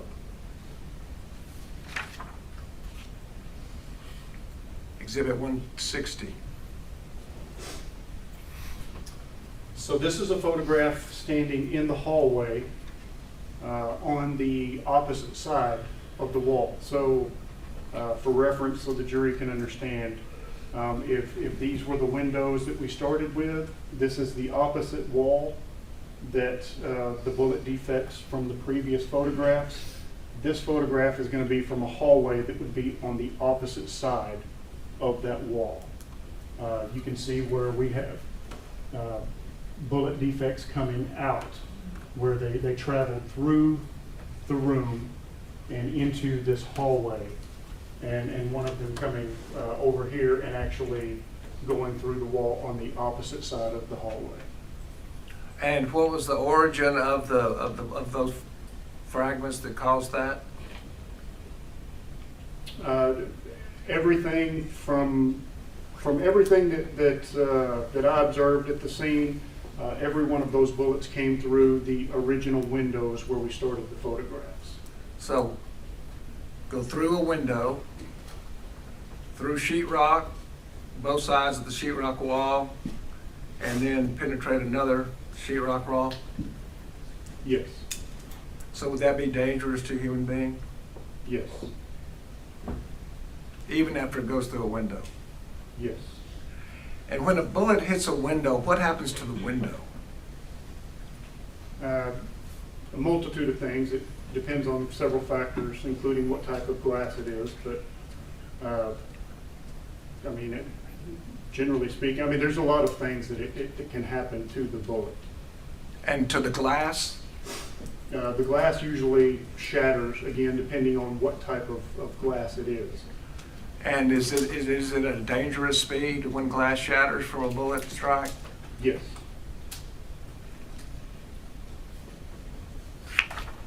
State's Exhibit 161. So this is going to be a picture of the two bullet defects that this is where they were coming out of the original room, room 102. And then across the hall?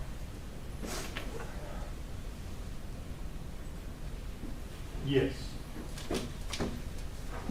And does it also show a trajectory rod? Correct. Shows that it is going through the opposite wall on the other side of the hallway. And is Exhibit 163 show a different kind of defect?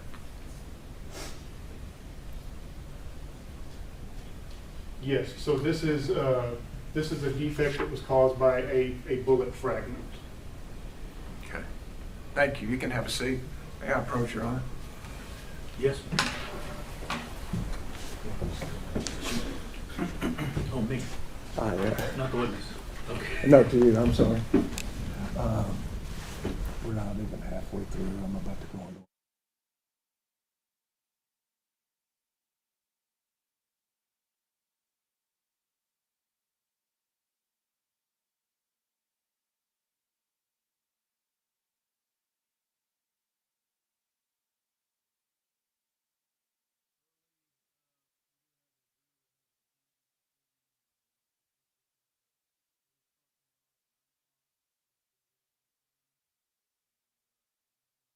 This evening, don't discuss the case, don't let anybody discuss it with you, don't read anything, watch anything, or listen to anything that may be in the media concerning the case. Would everyone please rise for the jury? Ranger, the city of Bernie would not like being described.